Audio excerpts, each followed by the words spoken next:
Classic Audiobooks Library presents The Mysterious Affair at Styles, written by Agatha Christie. Narrated by Oliver Sterling. Where in the world are you listening from? Please drop your city or country in the comments below. I love seeing how far these stories go. Let's begin. Chapter 1. I Go to Styles. The intense interest aroused in the public by what was known at the time as the Styles case has now somewhat subsided. Nevertheless, in view of the worldwide notoriety which attended it, I have been asked both by my friend Poirot and the family themselves to write an account of the whole story. This, we trust, will effectually silence the sensational rumors which still persist. I will therefore briefly set down the circumstances which led to my being connected with the affair. I had been invalided home from the front, and after spending some months in a rather depressing convalescent home, was given a month's sick leave. Having no near relations or friends, I was trying to make up my mind what to do when I ran across John Cavendish. I had seen very little of him for some years. Indeed, I had never known him particularly well. He was a good 15 years my senior, for one thing, though he hardly looked his 45 years. As a boy, though, I had often stayed at Styles, his mother's place in Essex. We had a good yarn about old times, and it ended in his inviting me down to Styles to spend my leave there. "The mater will be delighted to see you again, after all those years," he added. "Your mother keeps well?" I asked. "Oh, yes. I suppose you know that she is married again." I am afraid I showed my surprise rather plainly. Mrs. Cavendish, who had married John's father when he was a widower with 2 sons, had been a handsome woman of middle age, as I remembered her. She certainly could not be a day less than 70 now. I recalled her as an energetic, autocratic personality, somewhat inclined to charitable and social notoriety, with a fondness for opening bazaars and playing the Lady Bountiful. She was a most generous woman and possessed a considerable fortune of her own. Their country place, Styles Court, had been purchased by Mr. Cavendish early in their married life. He had been completely under his wife's ascendancy, so much so that, on dying, he left the place to her for her lifetime, as well as the larger part of his income, an arrangement that was distinctly unfair to his 2 sons. Their stepmother, however, had always been most generous to them. Indeed, they were so young at the time of their father's remarriage that they always thought of her as their own mother. Lawrence, the younger, had been a delicate youth. He had qualified as a doctor, but early relinquished the profession of medicine and lived at home while pursuing literary ambitions, though his verses never had any marked success. John practiced for some time as a barrister, but had finally settled down to the more congenial life of a country squire. He had married 2 years ago and had taken his wife to live at Styles, though I entertained a shrewd suspicion that he would have preferred his mother to increase his allowance, which would have enabled him to have a home of his own. Mrs. Cavendish, however, was a lady who liked to make her own plans and expected other people to fall in with them, and in this case she certainly had the whip hand, namely, the purse strings. John noticed my surprise at the news of his mother's remarriage and smiled rather ruefully. "Rotten little bounder, too," he said savagely. "I can tell you, Hastings, it's making life jolly difficult for us. As for Evie, you remember Evie?" "No." "Oh, I suppose she was after your time. She's the mater's factotum companion, jack of all trades, a great sport, old Evie, not precisely young and beautiful, but as game as they make them." "You were going to say—" "Oh, this fellow. He turned up from nowhere on the pretext of being a second cousin or something of Evie's, though she didn't seem particularly keen to acknowledge the relationship. The fellow is an absolute outsider. Anyone can see that. He's got a great black beard and wears patent leather boots in all weathers. But the mater cottoned to him at once, took him on as secretary. You know how she's always running 100 societies." I nodded. "Well, of course the war has turned the hundreds into thousands. No doubt the fellow was very useful to her. But you could have knocked us all down with a feather when, 3 months ago, she suddenly announced that she and Alfred were engaged. The fellow must be at least 20 years younger than she is. It's simply barefaced fortune hunting. But there you are. She is her own mistress, and she's married him. It must be a difficult situation for you all." "Difficult, it's damnable." Thus it came about that, 3 days later, I descended from the train at Styles St. Mary, an absurd little station with no apparent reason for existence, perched up in the midst of green fields and country lanes. John Cavendish was waiting on the platform and piloted me out to the car. "Got a drop or two of petrol still, you see," he remarked, mainly owing to the mater's activities. The village of Styles St. Mary was situated about 2 miles from the little station, and Styles Court lay a mile the other side of it. It was a still, warm day in early July. As one looked out over the flat Essex country, lying so green and peaceful under the afternoon sun, it seemed almost impossible to believe that not so very far away a great war was running its appointed course. I felt I had suddenly strayed into another world. As we turned in at the lodge gates, John said, "I'm afraid you'll find it very quiet down here, Hastings." "My dear fellow, that's just what I want." "Oh, it's pleasant enough if you want to lead the idle life. I drill with the volunteers twice a week and lend a hand at the farms. My wife works regularly on the land. She is up at 5 every morning to milk and keeps at it steadily until lunchtime. It's a jolly good life, taking it all round, if it weren't for that fellow Alfred Inglethorp." He checked the car suddenly and glanced at his watch. "I wonder if we've time to pick up Cynthia." "No, she'll have started from the hospital by now." "Cynthia, that's not your wife." "No, Cynthia is a protégée of my mother's, the daughter of an old schoolfellow of hers who married a rascally solicitor. He came a cropper, and the girl was left an orphan and penniless. My mother came to the rescue, and Cynthia has been with us nearly 2 years now. She works in the Red Cross hospital at Tadminster, 7 miles away." As he spoke the last words, we drew up in front of the fine old house.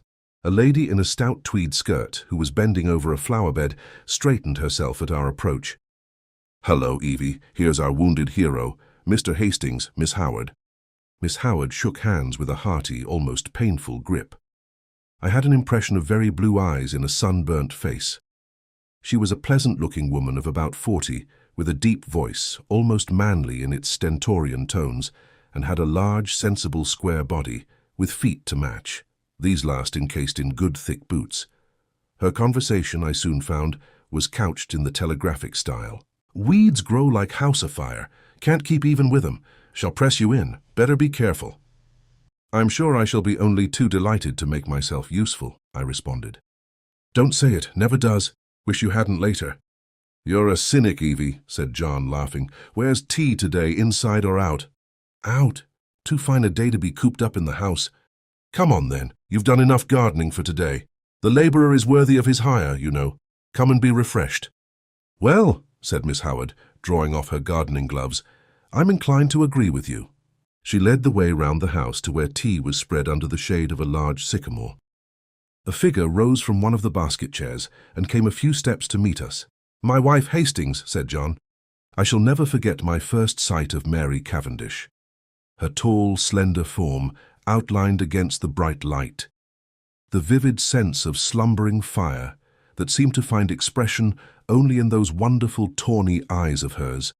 Remarkable eyes, different from any other woman's that I have ever known. The intense power of stillness she possessed, which nevertheless conveyed the impression of a wild, untamed spirit in an exquisitely civilized body. All these things are burnt into my memory. I shall never forget them. She greeted me with a few words of pleasant welcome in a low, clear voice, and I sank into a basket chair feeling distinctly glad that I had accepted John's invitation. Mrs. Cavendish gave me some tea, and her few quiet remarks heightened my first impression of her as a thoroughly fascinating woman. An appreciative listener is always stimulating, and I described in a humorous manner certain incidents of my convalescent home, in a way which, I flatter myself, greatly amused my hostess. John, of course, good fellow though he is, could hardly be called a brilliant conversationalist.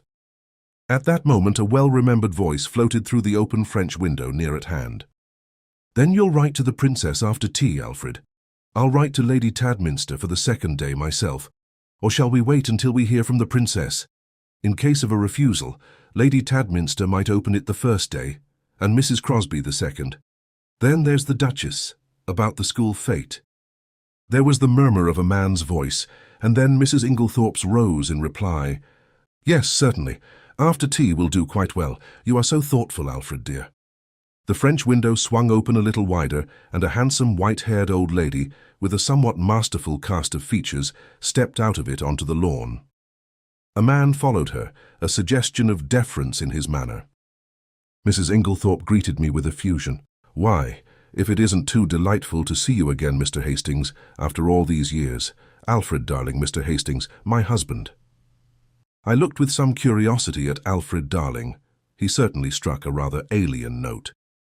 I did not wonder at John objecting to his beard. It was one of the longest and blackest I have ever seen.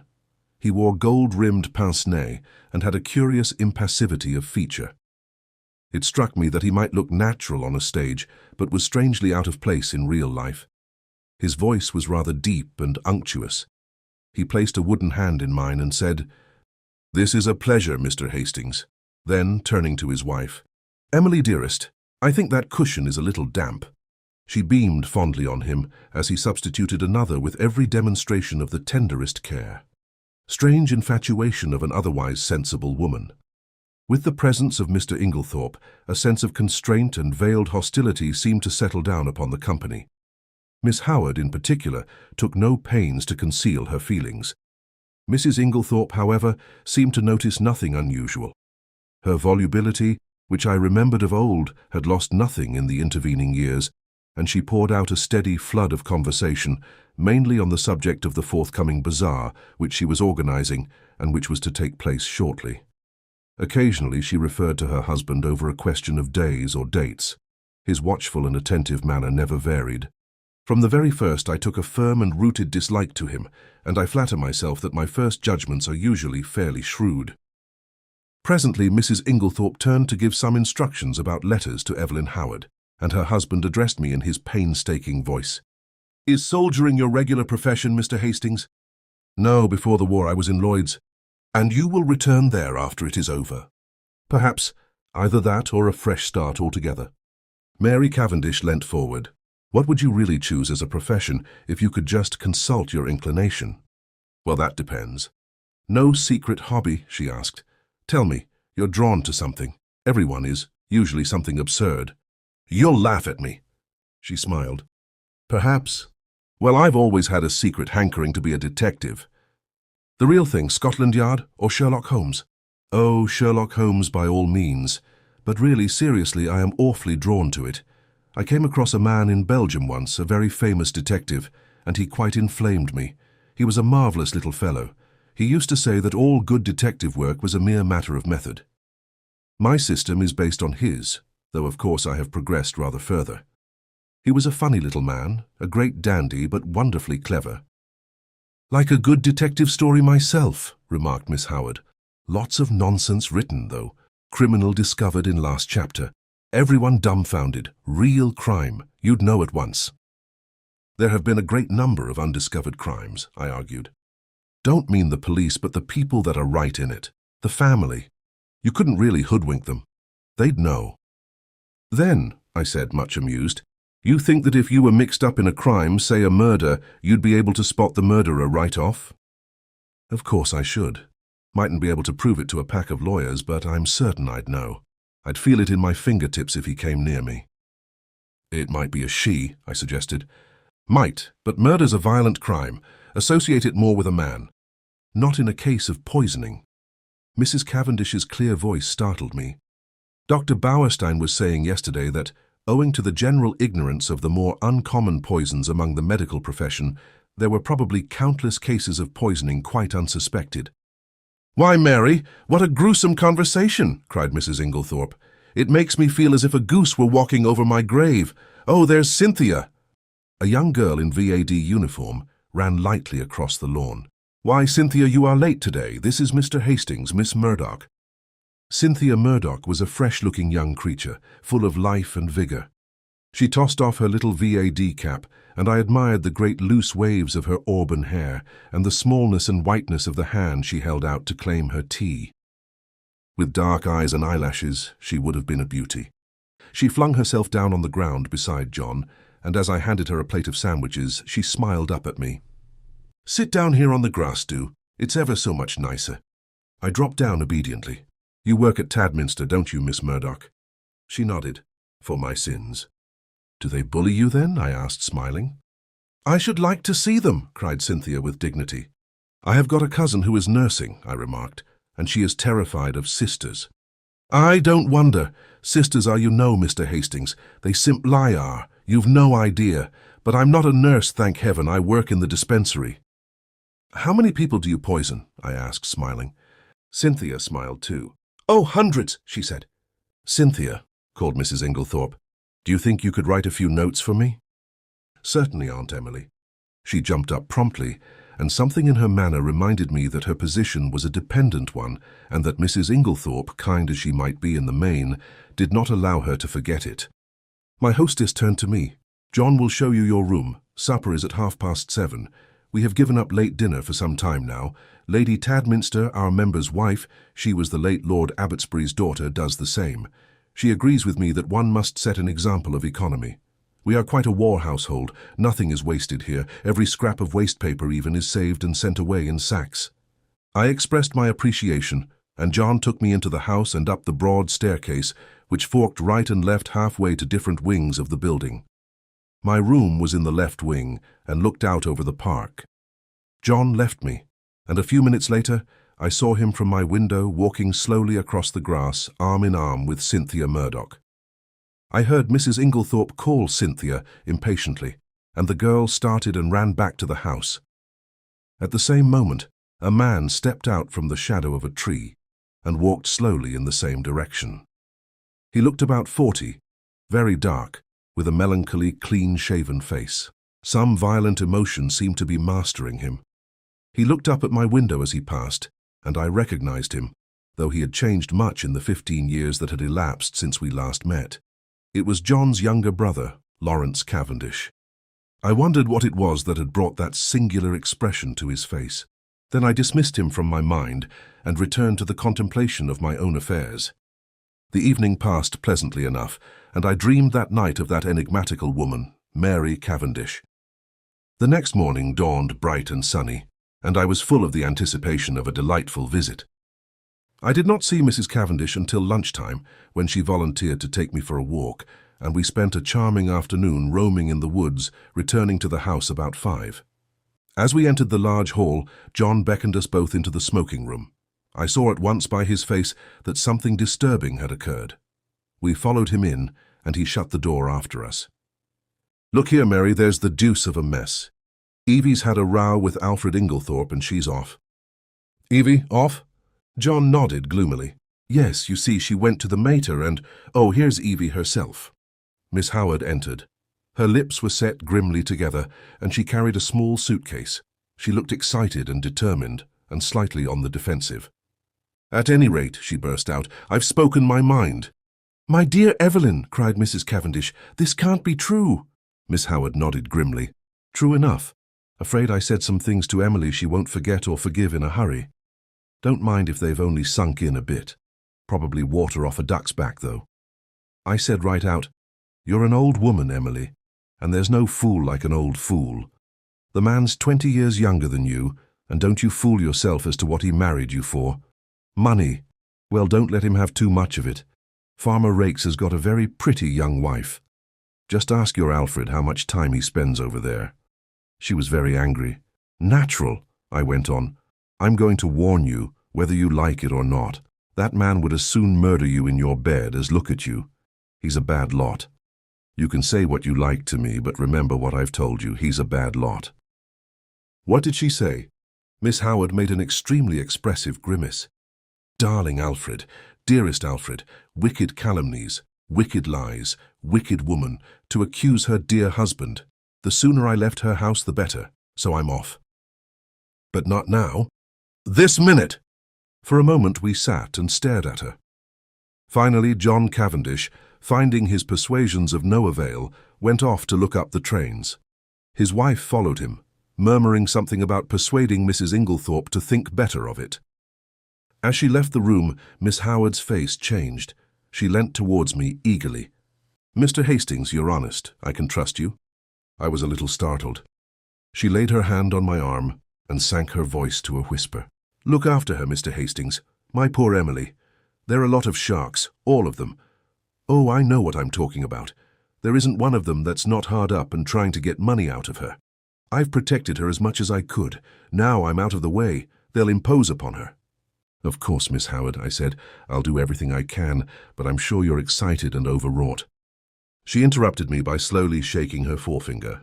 "Young man, trust me. I've lived in the world rather longer than you have. All I ask you is to keep your eyes open. You'll see what I mean." The throb of the motor came through the open window, and Miss Howard rose and moved to the door. John's voice sounded outside.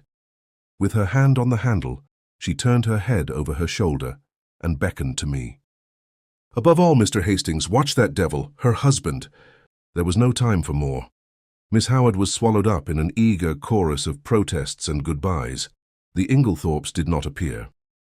As the motor drove away, Mrs. Cavendish suddenly detached herself from the group and moved across the drive to the lawn to meet a tall, bearded man who had been evidently making for the house. The colour rose in her cheeks as she held out her hand to him. "Who is that?" I asked sharply, for instinctively I distrusted the man. "That's Dr. Bauerstein," said John shortly. "And who is Dr. Bauerstein?" "He's staying in the village doing a rest cure after a bad nervous breakdown. He's a London specialist, a very clever man, one of the greatest living experts on poisons, I believe." "And he's a great friend of Mary's," put in Cynthia, the irrepressible. John Cavendish frowned and changed the subject. "Come for a stroll, Hastings. This has been a most rotten business. She always had a rough tongue, but there is no stauncher friend in England than Evelyn Howard." He took the path through the plantation, and we walked down to the village through the woods which bordered one side of the estate. As we passed through one of the gates on our way home again, a pretty young woman of gypsy type coming in the opposite direction bowed and smiled. "That's a pretty girl," I remarked appreciatively. John's face hardened. "That is Mrs. Raikes." "The one that Miss Howard—" "Exactly," said John with rather unnecessary abruptness. I thought of the white-haired old lady in the big house, and that vivid, wicked little face that had just smiled into ours, and a vague chill of foreboding crept over me. I brushed it aside. "Styles is really a glorious old place," I said to John. He nodded rather gloomily. "Yes, it's a fine property. It'll be mine some day. Should be mine now by rights, if my father had only made a decent will. And then I shouldn't be so damned hard up as I am now." "Hard up, are you?" "My dear Hastings, I don't mind telling you that I'm at my wits' end for money." "Couldn't your brother help you?" "Lawrence? He's gone through every penny he ever had, publishing rotten verses in fancy bindings. No, we're an impecunious lot. My mother's always been awfully good to us, I must say. That is, up to now. Since her marriage, of course." He broke off, frowning. For the first time I felt that, with Evelyn Howard, something indefinable had gone from the atmosphere. Her presence had spelt security. Now that security was removed, and the air seemed rife with suspicion, the sinister face of Dr. Bauerstein recurred to me unpleasantly. A vague suspicion of everyone and everything filled my mind. Just for a moment, I had a premonition of approaching evil. Chapter 2. The 16th and 17th of July. I had arrived at Styles on the 5th of July. I come now to the events of the 16th and 17th of that month. For the convenience of the reader, I will recapitulate the incidents of those days in as exact a manner as possible. They were elicited subsequently at the trial by a process of long and tedious cross-examinations. I received a letter from Evelyn Howard a couple of days after her departure, telling me she was working as a nurse at the big hospital in Middlingham, a manufacturing town some 15 miles away, and begging me to let her know if Mrs. Inglethorp should show any wish to be reconciled. The only fly in the ointment of my peaceful days was Mrs. Cavendish's extraordinary, and, for my part, unaccountable preference for the society of Dr. Bauerstein. What she saw in the man I cannot imagine, but she was always asking him up to the house, and often went off for long expeditions with him. I must confess that I was quite unable to see his attraction. The 16th of July fell on a Monday. It was a day of turmoil. The famous bazaar had taken place on Saturday, and an entertainment in connection with the same charity at which Mrs. Inglethorp was to recite a war poem was to be held that night. We were all busy during the morning arranging and decorating the hall in the village where it was to take place. We had a late luncheon and spent the afternoon resting in the garden. I noticed that John's manner was somewhat unusual. He seemed very excited and restless. After tea, Mrs. Inglethorp went to lie down to rest before her efforts in the evening, and I challenged Mary Cavendish to a single at tennis. About 6:45, Mrs. Inglethorp called us that we should be late as supper was early that night. We had rather a scramble to get ready in time, and before the meal was over, the motor was waiting at the door. The entertainment was a great success, Mrs. Inglethorp's recitation receiving tremendous applause. There were also some tableaux in which Cynthia took part. She did not return with us, having been asked to a supper party, and to remain the night with some friends who had been acting with her in the tableau. The following morning, Mrs. Inglethorp stayed in bed to breakfast, as she was rather overtired. But she appeared in her briskest mood about 12:30, and swept Lawrence and myself off to a luncheon party. Such a charming invitation from Mrs. Rolleston, Lady Tadminster's sister, you know. The Rollestons came over with the Conqueror, one of our oldest families. Mary had excused herself on the plea of an engagement with Dr. Bauerstein. We had a pleasant luncheon, and as we drove away, Lawrence suggested that we should return by Tadminster, which was barely a mile out of our way, and pay a visit to Cynthia in her dispensary. Mrs. Inglethorp replied that this was an excellent idea, but as she had several letters to write, she would drop us there, and we could come back with Cynthia in the pony trap. We were detained under suspicion by the hospital porter until Cynthia appeared to vouch for us, looking very cool and sweet in her long white overall. She took us up to her sanctum and introduced us to her fellow dispenser, a rather awe-inspiring individual, whom Cynthia cheerily addressed as Nibs. "What a lot of bottles!" I exclaimed, as my eye travelled round the small room. "Do you really know what's in them all?" "Say something original," groaned Cynthia. "Every single person who comes up here says that. We are really thinking of bestowing a prize on the first individual who does not say, 'What a lot of bottles.'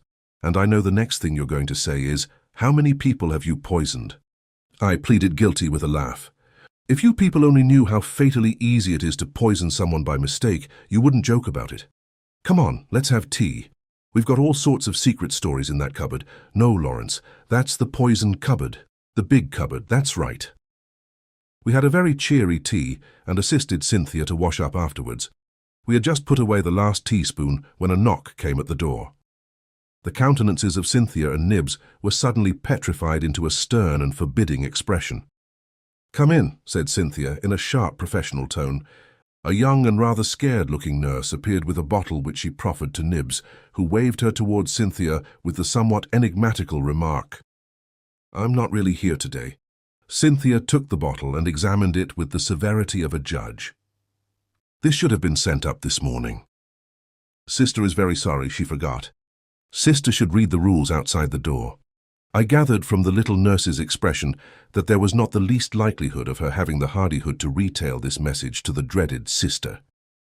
"So now it can't be done until tomorrow," finished Cynthia. "Don't you think you could possibly let us have it tonight?" "Well," said Cynthia graciously, "we are very busy, but if we have time it shall be done." The little nurse withdrew, and Cynthia promptly took a jar from the shelf, refilled the bottle, and placed it on the table outside the door. I laughed. "Discipline must be maintained?" "Exactly. Come out on our little balcony. You can see all the outside wards there." I followed Cynthia and her friend, and they pointed out the different wards to me. Lawrence remained behind, but after a few moments, Cynthia called to him over her shoulder to come and join us. Then she looked at her watch. "Nothing more to do, Nibs?" "No." "All right, then we can lock up and go." I had seen Lawrence in quite a different light that afternoon. Compared to John, he was an astoundingly difficult person to get to know. He was the opposite of his brother in almost every respect, being unusually shy and reserved. Yet he had a certain charm of manner, and I fancied that if one really knew him well, one could have a deep affection for him. I had always fancied that his manner to Cynthia was rather constrained, and that she on her side was inclined to be shy of him. But they were both gay enough this afternoon and chatted together like a couple of children. As we drove through the village, I remembered that I wanted some stamps, so accordingly we pulled up at the post office. As I came out again, I cannoned into a little man who was just entering. I drew aside and apologized, when suddenly, with a loud exclamation, he clasped me in his arms and kissed me warmly. "Mon ami Hastings!" he cried. "It is indeed mon ami Hastings!" "Poirot!" I exclaimed. I turned to the pony trap. "This is a very pleasant meeting for me, Miss Cynthia. This is my old friend, Monsieur Poirot, whom I have not seen for years." "Oh, we know Monsieur Poirot," said Cynthia gaily, "but I had no idea he was a friend of yours." "Yes, indeed," said Poirot seriously. "I know Mademoiselle Cynthia. It is by the charity of that good Mrs. Inglethorp that I am here." Then, as I looked at him inquiringly, "Yes, my friend, she had kindly extended hospitality to 7 of my country people, who, alas, are refugees from their native land. We Belgians will always remember her with gratitude." Poirot was an extraordinary-looking little man. He was hardly more than 5 feet 4 inches, but carried himself with great dignity. His head was exactly the shape of an egg, and he always perched it a little on one side. His moustache was very stiff and military. The neatness of his attire was almost incredible. I believe a speck of dust would have caused him more pain than a bullet wound. Yet this quaint, dandified little man who, I was sorry to see, now limped badly, had been in his time one of the most celebrated members of the Belgian police. As a detective, his flair had been extraordinary, and he had achieved triumphs by unraveling some of the most baffling cases of the day. He pointed out to me the little house inhabited by him and his fellow Belgians, and I promised to go and see him at an early date. Then he raised his hat with a flourish to Cynthia, and we drove away. "He's a dear little man," said Cynthia. "I'd no idea you knew him." "You've been entertaining a celebrity unawares," I replied. And for the rest of the way home, I recited to them the various exploits and triumphs of Hercule Poirot. We arrived back in a very cheerful mood. As we entered the hall, Mrs. Inglethorp came out of her boudoir. She looked flushed and upset. "Oh, it's you," she said. "Is there anything the matter, Aunt Emily?" asked Cynthia. "Certainly not," said Mrs. Inglethorp sharply. "What should there be?" Then, catching sight of Dorcas, the parlour-maid, going into the dining-room, she called to her to bring some stamps into the boudoir. "Yes, ma'am." The old servant hesitated, then added diffidently, "Don't you think, ma'am, you'd better get to bed? You're looking very tired." "Perhaps you're right, Dorcas. Yes, no, not now. I've some letters I must finish by post-time. Have you lighted the fire in my room as I told you?" "Yes, ma'am." "Then I'll go to bed directly after supper." She went into the boudoir again, and Cynthia stared after her. "Goodness gracious, I wonder what's up," she said to Lawrence. He did not seem to have heard her, for without a word he turned on his heel and went out of the house. I suggested a quick game of tennis before supper, and Cynthia agreeing, I ran upstairs to fetch my racket. Mrs. Cavendish was coming down the stairs. It may have been my fancy, but she too was looking odd and disturbed. "Had a good walk with Dr. Bauerstein?" I asked, trying to appear as indifferent as I could. "I didn't go," she replied abruptly. "Where is Mrs. Inglethorp?" "In the boudoir." Her hand clenched itself on the banisters, then she seemed to nerve herself for some encounter, and went rapidly past me down the stairs across the hall to the boudoir, the door of which she shut behind her. As I ran out to the tennis court a few moments later, I had to pass the open boudoir window and was unable to help overhearing the following scrap of dialogue. Mary Cavendish was saying in the voice of a woman desperately controlling herself, "Then you won't show it to me?" To which Mrs. Inglethorp replied, "My dear Mary, it has nothing to do with that matter." "Then show it to me. I tell you it is not what you imagine. It does not concern you in the least." To which Mary Cavendish replied with a rising bitterness, "Of course I might have known you would shield him." Cynthia was waiting for me and greeted me eagerly with, "I say, there's been the most awful row. I've got it all out of Dorcas."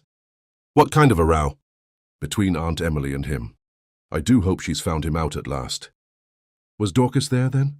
"Of course not. She happened to be near the door. It was a real old bust-up. I do wish I knew what it was all about." I thought of Mrs. Rakes's gypsy face and Evelyn Howard's warnings, but wisely decided to hold my peace, whilst Cynthia exhausted every possible hypothesis and cheerfully hoped, "Aunt Emily will send him away and will never speak to him again." I was anxious to get hold of John, but he was nowhere to be seen. Evidently something very momentous had occurred that afternoon. I tried to forget the few words I had overheard, but do what I would, I could not dismiss them altogether from my mind. What was Mary Cavendish's concern in the matter? Mr. Inglethorp was in the drawing-room when I came down to supper. His face was impassive as ever, and the strange unreality of the man struck me afresh. Mrs. Inglethorp came down last. She still looked agitated, and during the meal there was a somewhat constrained silence. Inglethorp was unusually quiet. As a rule, he surrounded his wife with little attentions, placing a cushion at her back, and altogether playing the part of the devoted husband. Immediately after supper, Mrs. Inglethorp retired to her boudoir again. "Send my coffee in here, Mary," she called. "I've just 5 minutes to catch the post." Cynthia and I went and sat by the open window in the drawing-room. Mary Cavendish brought our coffee to us. She seemed excited. "Do you young people want lights, or do you enjoy the twilight?" she asked. "Will you take Mrs. Inglethorp her coffee, Cynthia? I will pour it out." "Do not trouble, Mary," said Inglethorp. "I will take it to Emily." He poured it out and went out of the room, carrying it carefully. Lawrence followed him, and Mrs. Cavendish sat down by us. We three sat for some time in silence. It was a glorious night, hot and still. Mrs. Cavendish fanned herself gently with a palm leaf. "It's almost too hot," she murmured. "We shall have a thunderstorm. Alas, that these harmonious moments can never endure." My paradise was rudely shattered by the sound of a well-known and heartily disliked voice in the hall. "Dr. Bauerstein!" exclaimed Cynthia. "What a funny time to come!" I glanced jealously at Mary Cavendish, but she seemed quite undisturbed. The delicate pallor of her cheeks did not vary. In a few moments, Alfred Inglethorp had ushered the doctor in, the latter laughing and protesting that he was in no fit state for a drawing-room. In truth, he presented a sorry spectacle, being literally plastered with mud. "What have you been doing, Doctor?" cried Mrs. Cavendish. "I must make my apologies," said the doctor. "I did not really mean to come in, but Mr. Inglethorp insisted." "Well, Bauerstein, you are in a plight," said John, strolling in from the hall. "Have some coffee and tell us what you have been up to." "Thank you, I will." He laughed rather ruefully as he described how he had discovered a very rare species of fern in an inaccessible place, and in his efforts to obtain it, had lost his footing and slipped ignominiously into a neighboring pond. "The sun soon dried me off," he added, "but I'm afraid my appearance is very disreputable." At this juncture, Mrs. Inglethorp called to Cynthia from the hall, and the girl ran out. "Just carry up my dispatch case, will you, dear? I'm going to bed." The door into the hall was a wide one. I had risen when Cynthia did. John was close by me. There were therefore 3 witnesses who could swear that Mrs. Inglethorp was carrying her coffee, as yet untasted, in her hand. My evening was utterly and entirely spoilt by the presence of Dr. Bauerstein. It seemed to me the man would never go. He rose at last, however, and I breathed a sigh of relief. "I'll walk down to the village with you," said Mr. Inglethorp. "I must see our agent over those estate accounts." He turned to John. "No one need sit up. I will take the latchkey."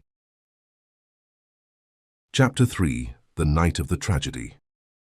To make this part of my story clear, I append the following plan of the first floor of Styles. The servants' rooms are reached through the door B. They have no communication with the right wing, where the Inglethorpes' rooms were situated. It seemed to be the middle of the night when I was awakened by Lawrence Cavendish. He had a candle in his hand, and the agitation of his face told me at once that something was seriously wrong. "What's the matter?" I asked, sitting up in bed and trying to collect my scattered thoughts. "We are afraid my mother is very ill. She seems to be having some kind of fit. Unfortunately, she has locked herself in. I'll come at once." I sprang out of bed, and pulling on a dressing gown, followed Lawrence along the passage and the gallery to the right wing of the house. John Cavendish joined us, and 1 or 2 of the servants were standing round in a state of awe-stricken excitement. Lawrence turned to his brother. "What do you think we had better do?" Never, I thought, had his indecision of character been more apparent. John rattled the handle of Mrs. Inglethorpe's door violently, but with no effect. It was obviously locked or bolted on the inside. The whole household was aroused by now. The most alarming sounds were audible from the interior of the room. Clearly, something must be done. "Try going through Mr. Inglethorpe's room, sir," cried Dorcas. "Oh, the poor mistress!" Suddenly I realized that Alfred Inglethorp was not with us. that he alone had given no sign of his presence. John opened the door of his room. It was pitch dark, but Lawrence was following with the candle, and by its feeble light we saw that the bed had not been slept in and that there was no sign of the room having been occupied. We went straight to the connecting door. That too was locked or bolted on the inside. What was to be done? "Oh dear, sir," cried Dorcas, wringing her hands. "Whatever shall we do?" "We must try and break the door in, I suppose. It'll be a tough job, though. Here, let one of the maids go down and wake Bailey and tell him to go for Dr. Wilkins at once. Now then, we'll have a try at the door. Half a moment, though. Isn't there a door into Miss Cynthia's rooms?" "Yes, sir, but that's always bolted. It's never been undone." "Well, we might just see." He ran rapidly down the corridor to Cynthia's room. Mary Cavendish was there, shaking the girl, who must have been an unusually sound sleeper, and trying to wake her. In a moment or two he was back. "No good. That's bolted too. We must break in the door. I think this one is a shade less solid than the one in the passage." We strained and heaved together. The framework of the door was solid, and for a long time it resisted our efforts, but at last we felt it give beneath our weight, and finally, with a resounding crash, it was burst open. We stumbled in together, Lawrence still holding his candle. Mrs. Inglethorp was lying on the bed, her whole form agitated by violent convulsions, in one of which she must have overturned the table beside her. As we entered, however, her limbs relaxed, and she fell back upon the pillows. John strode across the room and lit the gas. Turning to Annie, one of the housemaids, he sent her downstairs to the dining room for brandy. Then he went across to his mother, whilst I unbolted the door that gave on the corridor. I turned to Lawrence to suggest that I had better leave them now that there was no further need of my services, but the words were frozen on my lips. Never have I seen such a ghastly look on any man's face. He was white as chalk. The candle he held in his shaking hand was sputtering onto the carpet, and his eyes, petrified with terror or some such kindred emotion, stared fixedly over my head at a point on the further wall. It was as though he had seen something that turned him to stone. I instinctively followed the direction of his eyes, but I could see nothing unusual. The still, feebly flickering ashes in the grate and the row of prim ornaments on the mantelpiece were surely harmless enough. The violence of Mrs. Inglethorpe's attack seemed to be passing. She was able to speak in short gasps. "Better now, very sudden, stupid of me to lock myself in." A shadow fell on the bed, and looking up, I saw Mary Cavendish standing near the door with her arm around Cynthia. She seemed to be supporting the girl, who looked utterly dazed and unlike herself. Her face was heavily flushed, and she yawned repeatedly. "Poor Cynthia is quite frightened," said Mrs. Cavendish in a low, clear voice. She herself, I noticed, was dressed in her white lawn smock. Then it must be later than I thought. I saw that a faint streak of daylight was showing through the curtains of the windows, and that the clock on the mantelpiece pointed to close upon 5 o'clock. A strangled cry from the bed startled me. A fresh access of pain seized the unfortunate old lady. The convulsions were of a violence terrible to behold. Everything was confusion. We thronged round her, powerless to help or alleviate. A final convulsion lifted her from the bed until she appeared to rest upon her head and her heels, with her body arched in an extraordinary manner. In vain, Mary and John tried to administer more brandy. The moments flew. Again the body arched itself in that peculiar fashion. At that moment, Dr. Bauerstein pushed his way authoritatively into the room. For one instant, he stopped dead, staring at the figure on the bed, and at the same instant, Mrs. Inglethorp cried out in a strangled voice, her eyes fixed on the doctor. "Alfred! Alfred!" Then she fell back motionless on the pillows. With a stride, the doctor reached the bed and, seizing her arms, worked them energetically, applying what I knew to be artificial respiration. He issued a few short, sharp orders to the servants. An imperious wave of his hand drove us all to the door. We watched him, fascinated, though I think we all knew in our hearts that it was too late and that nothing could be done now. I could see by the expression on his face that he himself had little hope. Finally, he abandoned his task, shaking his head gravely. At that moment we heard footsteps outside, and Dr. Wilkins, Mrs. Inglethorpe's own doctor, a portly, fussy little man, came bustling in. In a few words, Dr. Bauerstein explained how he had happened to be passing the lodge gates as the car came out and had run up to the house as fast as he could whilst the car went on to fetch Dr. Wilkins. With a faint gesture of the hand, he indicated the figure on the bed. "Rye sad. Rye sad," murmured Dr. Wilkins. "Poor dear lady. Always did far too much against my advice. I warned her. Her heart was far from strong. 'Take it easy,' I said to her. 'Take it easy.' But no, her zeal for good works was too great. Nature rebelled. Nature rebelled." Dr. Bauerstein, I noticed, was watching the local doctor narrowly. He still kept his eyes fixed on him as he spoke. "The convulsions were of a peculiar violence, Dr. Wilkins. I am sorry you were not here in time to witness them. They were quite tetanic in character." "Ah," said Dr. Wilkins wisely. "I should like to speak to you in private," said Dr. Bauerstein. He turned to John. "You do not object?" "Certainly not." We all trooped out into the corridor, leaving the two doctors alone, and I heard the key turned in the lock behind us. We went slowly down the stairs. I was violently excited. I have a certain talent for deduction, and Dr. Bauerstein's manner had started a flock of wild surmises in my mind. Mary Cavendish laid her hand upon my arm. "What is it? Why did Dr. Bauerstein seem so peculiar?" I looked at her. "Do you know what I think?" "What?" "Listen." I looked round. The others were out of earshot. I lowered my voice to a whisper. "I believe she has been poisoned. I'm certain Dr. Bauerstein suspects it." "What?" She shrank against the wall, the pupils of her eyes dilating wildly. Then, with a sudden cry that startled me, she cried out, "No, no, not that, not that!" and breaking from me, fled up the stairs. I followed her, afraid that she was going to faint. I found her leaning against the banisters, deadly pale. She waved me away impatiently. "No, no, leave me. I'd rather be alone. Let me just be quiet for a minute or two. Go down to the others." I obeyed her reluctantly. John and Lawrence were in the dining room. I joined them.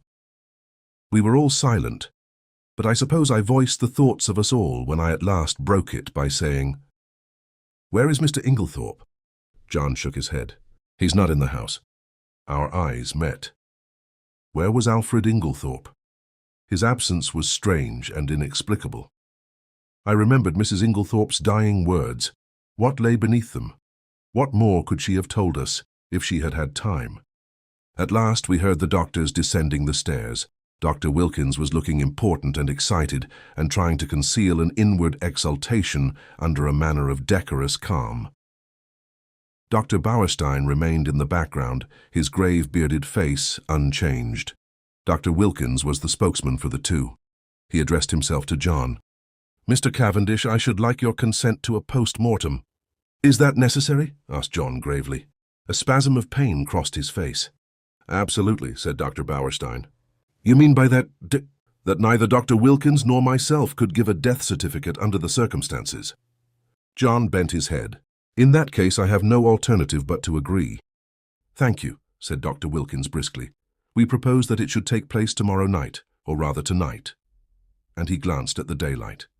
"Under the circumstances, I am afraid an inquest can hardly be avoided. These formalities are necessary, but I beg that you won't distress yourselves." There was a pause, and then Dr. Bauerstein drew 2 keys from his pocket and handed them to John. "These are the keys of the 2 rooms. I have locked them, and in my opinion they would be better kept locked for the present." The doctors then departed. I had been turning over an idea in my head, and I felt that the moment had now come to broach it. Yet I was a little chary of doing so. John, I knew, had a horror of any kind of publicity, and was an easy-going optimist who preferred never to meet trouble halfway. It might be difficult to convince him of the soundness of my plan. Lawrence, on the other hand, being less conventional and having more imagination, I felt I might count upon as an ally. There was no doubt that the moment had come for me to take the lead. "John," I said, "I'm going to ask you something." "Well?" "You remember my speaking of my friend Poirot, the Belgian who is here? He has been a most famous detective." "Yes." "I want you to let me call him in, to investigate this matter." "What now, before the post-mortem?" "Yes, time is an advantage if there has been foul play." "Rubbish!" cried Lawrence angrily. "In my opinion, the whole thing is a mare's nest of Bauerstein's. Wilkins hadn't an idea of such a thing until Bauerstein put it into his head, but like all specialists, Bauerstein's got a bee in his bonnet. Poisons are his hobby, so of course he sees them everywhere." I confess that I was surprised by Lawrence's attitude. He was so seldom vehement about anything. John hesitated. "I can't feel as you do, Lawrence," he said at last. "I'm inclined to give Hastings a free hand, though I should prefer to wait a bit. We don't want any unnecessary scandal." "No, no," I cried eagerly. "You need have no fear of that. Poirot is discretion itself." "Very well, then. Have it your own way. I leave it in your hands, though if it is as we suspect, it seems a clear enough case. God forgive me if I am wronging him." I looked at my watch. It was 6 o'clock. I determined to lose no time. 5 minutes delay, however, I allowed myself. I spent it in ransacking the library until I discovered a medical book which gave a description of strychnine poisoning. Chapter 4. Poirot Investigates. The house which the Belgians occupied in the village was quite close to the park gates. One could save time by taking a narrow path through the long grass, which cut off the detours of the winding drive. So I, accordingly, went that way. I had nearly reached the lodge when my attention was arrested by the running figure of a man approaching me. It was Mr. Inglethorp. Where had he been? How did he intend to explain his absence? He accosted me eagerly. "My God, this is terrible, my poor wife. I have only just heard." "Where have you been?" I asked. "Denby kept me late last night. It was 1 o'clock before we'd finished. Then I found that I'd forgotten the latchkey after all. I didn't want to arouse the household, so Denby gave me a bed." "How did you hear the news?" I asked. "Wilkins knocked Denby up to tell him. My poor Emily, she was so self-sacrificing, such a noble character. She overtaxed her strength." A wave of revulsion swept over me. What a consummate hypocrite the man was. "I must hurry on," I said, thankful that he did not ask me whither I was bound. In a few minutes I was knocking at the door of Leastways Cottage. Getting no answer, I repeated my summons impatiently.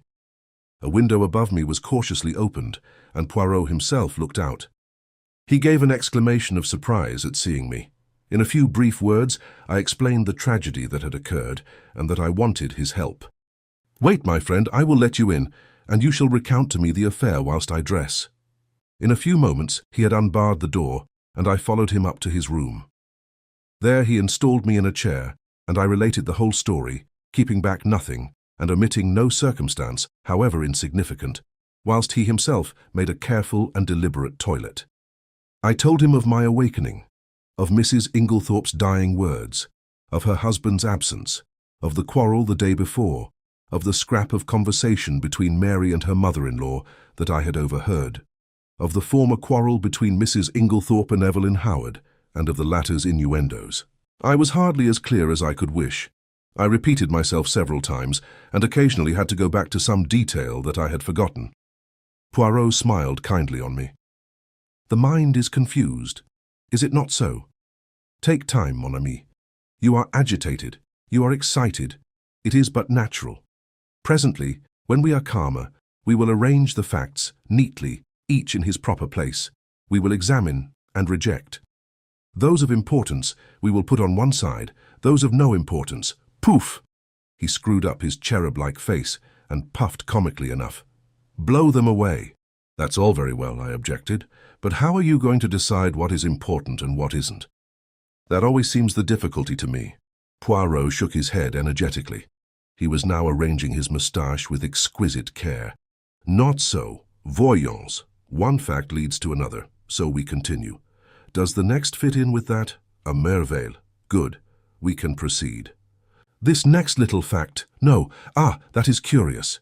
There is something missing, a link in the chain that is not there. We examine, we search, and that little curious fact, that possibly paltry little detail that will not tally, we put it here." He made an extravagant gesture with his hand. "It is significant. It is tremendous." "Yes." Poirot shook his forefinger so fiercely at me that I quailed before it. "Beware. Peril to the detective who says it is so small it does not matter, it will not agree, I will forget it. That way lies confusion. Everything matters." "I know. You always told me that." That's why I have gone into all the details of this thing, whether they seem to me relevant or not. And I am pleased with you. You have a good memory, and you have given me the facts faithfully. Of the order in which you present them, I say nothing. Truly, it is deplorable. But I make allowances. You are upset. To that, I attribute the circumstance that you have omitted one fact of paramount importance. What is that? I asked. You have not told me if Mrs. Inglethorp ate well last night. I stared at him. Surely the war had affected the little man's brain. He was carefully engaged in brushing his coat before putting it on, and seemed wholly engrossed in the task. I don't remember, I said, and anyway, I don't see— You do not see, but it is of the first importance. I can't see why, I said, rather nettled. As far as I can remember, she didn't eat much. She was obviously upset, and it had taken her appetite away. That was only natural. Yes, said Poirot thoughtfully, it was only natural. He opened a drawer and took out a small dispatch case, then turned to me. Now I am ready. We will proceed to the chateau and study matters on the spot. Excuse me, mon ami, you dressed in haste and your tie is on one side. Permit me. With a deft gesture, he rearranged it. Qu'est-ce? Now shall we start? We hurried up the village and turned in at the lodge gates. Poirot stopped for a moment and gazed sorrowfully over the beautiful expanse of park, still glittering with morning dew. So beautiful, and yet the poor family plunged in sorrow, prostrated with grief. He looked at me keenly as he spoke, and I was aware that I reddened under his prolonged gaze. Was the family prostrated by grief? Was the sorrow at Mrs. Inglethorpe's death so great? I realized that there was an emotional lack in the atmosphere. The dead woman had not the gift of commanding love. Her death was a shock and a distress, but she would not be passionately regretted. Poirot seemed to follow my thoughts. He nodded his head gravely. No, you are right, he said. It is not as though there was a blood tie. She has been kind and generous to these Cavendishes, but she was not their own mother. Blood tells, always remember that. Blood tells. Poirot, I said, I wish you would tell me why you wanted to know if Mrs. Inglethorpe ate well last night. I have been turning it over in my mind, but I can't see how it has anything to do with the matter. He was silent for a minute or two as we walked along, but finally he said, I do not mind telling you, though as you know it is not my habit to explain until the end is reached. The present contention is that Mrs. Inglethorpe died of strychnine poisoning, presumably administered in her coffee. Yes? Well, what time was the coffee served? About 8 o'clock. Therefore, she drank it between then and 8:30, certainly not much later. Well, strychnine is a fairly rapid poison. Its effects would be felt very soon, probably in about an hour. Yet in Mrs. Inglethorpe's case, the symptoms do not manifest themselves until 5 o'clock the next morning. 9 hours. But a heavy meal taken at about the same time as the poison might retard its effects, though hardly to that extent. Still, it is a possibility to be taken into account. But according to you, she ate very little for supper, and yet the symptoms do not develop until early the next morning. Now that is a curious circumstance, my friend. Something may arise at the autopsy to explain it. In the meantime, remember it. As we neared the house, John came out and met us. His face looked weary and haggard. This is a very dreadful business, Monsieur Poirot, he said. Hastings has explained to you that we are anxious for no publicity? I comprehend perfectly. You see, it is only suspicion so far. We have nothing to go upon. Precisely. It is a matter of precaution only. John turned to me, taking out his cigarette case and lighting a cigarette as he did so. You know that fellow Inglethorpe is back? Yes, I met him. John flung the match into an adjacent flower bed, a proceeding which was too much for Poirot's feelings. He retrieved it and buried it neatly. It's jolly difficult to know how to treat him. That difficulty will not exist long, pronounced Poirot quietly. John looked puzzled, not quite understanding the portent of this cryptic saying. He handed the 2 keys which Dr. Bauerstein had given him to me. Show Monsieur Poirot everything he wants to see. The rooms are locked? Asked Poirot. Dr. Bauerstein considered it advisable. Poirot nodded thoughtfully. Then he is very sure. Well, that simplifies matters for us. We went up together to the room of the tragedy. For convenience, I append a plan of the room and the principal articles of furniture in it. Poirot locked the door on the inside and proceeded to a minute inspection of the room. He darted from one object to the other with the agility of a grasshopper. I remained by the door, fearing to obliterate any clues. Poirot, however, did not seem grateful to me for my forbearance. "What have you, my friend," he cried, "that you remain there like, how do you say it? Ah, yes, the stuck pig." I explained that I was afraid of obliterating any footmarks. Footmarks? But what an idea! There has already been practically an army in the room. What footmarks are we likely to find? No, come here and aid me in my search. I will put down my little case until I need it. He did so, on the round table by the window, but it was an ill-advised proceeding, for the top of it being loose, it tilted up and precipitated the dispatch case on the floor.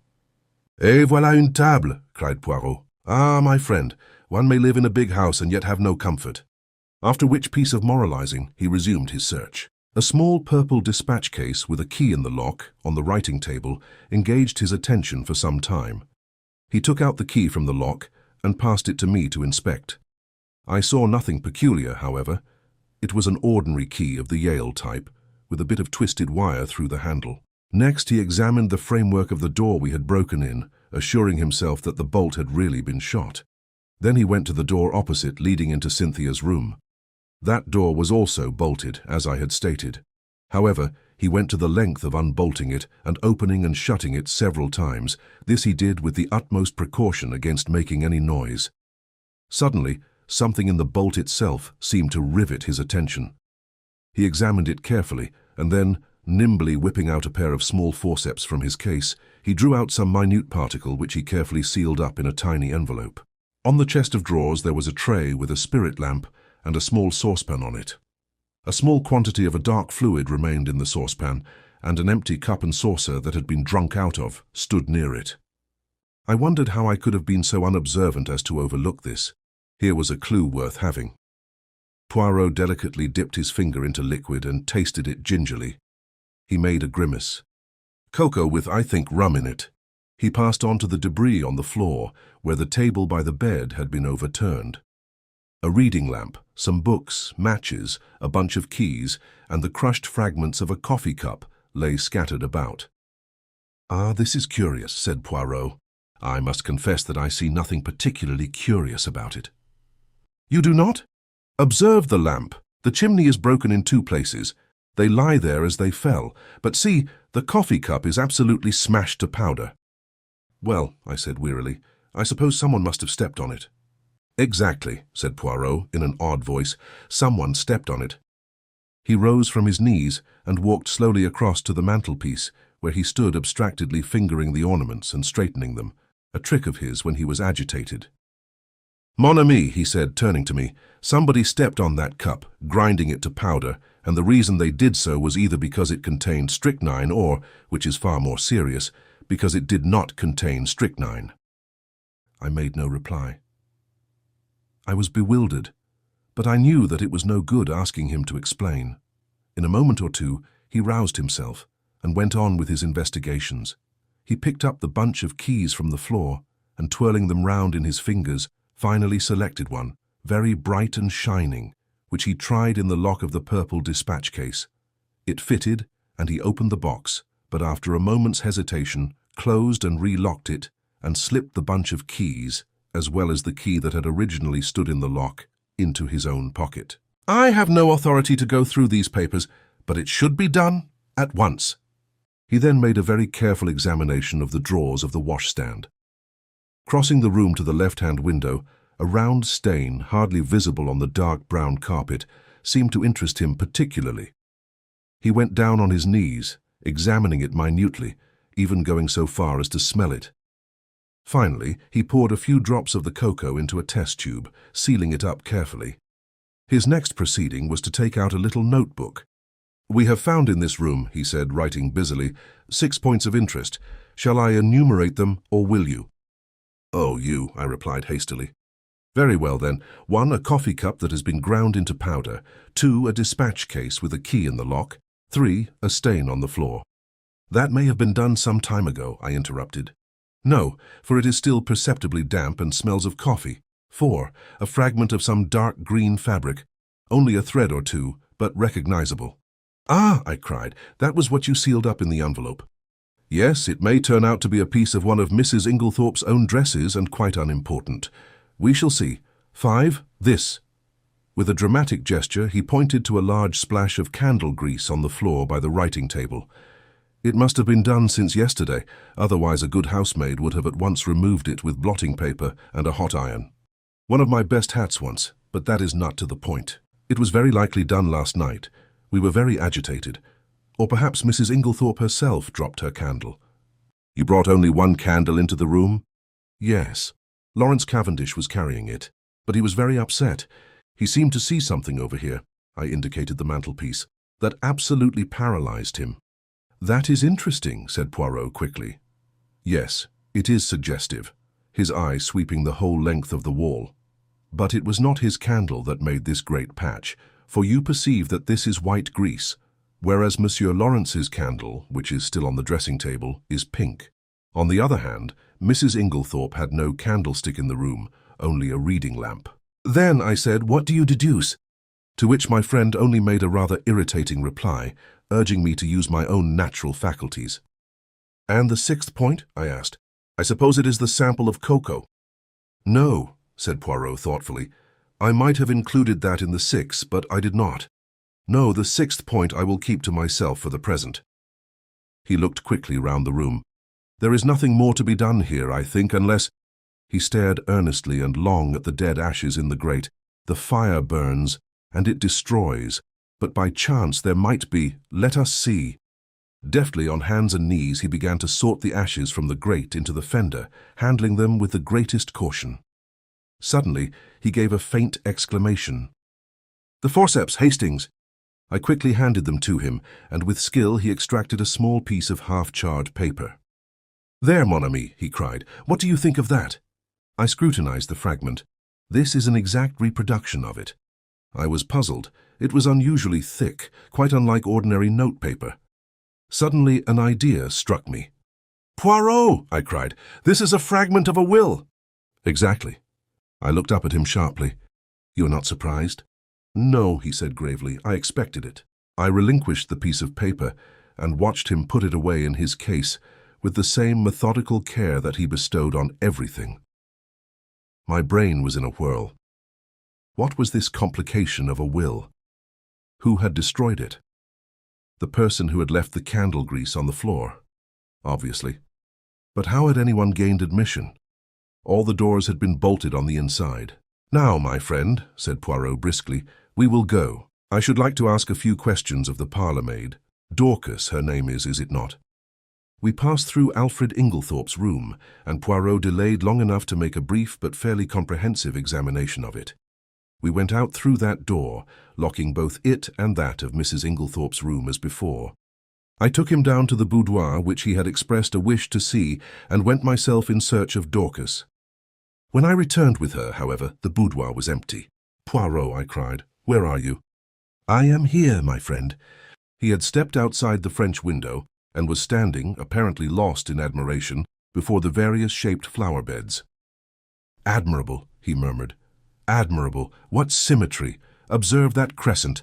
And those diamonds, their neatness rejoices the eye. The spacing of the plants also is perfect.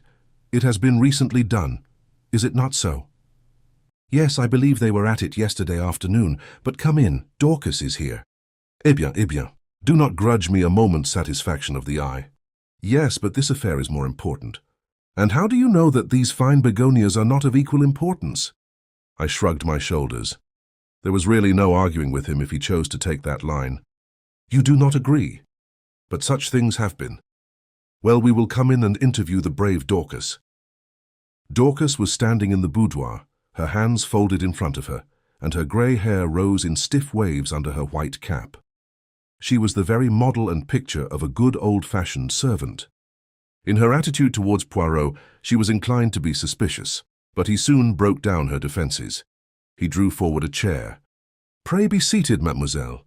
"Thank you, sir. You have been with your mistress many years, is it not so?" 10 years, sir." "That is a long time and very faithful service. You were much attached to her, were you not?" "She was a very good mistress to me, sir." Then you will not object to answering a few questions. I put them to you with Mr. Cavendish's full approval. Oh, certainly, sir. Then I will begin by asking you about the events of yesterday afternoon. Your mistress had a quarrel?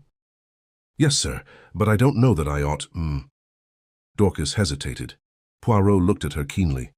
My good Dorcas, it is necessary that I should know every detail of that quarrel as fully as possible. Do not think that you are betraying your mistress's secrets. Your mistress lies dead, and it is necessary that we should know all, if we are to avenge her. Nothing can bring her back to life, but we do hope, if there has been foul play, to bring the murderer to justice. Amen to that, said Dorcas fiercely. And naming no names, there's one in this house that none of us could ever abide. And an ill day it was when first he darkened the threshold. Poirot waited for her indignation to subside, and then, resuming his businesslike tone, he asked, Now, as to this quarrel, what is the first you heard of it? Well, sir, I happened to be going along the hall outside yesterday. What time was that? I couldn't say exactly, sir, but it wasn't tea time by a long way. Perhaps 4 o'clock, or it may have been a bit later.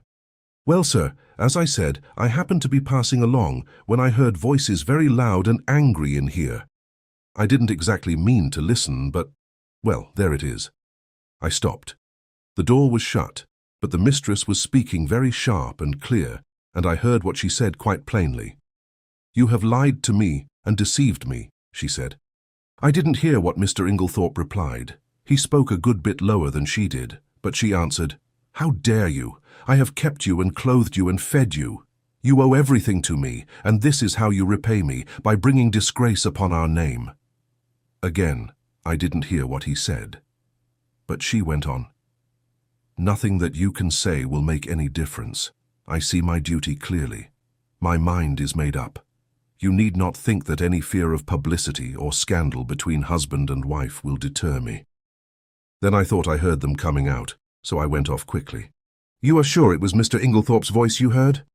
Oh, yes, sir. Whose else's could it be? Well, what happened next? Later I came back to the hall, but it was all quiet. At 5 o'clock, Mrs. Inglethorp rang the bell and told me to bring her a cup of tea, nothing to eat, to the boudoir. She was looking dreadful, so white and upset. Dorcas, she says, I've had a great shock. I'm sorry for that, ma'am, I says. You'll feel better after a nice hot cup of tea, ma'am. She had something in her hand. I don't know if it was a letter or just a piece of paper, but it had writing on it, and she kept staring at it, almost as if she couldn't believe what was written there. She whispered to herself, as though she had forgotten I was there. These few words, and everything's changed. And then she says to me, Never trust a man, Dorcas, they're not worth it. I hurried off and got her a good strong cup of tea, and she thanked me and said she'd feel better when she'd drunk it. I don't know what to do, she says. Scandal between husband and wife is a dreadful thing, Dorcas. I'd rather hush it up if I could. Mrs. Cavendish came in just then, so she didn't say any more. She still had the letter or whatever it was in her hand. Yes, sir. What would she be likely to do with it afterwards? Well, I don't know, sir. I expect she would lock it up in that purple case of hers. Is that where she usually kept important papers? Yes, sir. She brought it down with her every morning and took it up every night. When did she lose the key of it? She missed it yesterday at lunchtime, sir, and told me to look carefully for it. She was very much put out about it. But she had a duplicate key. Oh, yes, sir. Dorcas was looking very curiously at him, and to tell the truth, so was I. What was all this about a lost key? Poirot smiled. Never mind, Dorcas. It is my business to know things. Is this the key that was lost? He drew from his pocket the key that he had found in the lock of the dispatch case upstairs. Dorcas's eyes looked as though they would pop out of her head. That's it, sir, right enough. But where did you find it? I looked everywhere for it. Ah, but you see it was not in the same place yesterday as it was today. Now, to pass to another subject, had your mistress a dark green dress in her wardrobe? Dorcas was rather startled by the unexpected question. No, sir. Are you quite sure? Oh, yes, sir. Has anyone else in the house got a green dress? Dorcas reflected. Miss Cynthia has a green evening dress. Light or dark green? A light green, sir, a sort of chiffon, they call it. Ah, that is not what I want. And nobody else has anything green? No, sir, not that I know of. Poirot's face did not betray a trace of whether he was disappointed or otherwise. He merely remarked, "Good. We will leave that and pass on. Have you any reason to believe that your mistress was likely to take a sleeping powder last night?" "Not last night, sir. I know she didn't." "Why do you know so positively?" "Because the box was empty. She took the last one 2 days ago and she didn't have any more made up." "You are quite sure of that?" "Positive, sir." "Then that is cleared up. By the way, your mistress didn't ask you to sign any paper yesterday?" "To sign a paper? No, sir. When Mr. Hastings and Mr. Lawrence came in yesterday evening, they found your mistress busy writing letters. I suppose you can give me no idea to whom these letters were addressed." "I'm afraid I couldn't, sir. I was out in the evening. Perhaps Annie could tell you, though she's a careless girl. Never cleared the coffee cups away last night. That's what happens when I'm not here to look after things." Poirot lifted his hand. "Since they have been left, Dorcas, leave them a little longer, I pray you. I should like to examine them." "Very well, sir. What time did you go out last evening?" "About 6 o'clock, sir." "Thank you, Dorcas. That is all I have to ask you." He rose and strolled to the window. "I have been admiring these flower beds. How many gardeners are employed here, by the way?" "Only 3 now, sir. 5 we had before the war, when it was kept as a gentleman's place should be." "I wish you could have seen it then, sir. A fair sight it was. But now there's only old Manning and young William, and a new-fashioned woman gardener in breeches and such like. Ah, these are dreadful times." "The good times will come again, Dorcas. At least we hope so. Now, will you send Annie to me here?" "Yes, sir. Thank you, sir." "How did you know that Mrs. Inglethorp took sleeping powders?" I asked in lively curiosity as Dorcas left the room. "And about the lost key and the duplicate?" "One thing at a time. As to the sleeping powders, I knew by this." He suddenly produced a small cardboard box, such as chemists use for powders. "Where did you find it?" "In the washstand drawer in Mrs. Inglethorpe's bedroom. It was number 6 of my catalogue." "But I suppose, as the last powder was taken 2 days ago, it is not of much importance." "Probably not. But do you notice anything that strikes you as peculiar about this box?" I examined it closely. "No, I can't say that I do." "Look at the label." I read the label carefully. "1 powder to be taken at bedtime if required, Mrs. Inglethorpe." "No, I see nothing unusual." "Not the fact that there is no chemist's name." "Ah," I exclaimed, "to be sure, that is odd. Have you ever known a chemist to send out a box like that without his printed name?" "No, I can't say that I have." I was becoming quite excited, but Poirot damped my ardor by remarking, "Yet the explanation is quite simple, so do not intrigue yourself, my friend." An audible creaking proclaimed the approach of Annie, so I had no time to reply. Annie was a fine, strapping girl, and was evidently laboring under intense excitement, mingled with a certain ghoulish enjoyment of the tragedy. Poirot came to the point at once with a businesslike briskness. "I sent for you, Annie, because I thought you might be able to tell me something about the letters Mrs. Inglethorpe wrote last night. How many were there? And can you tell me any of the names and addresses?" Annie considered. "There were 4 letters, sir. 1 was to Miss Howard, and 1 was to Mr. Wells, the lawyer, and the other 2 I don't think I remember, sir. Oh yes, 1 was to Ross's, the caterers in Tadminster. The other one, I don't remember." "Think," urged Poirot. Annie racked her brains in vain. "I'm sorry, sir, but it's clean gone. I don't think I can have noticed it." "It does not matter," said Poirot, not betraying any sign of disappointment. "Now I want to ask you about something else. There is a saucepan in Mrs. Inglethorpe's room with some cocoa in it. Did she have that every night?" "Yes, sir. It was put in her room every evening, and she warmed it up in the night, whenever she fancied it." "What was it, plain cocoa?" "Yes, sir, made with milk, with a teaspoonful of sugar and 2 teaspoonfuls of rum in it." "Who took it to her room?" "I did, sir." "Always?" "Yes, sir." "At what time?" "When I went to draw the curtains, as a rule, sir." "Did you bring it straight up from the kitchen, then?" "No, sir. You see, there's not much room on the gas stove, so cook used to make it early, before putting the vegetables on for supper. Then I used to bring it up and put it on the table by the swing door and take it into a room later."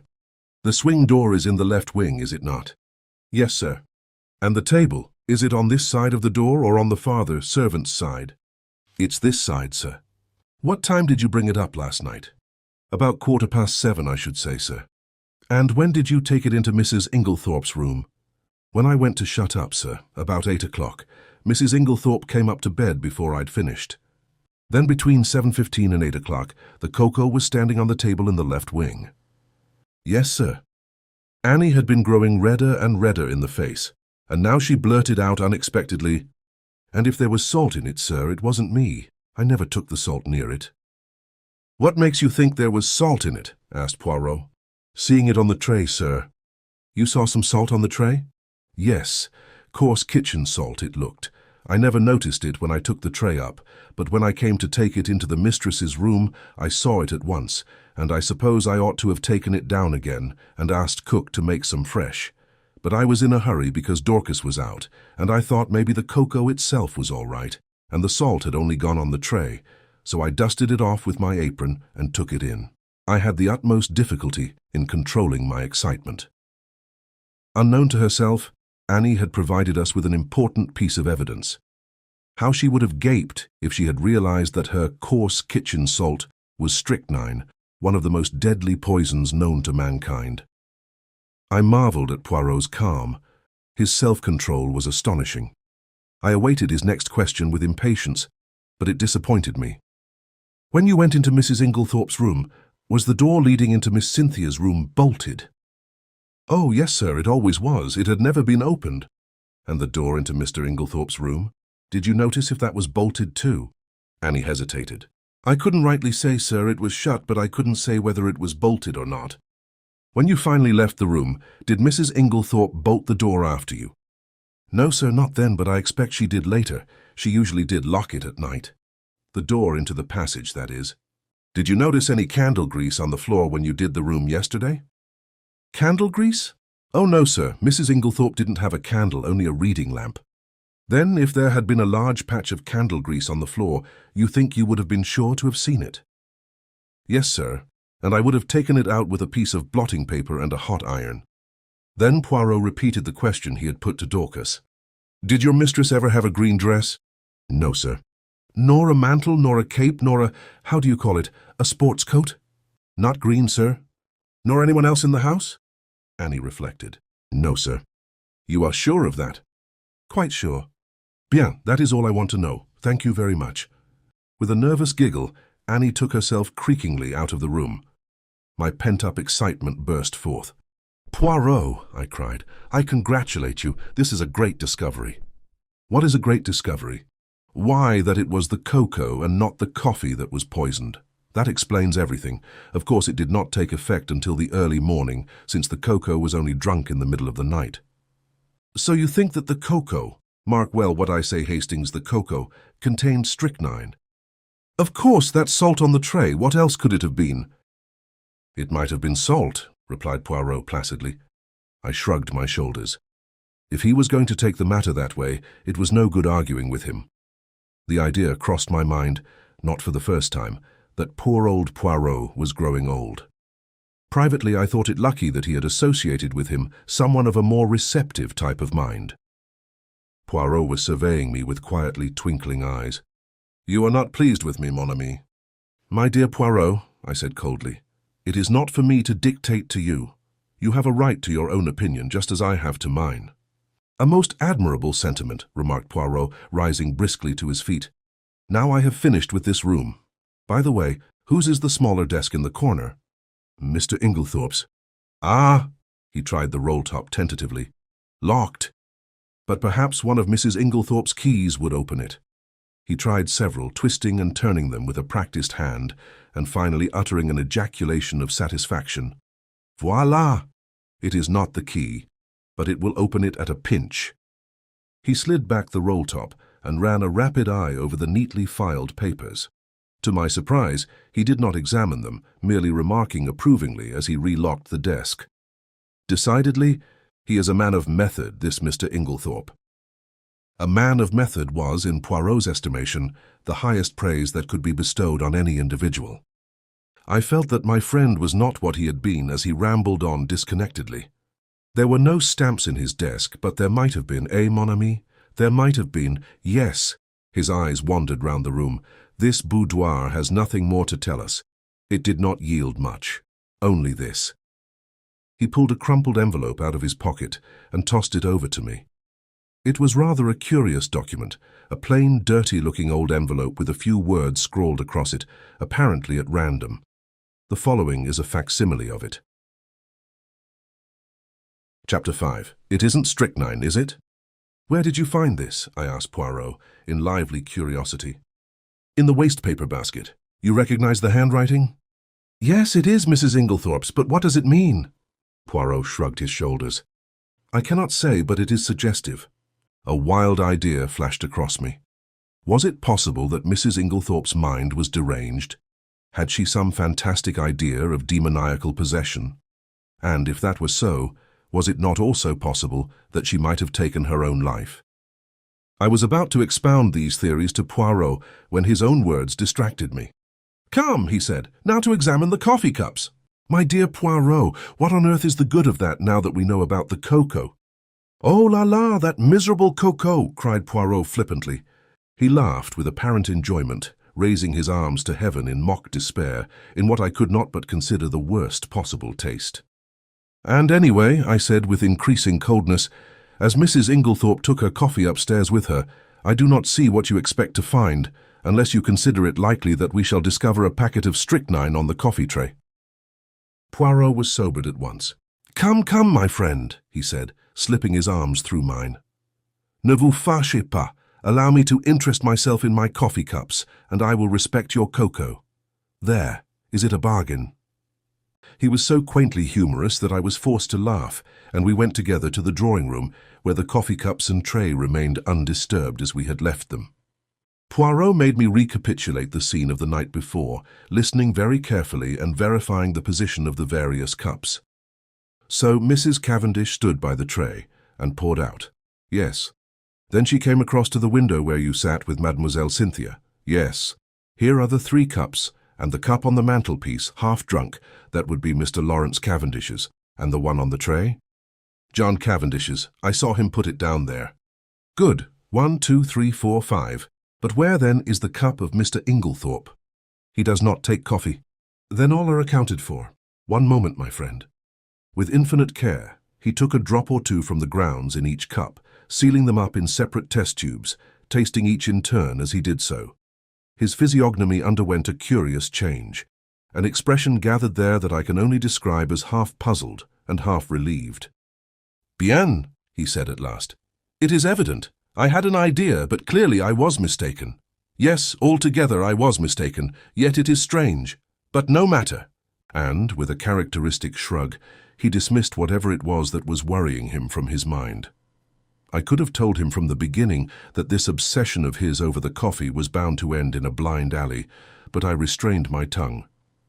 After all, though he was old, Poirot had been a great man in his day. Breakfast is ready, said John Cavendish, coming in from the hall. You will breakfast with us, Monsieur Poirot? Poirot acquiesced. I observed John. Already he was almost restored to his normal self. The shock of the events of the last night had upset him temporarily, but his equable poise soon swung back to the normal. He was a man of very little imagination, in sharp contrast with his brother, who had perhaps too much. Ever since the early hours of the morning, John had been hard at work, sending telegrams. One of the first had gone to Evelyn Howard, writing notices for the papers, and generally occupying himself with the melancholy duties that a death entails. May I ask how things are proceeding, he said. Do your investigations point to my mother having died a natural death, or must we prepare ourselves for the worst? I think, Mr. Cavendish, said Poirot gravely, that you would do well not to buoy yourself up with any false hopes. Can you tell me the views of the other members of the family? My brother Lawrence is convinced that we are making a fuss over nothing. He says that everything points to its being a simple case of heart failure. He does he? That is very interesting, murmured Poirot softly. And Mrs. Cavendish? A faint cloud passed over John's face.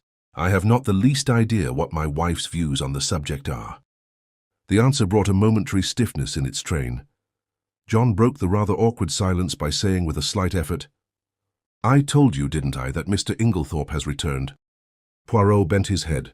It's an awkward position for all of us.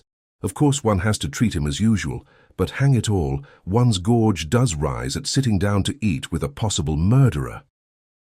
Poirot nodded sympathetically. I quite understand. It is a very difficult situation for you, Mr. Cavendish. I would like to ask you one question. Mr. Inglethorpe's reason for not returning last night was, I believe, that he had forgotten the latchkey. Is not that so? Yes. I suppose you are quite sure that the latchkey was forgotten, that he did not take it after all. I have no idea. I never thought of looking. We always keep it in the hall drawer. I'll go and see if it's there now. Poirot held up his hand with a faint smile. No, Mr. Cavendish, it is too late now. I am certain that you would find it. If Mr. Inglethorpe did take it, he has had ample time to replace it by now. But do you think— I think nothing. If anyone had chanced to look this morning before his return and seen it there, it would have been a valuable point in his favor. That is all. John looked perplexed. Do not worry, said Poirot smoothly. I assure you that you need not let it trouble you. Since you are so kind, let us go and have some breakfast. Everyone was assembled in the dining room. Under the circumstances, we were naturally not a cheerful party. The reaction after a shock is always trying, and I think we were all suffering from it. Decorum and good breeding naturally enjoined that our demeanor should be much as usual, yet I could not help wondering if this self-control were really a matter of great difficulty. There were no red eyes, no signs of secretly indulged grief. I felt that I was right in my opinion, that Dorcas was the person most affected by the personal side of the tragedy. I pass over Alfred Inglethorpe, who acted the bereaved widower in a manner that I felt to be disgusting in its hypocrisy. Did he know that we suspected him, I wondered? Surely he could not be unaware of the fact, conceal it as we would. Did he feel some secret stirring of fear, or was he confident that his crime would go unpunished? Surely the suspicion in the atmosphere must warn him that he was already a marked man. But did everyone suspect him? What about Mrs. Cavendish? I watched her as she sat at the head of the table, graceful, composed, enigmatic. In her soft grey frock, with white ruffles at the wrists falling over her slender hands, she looked very beautiful. When she chose, however, her face could be sphinx-like in its inscrutability. She was very silent, hardly opening her lips, and yet in some queer way I felt that the great strength of her personality was dominating us all. And little Cynthia? Did she suspect? She looked very tired and ill, I thought. The heaviness and languor of her manner were very marked. I asked her if she were feeling ill, and she answered frankly, Yes, I've got the most beastly headache. Have another cup of coffee, mademoiselle, said Poirot solicitously. It will revive you. It is unparalleled for the mal de tête. He jumped up and took her cup. No sugar, said Cynthia, watching him, as he picked up the sugar tongs. No sugar? You abandon it in the wartime, eh? No, I never take it in coffee. Sacré, murmured Poirot to himself, as he brought back the replenished cup. Only I heard him, and glancing up curiously at the little man, I saw that his face was working with suppressed excitement, and his eyes were as green as a cat's. He had heard or seen something that had affected him strongly, but what was it? I do not usually label myself as dense, but I must confess that nothing out of the ordinary had attracted my attention. In another moment, the door opened and Dorcas appeared. Mr. Wells to see you, sir, she said to John. I remembered the name as being that of the lawyer to whom Mrs. Inglethorpe had written the night before. John rose immediately. Show him into my study. Then he turned to us. My mother's lawyer, he explained, and in a lower voice. He is also coroner, you understand. Perhaps you would like to come with me. We acquiesced and followed him out of the room. John strode on ahead, and I took the opportunity of whispering to Poirot, There will be an inquest, then? Poirot nodded absently. He seemed absorbed in thought, so much so that my curiosity was aroused. What is it? You are not attending to what I say. It is true, my friend. I am much worried. Why? Because Mademoiselle Cynthia does not take sugar in her coffee. What? You cannot be serious? But I am most serious. Ah, there is something there that I do not understand. My instinct was right. What instinct? The instinct that led me to insist on examining those coffee cups. Chut! No more now. We followed John into his study, and he closed the door behind us. Mr. Wells was a pleasant man of middle age, with keen eyes and the typical lawyer's mouth. John introduced us both and explained the reason of our presence. "You will understand, Wells," he added, "that this is all strictly private. We are still hoping that there will turn out to be no need for investigation of any kind." Quite so," said Mr. Wells soothingly. "I wish we could have spared you the pain and publicity of an inquest, but of course it's quite unavoidable in the absence of a doctor's certificate." "Yes, I suppose so. Clever man, Bauerstein. Great authority on toxicology, I believe." "Indeed," said John with a certain stiffness in his manner. Then he added rather hesitatingly, "Shall we have to appear as witnesses? All of us, I mean." "You, of course, and Mr. Inglethorp." A slight pause ensued before the lawyer went on in his soothing manner. "Any other evidence will be simply confirmatory, a mere matter of form." "I see." A faint expression of relief swept over John's face. It puzzled me, for I saw no occasion for it. "If you know of nothing to the contrary," pursued Mr. Wells, "I had thought of Friday.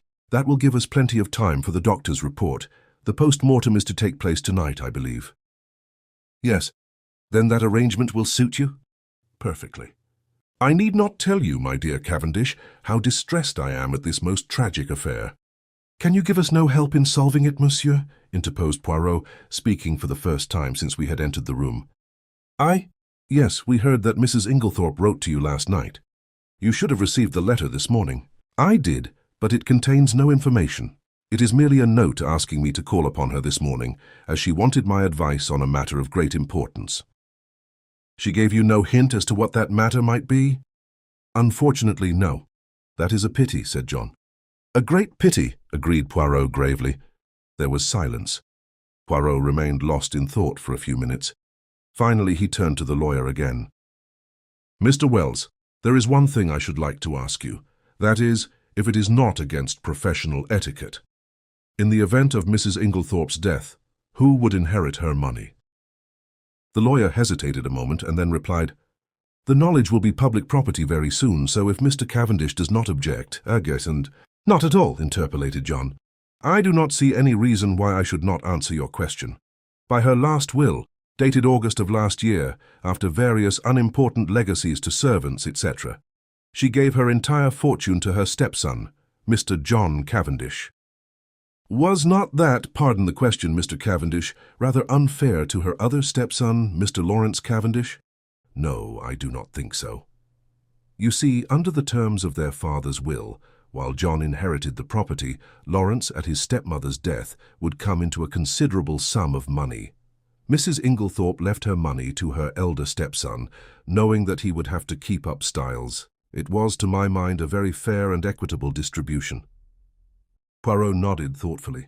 "I see. But I am right in saying, am I not, that by your English law that will was automatically revoked when Mrs. Inglethorpe remarried?" Mr. Wells bowed his head. "As I was about to proceed, Monsieur Poirot, that document is now null and void." "Hein," said Poirot. He reflected for a moment and then asked, "Was Mrs. Inglethorpe herself aware of that fact?" "I do not know. She may have been." "She was," said John unexpectedly. "We were discussing the matter of wills being revoked by marriage only yesterday." One more question, Mr. Wells. You say her last will. Had Mrs. Inglethorpe then made several former wills?" "On an average, she made a new will at least once a year," said Mr. Wells imperturbably.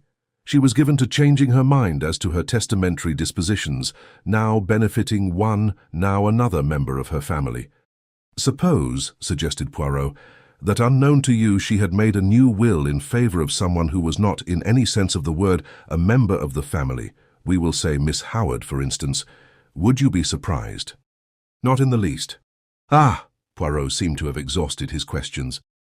I drew close to him, while John and the lawyer were debating the question of going through Mrs. Inglethorpe's papers. "Do you think Mrs. Inglethorpe made a will leaving all her money to Miss Howard?" I asked in a low voice with some curiosity. Poirot smiled. "No." "Then why did you ask?" "Hush!" John Cavendish had turned to Poirot. "Will you come with us, Monsieur Poirot? We are going through my mother's papers. Mr. Inglethorpe is quite willing to leave it entirely to Mr. Wells and myself." "Which simplifies matters very much," murmured the lawyer. "As technically, of course, he was entitled—" He did not finish the sentence. "We will look through the desk in the boudoir first," explained John, "and go up to her bedroom afterwards. She kept her most important papers in a purple dispatch case, which we must look through carefully." "Yes," said the lawyer, "it is quite possible that there may be a later will than the one in my possession." "There is a later will." It was Poirot who spoke. "What?" John and the lawyer looked at him startled. "Or rather," pursued my friend imperturbably, "there was one." "What do you mean? There was one? Where is it now?" "Burnt." "Burnt?" "Yes. See here." He took out the charred fragment we had found in the grate in Mrs. Inglethorp's room and handed it to the lawyer with a brief explanation of when and where he had found it. "But possibly this is an old will." "I do not think so. In fact, I am almost certain that it was made no earlier than yesterday afternoon." "What? Impossible!" broke simultaneously from both men. Poirot turned to John. "If you will allow me to send for your gardener, I will prove it to you." "Oh, of course, but I don't see—" Poirot raised his hand. "Do as I ask you. Afterwards you shall question as much as you please." "Very well." He rang the bell. Dorcas answered it in due course. "Dorcas, will you tell Manning to come round and speak to me here?" "Yes, sir." Dorcas withdrew. We waited in a tense silence. Poirot alone seemed perfectly at his ease and dusted a forgotten corner of the bookcase. The clumping of hobnailed boots on the gravel outside proclaimed the approach of Manning. John looked questioningly at Poirot. The latter nodded. "Come inside, Manning," said John. "I want to speak to you." Manning came slowly and hesitatingly through the French window and stood as near it as he could. He held his cap in his hands, twisting it very carefully round and round. His back was much bent, though he was probably not as old as he looked, but his eyes were sharp and intelligent, and belied his slow and rather cautious speech. "Manning," said John, "this gentleman will put some questions to you which I want you to answer." "Yes, sir," mumbled Manning. Poirot stepped forward briskly. Manning's eye swept over him with a faint contempt. "You were planting a bed of begonias round by the south side of the house yesterday afternoon, were you not, Manning?" "Yes, sir, me and Willem." "And Mrs. Inglethorp came to the window and called you, did she not?" "Yes, sir, she did." "Tell me in your own words exactly what happened after that." "Well, sir, nothing much. She just told Willem to go on his bicycle down to the village and bring back a form of will or such like, I don't know what exactly. She wrote it down for him." "Well?" "Well, he did, sir." "And what happened next?" "We went on with the begonias, sir." "Did not Mrs. Inglethorp call you again?" "Yes, sir, both me and Willem, she called." "And then?" "She made us come right in and sign our names at the bottom of a long paper, under where she'd signed." "Did you see anything of what was written above her signature?" asked Poirot sharply. "No, sir, there was a bit of blotting paper over that part." "And you signed where she told you?" "Yes, sir, first me and then Willem." "What did she do with it afterwards?" "Well, sir, she slipped it into a long envelope and put it inside a sort of purple box that was standing on the desk." "What time was it when she first called you?" "About 4, I should say, sir." "Not earlier. Couldn't it have been about 3:30? "No, I shouldn't say so, sir. It would be more likely to be a bit after 4, not before it." "Thank you, Manning, that will do," said Poirot pleasantly. The gardener glanced at his master, who nodded, whereupon Manning lifted a finger to his forehead with a low mumble and backed cautiously out of the window. We all looked at each other. "Good heavens," murmured John, "what an extraordinary coincidence." "How a coincidence?" "That my mother should have made a will on the very day of her death." Mr. Wells cleared his throat and remarked dryly, "Are you so sure it is a coincidence, Cavendish?" "What do you mean?" "Your mother, you tell me, had a violent quarrel with someone yesterday afternoon." "What do you mean?" cried John again. There was a tremor in his voice, and he had gone very pale. "In consequence of that quarrel, your mother very suddenly and hurriedly makes a new will. The contents of that will we shall never know. She told no one of its provisions. This morning, no doubt, she would have consulted me on the subject, but she had no chance. The will disappears, and she takes its secret with her to her grave. Cavendish, I much fear there is no coincidence there. Monsieur Poirot, I am sure you agree with me that the facts are very suggestive." "Suggestive or not," interrupted John, "we are most grateful to Monsieur Poirot for elucidating the matter. But for him, we should never have known of this will. I suppose I may not ask you, monsieur, what first led you to suspect the fact?" Poirot smiled and answered. A scribbled-over old envelope and a freshly planted bed of begonias. John, I think, would have pressed his questions further, but at that moment the loud purr of a motor was audible, and we all turned to the window as it swept past. "Evie!" cried John. "Excuse me, Wells."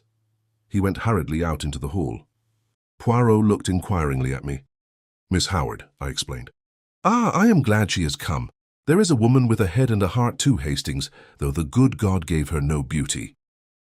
I followed John's example and went out into the hall, where Miss Howard was endeavoring to extricate herself from the voluminous mass of veils that enveloped her head. As her eyes fell on me, a sudden pang of guilt shot through me. This was the woman who had warned me so earnestly, and to whose warning I had, alas, paid no heed. How soon, and how contemptuously, I had dismissed it from my mind. Now that she had been proved justified in so tragic a manner, I felt ashamed. She had known Alfred Inglethorp only too well. I wondered whether, if she had remained at Styles, the tragedy would have taken place, or would the man have feared her watchful eyes.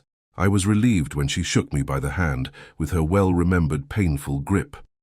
The eyes that met mine were sad, but not reproachful. That she had been crying bitterly, I could tell by the redness of her eyelids, but her manner was unchanged from its old gruffness. "Started the moment I got the wire. Just come off night duty, hired car, quickest way to get here." "Have you had anything to eat this morning, Evie?" asked John. "No." "I thought not. Come along, breakfast's not cleared away yet and they'll make you some fresh tea." He turned to me. "Look after her, Hastings, will you? Wells is waiting for me. Oh, here's Monsieur Poirot. He's helping us, you know, Evie." Miss Howard shook hands with Poirot, but glanced suspiciously over her shoulder at John. "What do you mean, helping us?" "Helping us to investigate." "Nothing to investigate. Have they taken him to prison yet?" "Taken who to prison?" "Who? Alfred Inglethorp, of course." "My dear Evie, do be careful. Lawrence is of the opinion that my mother died from heart seizure." "More fool, Lawrence," retorted Miss Howard. "Of course Alfred Inglethorp murdered poor Emily, as I always told you he would." "My dear Evie, don't shout so. Whatever we may think or suspect, it is better to say as little as possible for the present. The inquest isn't until Friday." "Not until fiddlesticks." The snort Miss Howard gave was truly magnificent. "You're all off your heads. The man will be out of the country by then. If he's any sense, he won't stay here tamely and wait to be hanged." John Cavendish looked at her helplessly. "I know what it is," she accused him. "You've been listening to the doctors." "Never should. What do they know? Nothing at all, or just enough to make them dangerous. I ought to know. My own father was a doctor. That little Wilkins is about the greatest fool that even I have ever seen. Heart seizure. Sort of thing he would say. Anyone with any sense could see at once that her husband had poisoned her. I always said he'd murder her in her bed, poor soul. Now he's done it, and all you can do is to murmur silly things about heart seizure and inquest on Friday. You ought to be ashamed of yourself, John Cavendish." "What do you want me to do?" asked John, unable to help a faint smile. "Dash it all, Evie, I can't haul him down to the local police station by the scruff of his neck." "Well, you might do something. Find out how he did it. He's a crafty beggar. Dare say he soaked flypapers. Ask Cook if she's missed any." It occurred to me very forcibly at that moment that to harbour Miss Howard and Alfred Inglethorp under the same roof and keep the peace between them was likely to prove a Herculean task, and I did not envy John. I could see by the expression of his face that he fully appreciated the difficulty of the position. For the moment he sought refuge in retreat and left the room precipitately. Dorcas brought in fresh tea. As she left the room, Poirot came over from the window where he had been standing and sat down facing Miss Howard. "Mademoiselle," he said gravely, "I want to ask you something." "Ask away," said the lady, eyeing him with some disfavour. "I want to be able to count upon your help." "I'll help you to hang Alfred with pleasure," she replied gruffly. "Hanging's too good for him, ought to be drawn and quartered like in good old times." "We are at one then," said Poirot, "for I too want to hang the criminal." "Alfred Inglethorp." "Him or another?" "No question of another. Poor Emily was never murdered until he came along. I don't say she wasn't surrounded by sharks. She was, but it was only her purse they were after. Her life was safe enough. But along comes Mr. Alfred Inglethorp, and within 2 months, hey presto! Believe me, Miss Howard, said Poirot very earnestly, if Mr. Inglethorp is the man, he shall not escape me. On my honour, I will hang him as high as Haman. That's better, said Miss Howard more enthusiastically, but I must ask you to trust me. Now your help may be very valuable to me. I will tell you why. Because in all this house of mourning, yours are the only eyes that have wept. Miss Howard blinked, and a new note crept into the gruffness of her voice. If you mean that I was fond of her, yes, I was. You know, Emily was a selfish old woman in her way. She was very generous, but she always wanted a return. She never let people forget what she had done for them, and that way she missed love. Don't think she ever realized it, though, or felt the lack of it. Hope not, anyway. I was on a different footing. I took my stand from the first. So many pounds a year I'm worth to you. Well and good, but not a penny piece besides, not a pair of gloves, nor a theatre ticket. She didn't understand, was very offended sometimes, said I was foolishly proud.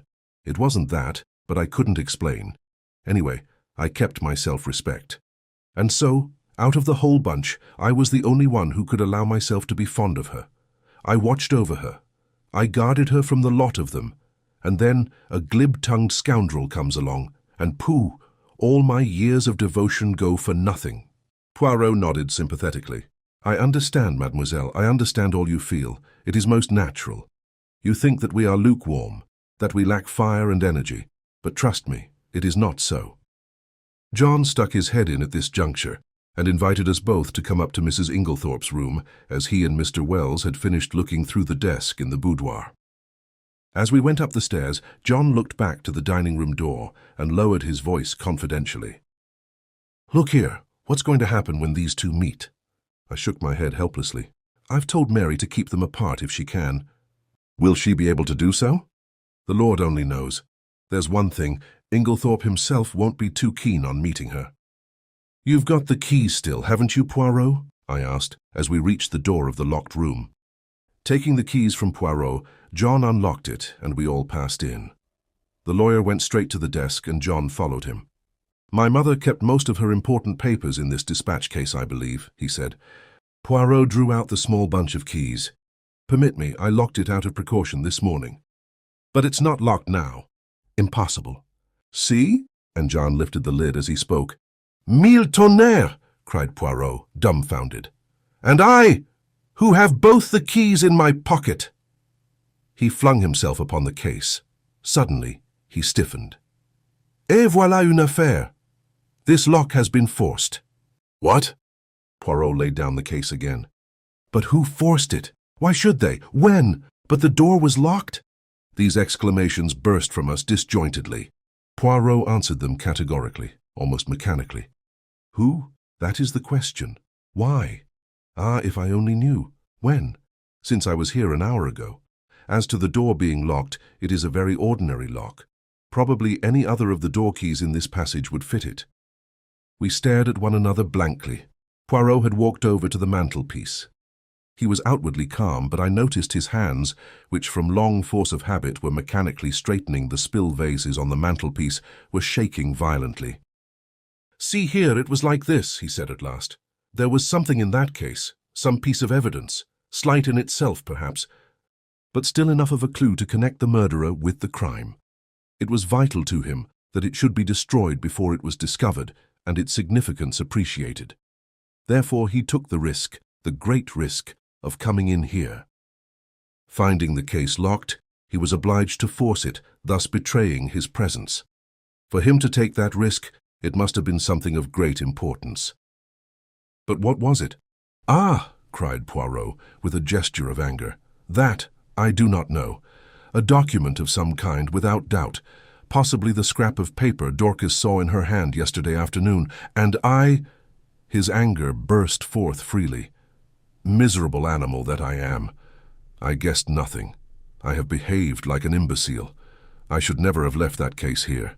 I should have carried it away with me. Ah, triple pig. And now it is gone.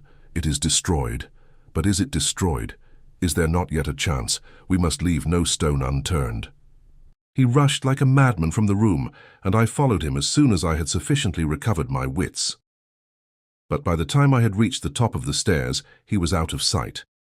Mary Cavendish was standing where the staircase branched, staring down into the hall in the direction in which he had disappeared.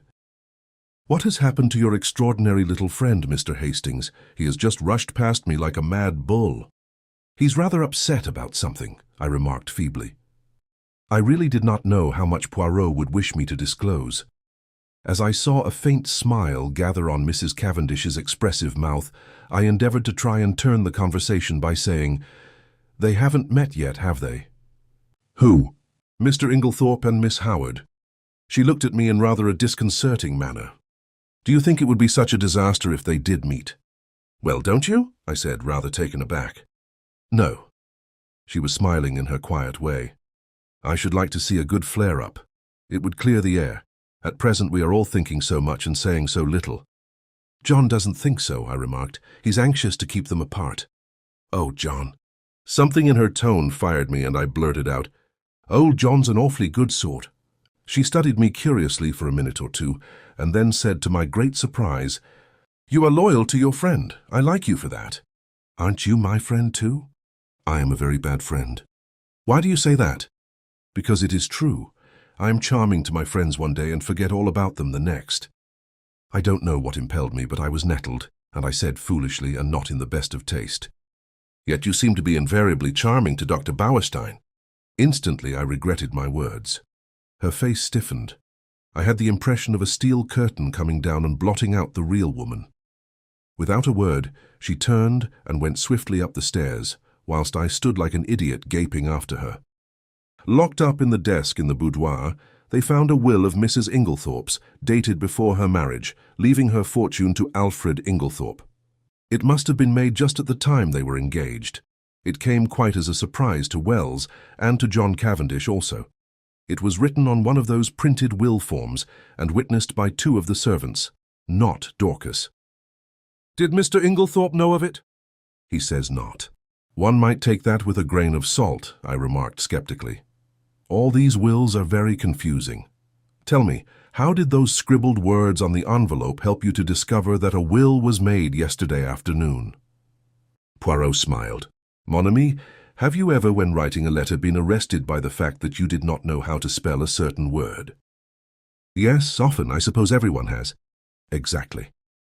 And have you not, in such a case, tried the word once or twice on the edge of the blotting paper or a spare scrap of paper to see if it looked right? Well, that is what Mrs. Inglethorp did. You will notice that the word possessed is spelt first with ones and subsequently with 2, correctly. To make sure, she had further tried it in a sentence, thus, "I am possessed." Now, what did that tell me? It told me that Mrs. Inglethorp had been writing the word possessed that afternoon, and having the fragment of paper found in the grate fresh in my mind, the possibility of a will, a document almost certain to contain that word, occurred to me at once. This possibility was confirmed by a further circumstance. In the general confusion, the boudoir had not been swept that morning, and near the desk were several traces of brown mould and earth. The weather had been perfectly fine for some days, and no ordinary boots would have left such a heavy deposit. I strolled to the window and saw at once that the begonia beds had been newly planted. The mould in the beds was exactly similar to that on the floor of the boudoir, and also I learnt from you that they had been planted yesterday afternoon. I was now sure that one, or possibly both of the gardeners, for there were 2 sets of footprints in the bed, had entered the boudoir, for if Mrs. Inglethorp had merely wished to speak to them, she would in all probability have stood at the window, and they would not have come into the room at all. I was now quite convinced that she had made a fresh will, and had called the 2 gardeners in to witness her signature. Events proved that I was right in my supposition. That was very ingenious, I could not help admitting. I must confess that the conclusions I drew from those few scribbled words were quite erroneous. He smiled. "You gave too much rein to your imagination. Imagination is a good servant and a bad master. The simplest explanation is always the most likely." Another point. How did you know that the key of the dispatch case had been lost? I did not know it. It was a guess that turned out to be correct. You observed that it had a piece of twisted wire through the handle. That suggested to me at once that it had possibly been wrenched off a flimsy key ring. Now, if it had been lost and recovered, Mrs. Inglethorp would at once have replaced it on her bunch. But on her bunch I found what was obviously the duplicate key, very new and bright, which led me to the hypothesis that somebody else had inserted the original key in the lock of the dispatch case. Yes, I said, Alfred Inglethorp without doubt. Poirot looked at me curiously. You are very sure of his guilt? Well, naturally. Every fresh circumstance seems to establish it more clearly. On the contrary, said Poirot quietly, there are several points in his favor. Oh, come now. Yes, I see only one. And that? That he was not in the house last night. Bad shot, as you English say. You have chosen the one point that to my mind tells against him. How is that? Because if Mr. Inglethorp knew that his wife would be poisoned last night, he would certainly have arranged to be away from the house. His excuse was an obviously trumped-up one. That leaves us two possibilities. Either he knew what was going to happen, or he had a reason of his own for his absence. And that reason? I asked skeptically. Poirot shrugged his shoulders. How should I know? Discreditable, without doubt. This Mr. Inglethorp, I should say, is somewhat of a scoundrel, but that does not of necessity make him a murderer. I shook my head, unconvinced. We do not agree, eh? Said Poirot. Well, let us leave it. Time will show which of us is right. Now let us turn to other aspects of the case. What do you make of the fact that all the doors of the bedroom were bolted on the inside? Well, I considered, one must look at it logically. True. I should put it this way. The doors were bolted. Our own eyes have told us that. Yet the presence of the candle grease on the floor and the destruction of the will prove that during the night someone entered the room. You agree so far? Perfectly. Put with admirable clearness. Proceed. Well, I said, encouraged. As the person who entered did not do so by the window, nor by miraculous means, it follows that the door must have been opened from inside by Mrs. Inglethorp herself. That strengthens the conviction that the person in question was her husband. She would naturally open the door to her own husband. Poirot shook his head. Why should she? She had bolted the door leading into his room, a most unusual proceeding on her part. She had had a most violent quarrel with him that very afternoon. No, he was the last person she would admit. But you agree with me that the door must have been opened by Mrs. Inglethorp herself? There is another possibility. She may have forgotten to bolt the door into the passage when she went to bed, and have got up later, towards morning, and bolted it then. Poirot, is that seriously your opinion? No, I do not say it is so, but it might be. Now, to turn to another feature, what do you make of the scrap of conversation you overheard between Mrs. Cavendish and her mother-in-law? I had forgotten that, I said thoughtfully. That is as enigmatical as ever. It seems incredible that a woman like Mrs. Cavendish, proud and reticent to the last degree, should interfere so violently in what was certainly not her affair. Precisely.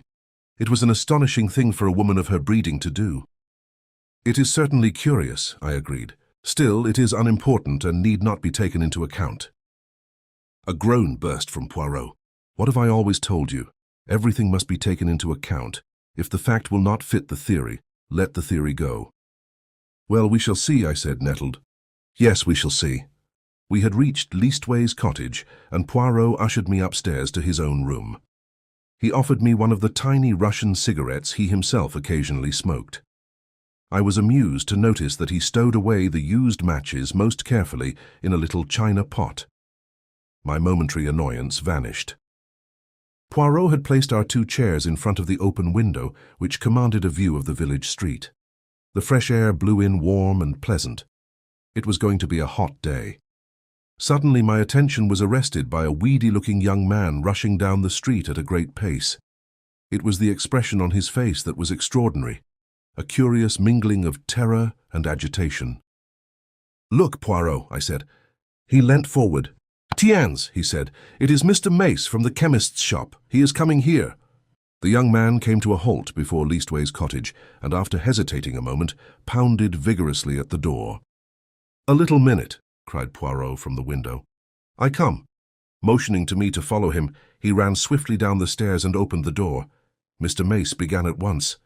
Oh, Mr. Poirot, I'm sorry for the inconvenience. But I heard that you'd just come back from the hall. Yes, we have. The young man moistened his dry lips. His face was working curiously. It's all over the village about old Mrs. Inglethorp dying so suddenly. They do say, he lowered his voice cautiously, that it's poison. Poirot's face remained quite impassive. Only the doctors can tell us that, Mr. Mace. Yes, exactly, of course. The young man hesitated, and then his agitation was too much for him. He clutched Poirot by the arm and sank his voice to a whisper. Just tell me this, Mr. Poirot, it isn't strychnine, is it? I hardly heard what Poirot replied, something evidently of a non-committal nature. The young man departed, and as he closed the door, Poirot's eyes met mine. Yes, he said, nodding gravely, he will have evidence to give at the inquest. We went slowly upstairs again. I was opening my lips when Poirot stopped me with a gesture of his hand. Not now, mon ami. I have need of reflection. My mind is in some disorder, which is not well. For about 10 minutes he sat in dead silence, perfectly still, except for several expressive motions of his eyebrows, and all the time his eyes grew steadily greener. At last he heaved a deep sigh. It is well. The bad moment has passed. Now all is arranged and classified. One must never permit confusion. The case is not clear yet, no, for it is of the most complicated. It puzzles me. Me, Hercule Poirot, there are 2 facts of significance. And what are they? The first is the state of the weather yesterday. That is very important. But it was a glorious day, I interrupted. Poirot, you're pulling my leg. Not at all. The thermometer registered 80 degrees in the shade. Do not forget that, my friend. It is the key to the whole riddle. And the second point, I asked. The important fact that Monsieur Inglethorp wears very peculiar clothes, has a black beard, and uses glasses. Poirot, I cannot believe you are serious. I am absolutely serious, my friend. But this is childish. No, it is very momentous. And supposing the coroner's jury returns a verdict of willful murder against Alfred Inglethorp, what becomes of your theories then? They would not be shaken, because 12 stupid men had happened to make a mistake. But that will not occur. For one thing, a country jury is not anxious to take responsibility upon itself, and Mr. Inglethorp stands practically in the position of local squire. Also, he added placidly, I should not allow it. You would not allow it? No. I looked at the extraordinary little man, divided between annoyance and amusement. He was so tremendously sure of himself. As though he read my thoughts, he nodded gently. Oh yes, mon ami. I would do what I say. He got up and laid his hand on my shoulder. His physiognomy underwent a complete change. Tears came into his eyes. In all this, you see, I think of that poor Mrs. Inglethorp who is dead. She was not extravagantly loved, no, but she was very good to us Belgians. I owe her a debt. I endeavored to interrupt, but Poirot swept on. Let me tell you this, Hastings. She would never forgive me if I let Alfred Inglethorp, her husband, be arrested now, when a word from me could save him. Chapter 6. The Inquest. In the interval before the inquest, Poirot was unfailing in his activity. Twice he was closeted with Mr. Wells. He also took long walks into the country. I rather resented his not taking me into his confidence, the more so as I could not in the least guess what he was driving at. It occurred to me that he might have been making inquiries at Rakes's farm, so finding him out when I called at Leastways Cottage on Wednesday evening, I walked over there by the fields, hoping to meet him.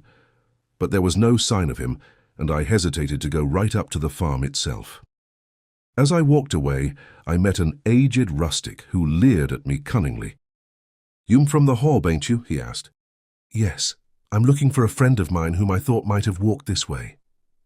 "A little chap, as waves his hands when he talks, one of them Belgies from the village?" "Yes," I said eagerly. "He has been here, then?" "Oh, aye, he's been here right enough. More'n once, too. Friend of yours, is he? Ah, you gentlemen from the Hall, you'n a pretty lot."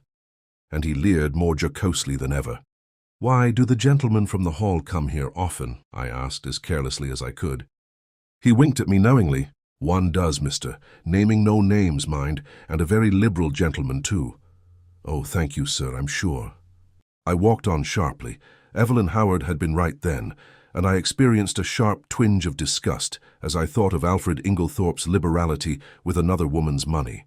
Had that piquant gypsy face been at the bottom of the crime, or was it the baser mainspring of money? Probably a judicious mixture of both. On one point, Poirot seemed to have a curious obsession. He once or twice observed to me that he thought Dorcas must have made an error in fixing the time of the quarrel.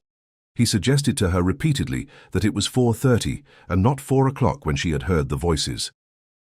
But Dorcas was unshaken. Quite an hour, or even more, had elapsed between the time when she had heard the voices and 5 o'clock, when she had taken tea to her mistress. The inquest was held on Friday at the Stylites Arms in the village. Poirot and I sat together, not being required to give evidence. The preliminaries were gone through, the jury viewed the body, and John Cavendish gave evidence of identification. Further questioned, he described his awakening in the early hours of the morning and the circumstances of his mother's death. The medical evidence was next taken.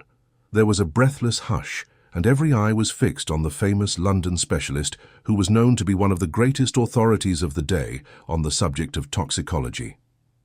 In a few brief words, he summed up the result of the post-mortem.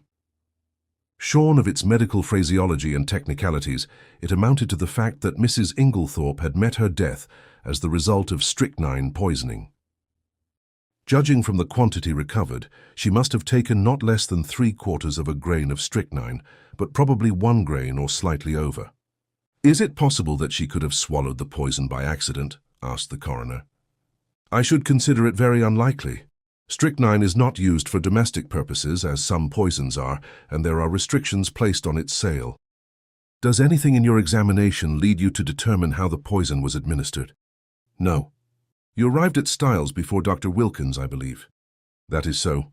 The motor met me just outside the lodge gates, and I hurried there as fast as I could."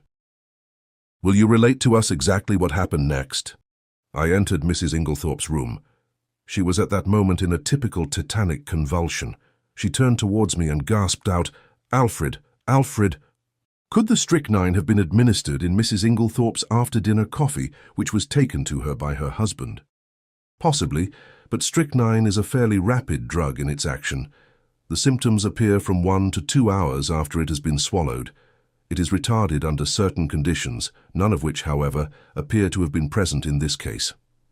I presume Mrs. Inglethorpe took the coffee after dinner about 8 o'clock, whereas the symptoms did not manifest themselves until the early hours of the morning, which, on the face of it, points to the drug having been taken much later in the evening.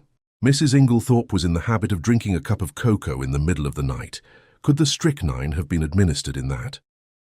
No, I myself took a sample of the cocoa remaining in the saucepan and had it analyzed. There was no strychnine present. I heard Poirot chuckle softly beside me. "How did you know?" I whispered. "Listen, I should say," the doctor was continuing, "that I would have been considerably surprised at any other result." "Why?" "Simply because strychnine has an unusually bitter taste. It can be detected in a solution of 1 in 70,000 and can only be disguised by some strongly flavored substance. Cocoa would be quite powerless to mask it." One of the jury wanted to know if the same objection applied to coffee. No. Coffee has a bitter taste of its own which would probably cover the taste of strychnine. Then you consider it more likely that the drug was administered in the coffee, but that for some unknown reason its action was delayed. Yes, but the cup being completely smashed, there is no possibility of analyzing its contents. This concluded Dr. Bauerstein's evidence. Dr. Wilkins corroborated it on all points. Sounded as to the possibility of suicide, he repudiated it utterly. The deceased, he said, suffered from a weak heart, but otherwise enjoyed perfect health, and was of a cheerful and well-balanced disposition. She would be one of the last people to take her own life. Lawrence Cavendish was next called. His evidence was quite unimportant, being a mere repetition of that of his brother. Just as he was about to step down, he paused and said rather hesitatingly, "I should like to make a suggestion if I may." He glanced deprecatingly at the coroner, who replied briskly, "Certainly, Mr. Cavendish, we are here to arrive at the truth of this matter, and welcome anything that may lead to further elucidation." "It is just an idea of mine," explained Lawrence. Of course I may be quite wrong, but it still seems to me that my mother's death might be accounted for by natural means. How do you make that out, Mr. Cavendish? My mother, at the time of her death, and for some time before it, was taking a tonic containing strychnine. Ah, said the coroner. The jury looked up, interested. I believe, continued Lawrence, that there have been cases where the cumulative effect of a drug, administered for some time, has ended by causing death. Also, is it not possible that she may have taken an overdose of her medicine by accident? This is the first we have heard of the deceased taking strychnine at the time of her death. We are much obliged to you, Mr. Cavendish. Dr. Wilkins was recalled and ridiculed the idea. What Mr. Cavendish suggests is quite impossible. Any doctor would tell you the same. Strychnine is, in a certain sense, a cumulative poison, but it would be quite impossible for it to result in sudden death in this way. There would have to be a long period of chronic symptoms which would at once have attracted my attention. The whole thing is absurd. And the second suggestion, that Mrs. Inglethorp may have inadvertently taken an overdose. 3 or even 4 doses would not have resulted in death. Mrs. Inglethorp always had an extra large amount of medicine made up at a time, as she dealt with Coots, the cash chemists in Tadminster. She would have had to take very nearly the whole bottle to account for the amount of strychnine found at the post-mortem. Then you consider that we may dismiss the tonic as not being in any way instrumental in causing her death?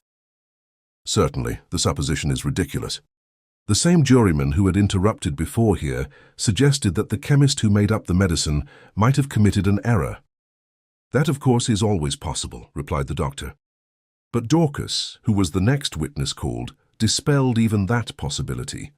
The medicine had not been newly made up. On the contrary, Mrs. Inglethorp had taken the last dose on the day of her death. So the question of the tonic was finally abandoned, and the coroner proceeded with his task.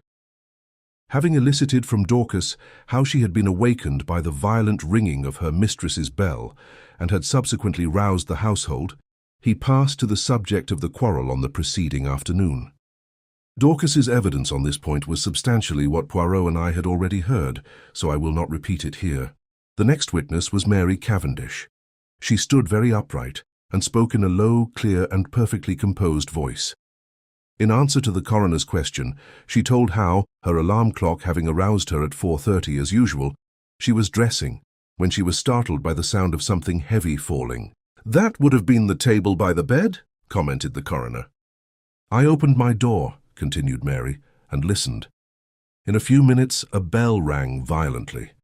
Dorcas came running down and woke my husband, and we all went to my mother-in-law's room, but it was locked." The coroner interrupted her. "I really do not think we need trouble you further on that point. We know all that can be known of the subsequent happenings, but I should be obliged if you would tell us all you overheard of the quarrel the day before." There was a faint insolence in her voice. She raised her hand and adjusted the ruffle of lace at her neck, turning her head a little as she did so. And quite spontaneously, the thought flashed across my mind. She is gaining time. "Yes, I understand," continued the coroner deliberately, "that you were sitting reading on the bench just outside the long window of the boudoir. That is so, is it not?" This was news to me, and glancing sideways at Poirot, I fancied that it was news to him as well. There was the faintest pause, the mere hesitation of a moment before she answered. "Yes, that is so. And the boudoir window was open, was it not?" Surely her face grew a little paler as she answered. "Yes. Then you cannot have failed to hear the voices inside, especially as they were raised in anger. In fact, they would be more audible where you were than in the hall." "Possibly. Will you repeat to us what you overheard of the quarrel?" "I really do not remember hearing anything." "Do you mean to say you did not hear voices?" "Oh yes, I heard the voices, but I did not hear what they said." A faint spot of color came into her cheek. "I am not in the habit of listening to private conversations." The coroner persisted. "And you remember nothing at all? Nothing, Mrs. Cavendish? Not one stray word or phrase to make you realize that it was a private conversation?" She paused and seemed to reflect, still outwardly as calm as ever. "Yes, I remember. Mrs. Inglethorp said something, I do not remember exactly what, about causing scandal between husband and wife." "Ah, The coroner leant back, satisfied. "That corresponds with what Dorcas heard.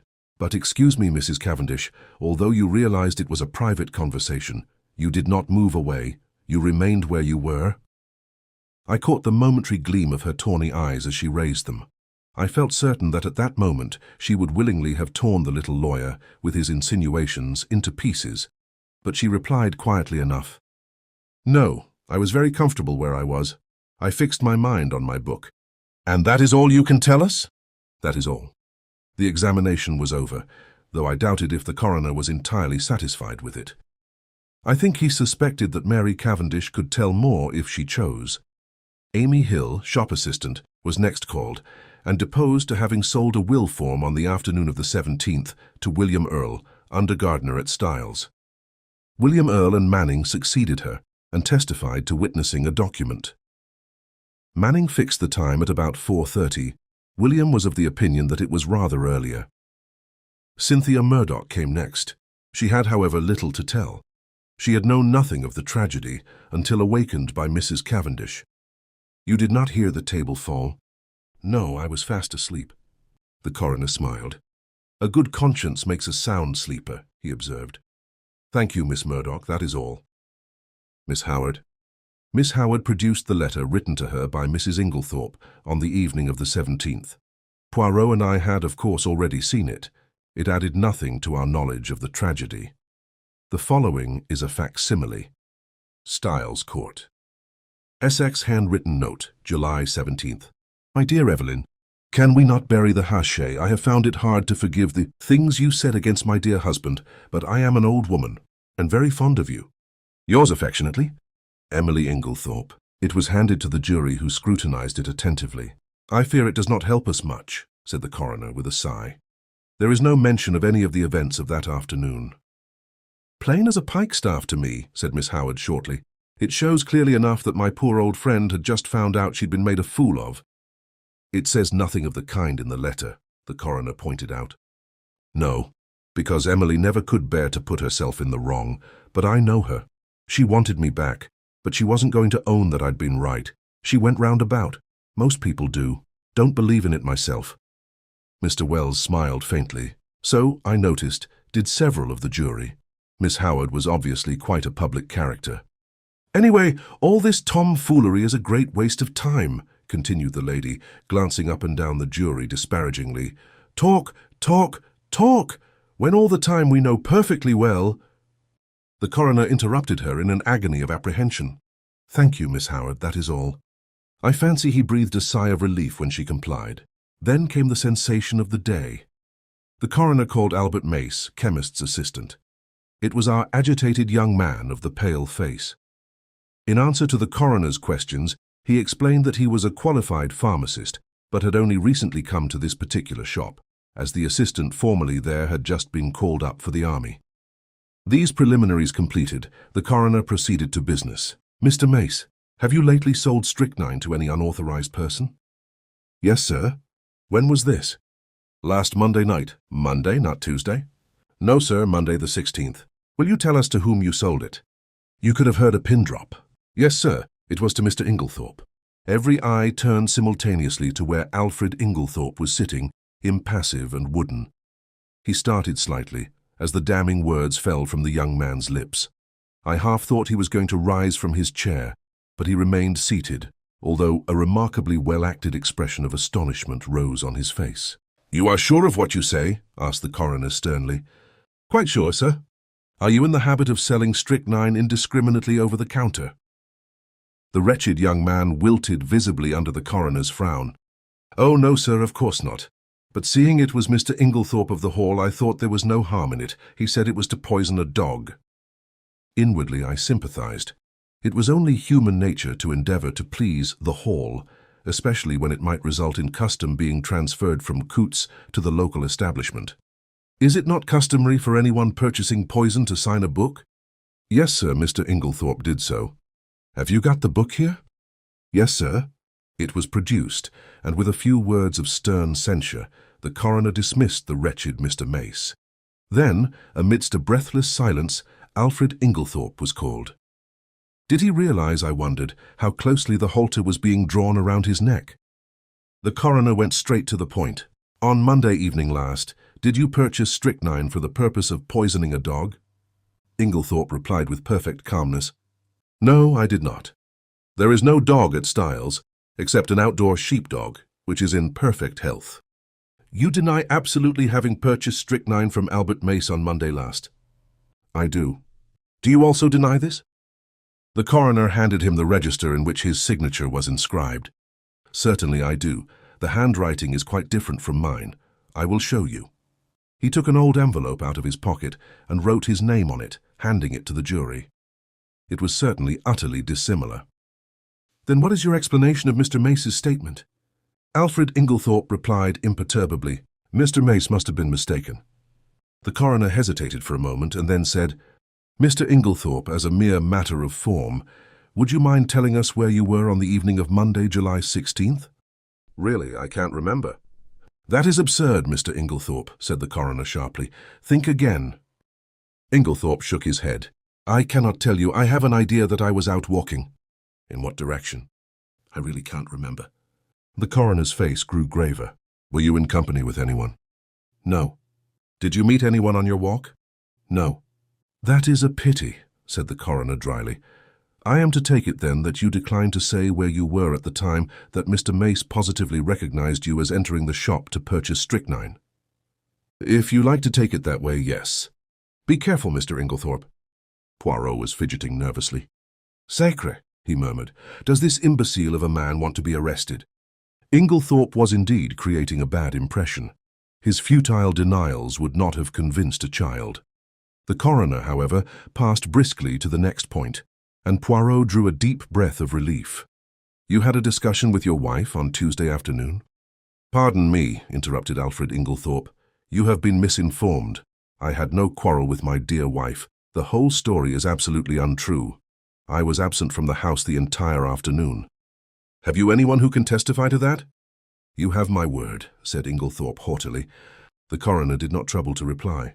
There are 2 witnesses who will swear to having heard your disagreement with Mrs. Inglethorp. Those witnesses were mistaken. I was puzzled. The man spoke with such quiet assurance that I was staggered. I looked at Poirot. There was an expression of exultation on his face which I could not understand. Was he at last convinced of Alfred Inglethorp's guilt? Mr. Inglethorp, said the coroner, you have heard your wife's dying words repeated here. Can you explain them in any way? Certainly I can. You can? It seems to me very simple. The room was dimly lighted. Dr. Bauerstein is much of my height and build, and like me, wears a beard. In the dim light, and suffering as she was, my poor wife mistook him for me. Ah, murmured Poirot to himself, but it is an idea, that. You think it is true? I whispered. I do not say that, but it is truly an ingenious supposition. You read my wife's last words as an accusation, Inglethorp was continuing. They were, on the contrary, an appeal to me. The coroner reflected a moment, then he said, I believe, Mr. Inglethorp, that you yourself poured out the coffee and took it to your wife that evening. I poured it out, yes, but I did not take it to her. I meant to do so, but I was told that a friend was at the hall door, so I laid down the coffee on the hall table. When I came through the hall again a few minutes later, it was gone. This statement might or might not be true, but it did not seem to me to improve matters much for Inglethorp. In any case, he had had ample time to introduce the poison. At that point, Poirot nudged me gently, indicating 2 men who were sitting together near the door. One was a little sharp, dark, ferret-faced man, the other was tall and fair. I questioned Poirot mutely. He put his lips to my ear. Do you know who that little man is? I shook my head. That is Detective Inspector James Japp of Scotland Yard, Jimmy Japp. The other man is from Scotland Yard too. Things are moving quickly, my friend. I stared at the 2 men intently. There was certainly nothing of the policeman about them. I should never have suspected them of being official personages. I was still staring when I was startled and recalled by the verdict being given. Willful murder against some person or persons unknown. Chapter 7. Poirot pays his debts. As we came out of the Stylites Arms, Poirot drew me aside by a gentle pressure of the arm. I understood his object. He was waiting for the Scotland Yard men. In a few moments they emerged, and Poirot at once stepped forward and accosted the shorter of the two. "I fear you do not remember me, Inspector Japp." "Why, if it isn't Mr. Poirot!" cried the inspector. He turned to the other man. "You've heard me speak of Mr. Poirot. It was in 1904 he and I worked together. The Abercrombie forgery case. You remember, he was run down in Brussels." "Ah, those were great days, Musia." "Then do you remember Baron Altara? There was a pretty rogue for you. He eluded the clutches of half the police in Europe. But we nailed him in Antwerp, thanks to Mr. Poirot here." As these friendly reminiscences were being indulged in, I drew nearer and was introduced to Detective Inspector Japp, who, in his turn, introduced us both to his companion, Superintendent Summerhay. "I need hardly ask what you are doing here, gentlemen," remarked Poirot. Japp closed one eye knowingly. "No, indeed. Pretty clear case, I should say." But Poirot answered gravely, "There I differ from you." "Oh, come," said Summerhay, opening his lips for the first time. "Surely the whole thing is clear as daylight. The man's caught red-handed. How he could be such a fool beats me." But Japp was looking attentively at Poirot. "Hold your fire, Summerhay," he remarked jocularly. "Me and Musia here have met before, and there's no man's judgment I'd sooner take than his. If I'm not greatly mistaken, he's got something up his sleeve. Isn't that so, Musia?" Poirot smiled. "I have drawn certain conclusions, yes." Summerhay was still looking rather skeptical, but Japp continued his scrutiny of Poirot. "It's this way," he said. "So far we've only seen the case from the outside. That's where the Yard's at a disadvantage in a case of this kind, where the murder's only out, so to speak, after the inquest. A lot depends on being on the spot first thing, and that's where Mr. Poirot's had the start of us. We shouldn't have been here as soon as this even, if it hadn't been for the fact that there was a smart doctor on the spot who gave us the tip through the coroner. But you've been on the spot from the first, and you may have picked up some little hints. From the evidence at the inquest, Mr. Inglethorp murdered his wife as sure as I stand here, and if anyone but you hinted the contrary, I'd laugh in his face. I must say I was surprised the jury didn't bring it in willful murder against him right off. I think they would have if it hadn't been for the coroner. He seemed to be holding them back." "Perhaps, though, you have a warrant for his arrest in your pocket now," suggested Poirot. A kind of wooden shutter of officialdom came down from Japp's expressive countenance. "Perhaps I have, and perhaps I haven't," he remarked dryly. Poirot looked at him thoughtfully. "I am very anxious, monsieur, that he should not be arrested." "I dare say," observed Summerhay sarcastically. Japp was regarding Poirot with comical perplexity. "Can't you go a little further, Mr. Poirot? A wink's as good as a nod from you. You've been on the spot, and the Yard doesn't want to make any mistakes, you know." Poirot nodded gravely. "That is exactly what I thought. Well, I will tell you this. Use your warrant. Arrest Mr. Inglethorp, but it will bring you no kudos. The case against him will be dismissed at once. Comme ça." And he snapped his fingers expressively. Japp's face grew grave, though Summerhay gave an incredulous snort. As for me, I was literally dumb with astonishment. I could only conclude that Poirot was mad. Japp had taken out a handkerchief and was gently dabbing his brow. "I daren't do it, Mr. Poirot. I'd take your word, but there's others over me who'll be asking what the devil I mean by it. Can't you give me a little more to go on?" Poirot reflected a moment. "It can be done," he said at last. "I admit I do not wish it. It forces my hand. I would have preferred to work in the dark just for the present, but what you say is very just. The word of a Belgian policeman, whose day is past, is not enough. And Alfred Inglethorp must not be arrested. That I have sworn, as my friend Hastings here knows. See then, my good Japp, you go at once to Styles?" "Well, in about half an hour. We're seeing the coroner and the doctor first." "Good. Call for me in passing. The last house in the village. I will go with you. At Styles, Mr. Inglethorp will give you, or if he refuses, as is probable, I will give you such proofs that shall satisfy you that the case against him could not possibly be sustained. Is that a bargain?" "That's a bargain," said Japp heartily, "and on behalf of the Yard I'm much obliged to you, though I'm bound to confess I can't at present see the faintest possible loophole in the evidence, but you always were a marvel. So long then, Musia." The two detectives strode away, Summerhay with an incredulous grin on his face. "Well, my friend," cried Poirot before I could get in a word. "What do you think? Mon Dieu, I had some warm moments in that court. I did not figure to myself that the man would be so pig-headed as to refuse to say anything at all. Decidedly, it was the policy of an imbecile." There are other explanations besides that of imbecility," I remarked. "For if the case against him is true, how could he defend himself except by silence?" "Why, in 1,000 ingenious ways," cried Poirot. "See, say that it is I who have committed this murder. I can think of 7 most plausible stories, far more convincing than Mr. Inglethorpe's stony denials." I could not help laughing. "My dear Poirot, I am sure you are capable of thinking of 70. But seriously, in spite of what I heard you say to the detectives, you surely cannot still believe in the possibility of Alfred Inglethorpe's innocence." "Why not now as much as before? Nothing has changed." "But the evidence is so conclusive." "Yes, too conclusive." We turned in at the gate of Leastways Cottage and proceeded up the now familiar stairs. Yes, too conclusive," continued Poirot, almost to himself. "Real evidence is usually vague and unsatisfactory. It has to be examined, sifted. But here the whole thing is cut and dried. No, my friend, this evidence has been very cleverly manufactured, so cleverly that it has defeated its own ends. How do you make that out? Because so long as the evidence against him was vague and intangible, it was very hard to disprove. But in his anxiety, the criminal has drawn the net so closely that one cut will set Inglethorpe free." I was silent, and in a minute or two Poirot continued, "Let us look at the matter like this. Here is a man, let us say, who sets out to poison his wife. He has lived by his wits, as the saying goes. Presumably, therefore, he has some wits. He is not altogether a fool. Well, how does he set about it?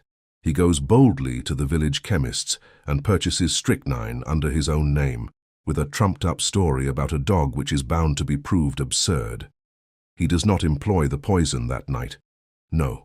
He waits until he has had a violent quarrel with her, of which the whole household is cognizant, and which naturally directs their suspicions upon him. He prepares no defense, no shadow of an alibi, yet he knows the chemist's assistant must necessarily come forward with the facts. Bah! Do not ask me to believe that any man could be so idiotic. Only a lunatic who wished to commit suicide by causing himself to be hanged would act so. "Still, I do not see," I began. "Neither do I see. I tell you, mon ami, it puzzles me, Hercule Poirot. But if you believe him innocent, how do you explain his buying the strychnine?" "Very simply, he did not buy it." "But Mace recognized him." "I beg your pardon. He saw a man with a black beard like Mr. Inglethorpe's, and wearing glasses like Mr. Inglethorpe, and dressed in Mr. Inglethorpe's rather noticeable clothes. He could not recognize a man whom he had probably only seen in the distance, since, you remember, he himself had only been in the village a fortnight, and Mrs. Inglethorpe dealt principally with coots in Tadminster." "Then you think—" "Mon ami, do you remember the 2 points I laid stress upon? Leave the first one for the moment. What was the second?" "The important fact that Alfred Inglethorpe wears peculiar clothes, has a black beard and uses glasses," I quoted. "Exactly. Now suppose anyone wished to pass himself off as John or Lawrence Cavendish. Would it be easy?" "No," I said thoughtfully. "Of course, an actor—" But Poirot cut me short ruthlessly. "And why would it not be easy?" "I will tell you, my friend. Because they are both clean-shaven men. To make up successfully as one of these two in broad daylight, it would need an actor of genius and a certain initial facial resemblance. But in the case of Alfred Inglethorpe, all that is changed. His clothes, his beard, the glasses which hide his eyes, those are the salient points about his personal appearance. Now, what is the first instinct of the criminal? To divert suspicion from himself, is it not so? And how can he best do that? By throwing it on someone else. In this instance, there was a man ready to his hand. Everybody was predisposed to believe in Mr. Inglethorpe's guilt. It was a foregone conclusion that he would be suspected, but to make it a sure thing there must be tangible proof, such as the actual buying of the poison, and that with a man of the peculiar appearance of Mr. Inglethorpe was not difficult. Remember, this young Mace had never actually spoken to Mr. Inglethorpe.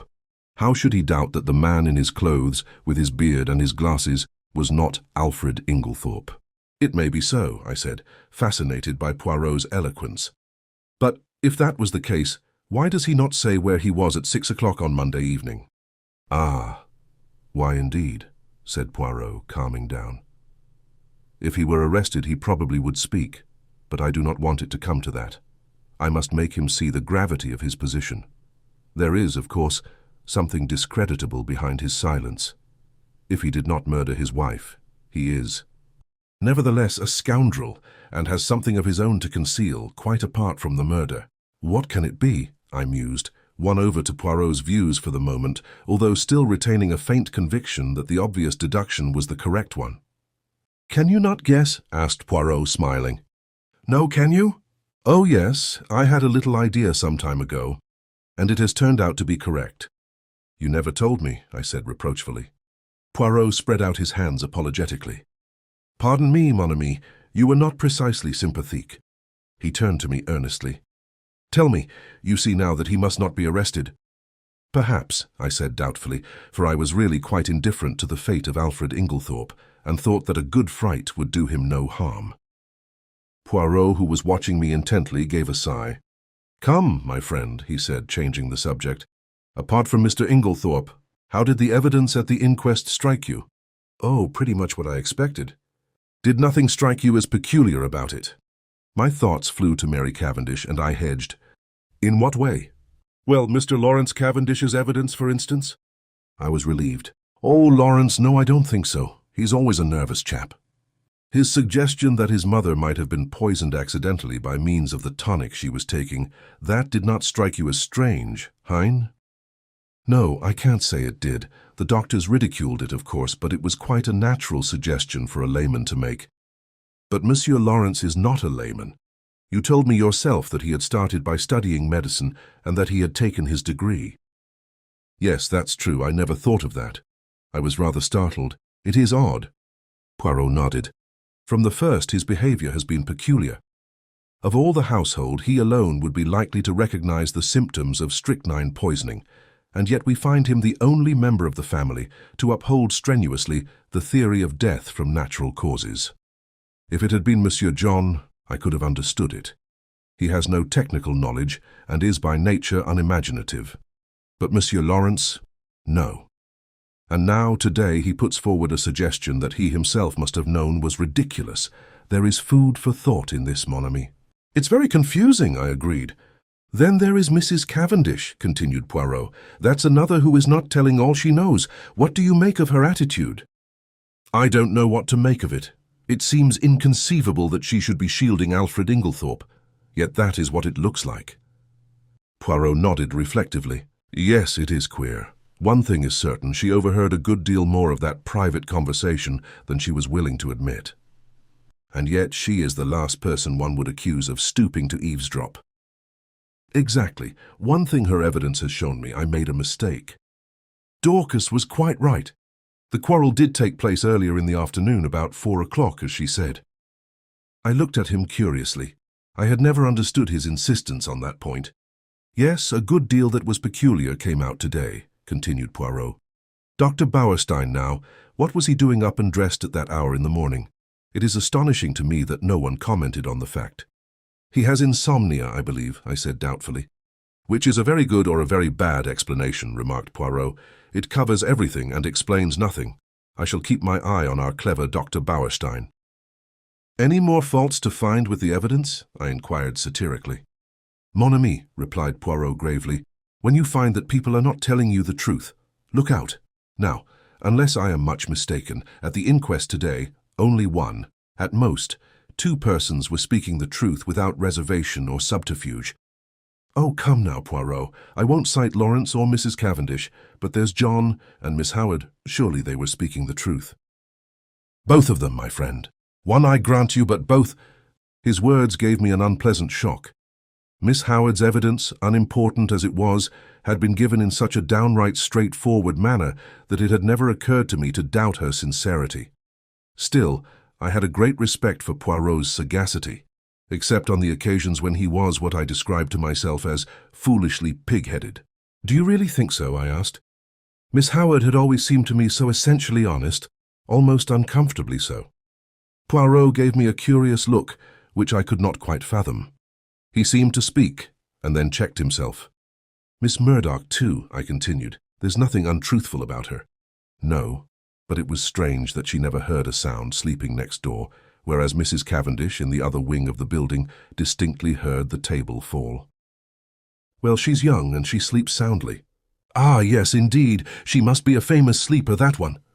I did not quite like the tone of his voice, but at that moment a smart knock reached our ears, and looking out of the window, we perceived the two detectives waiting for us below. Poirot seized his hat, gave a ferocious twist to his moustache, and carefully brushing an imaginary speck of dust from his sleeve, motioned me to precede him down the stairs. There we joined the detectives and set out for Styles. I think the appearance of the two Scotland Yard men was rather a shock, especially to John, though of course after the verdict he had realized that it was only a matter of time. Still, the presence of the detectives brought the truth home to him more than anything else could have done.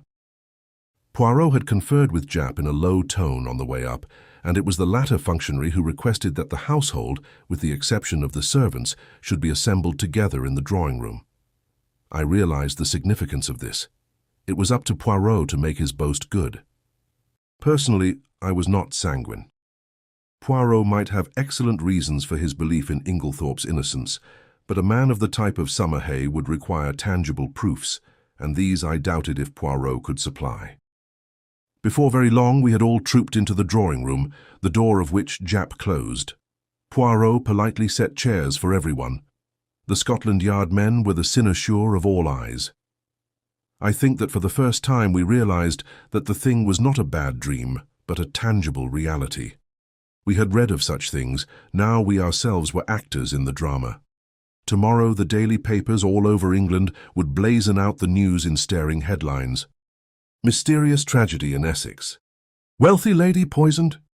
There would be pictures of Styles, snapshots of the family leaving the inquest. The village photographer had not been idle. All the things that one had read 100 times, things that happened to other people, not to oneself. And now, in this house, a murder had been committed. In front of us were the detectives in charge of the case. The well-known glib phraseology passed rapidly through my mind in the interval before Poirot opened the proceedings. I think everyone was a little surprised that it should be he and not one of the official detectives who took the initiative. "Mesdames and messieurs," said Poirot, bowing as though he were a celebrity about to deliver a lecture, "I have asked you to come here all together for a certain object. That object, it concerns Mr. Alfred Inglethorpe." Inglethorpe was sitting a little by himself. I think unconsciously everyone had drawn his chair slightly away from him, and he gave a faint start as Poirot pronounced his name. "Mr. Inglethorpe," said Poirot, addressing him directly, "a very dark shadow is resting on this house, the shadow of murder." Inglethorpe shook his head sadly. "My poor wife," he murmured, "poor Emily, it is terrible."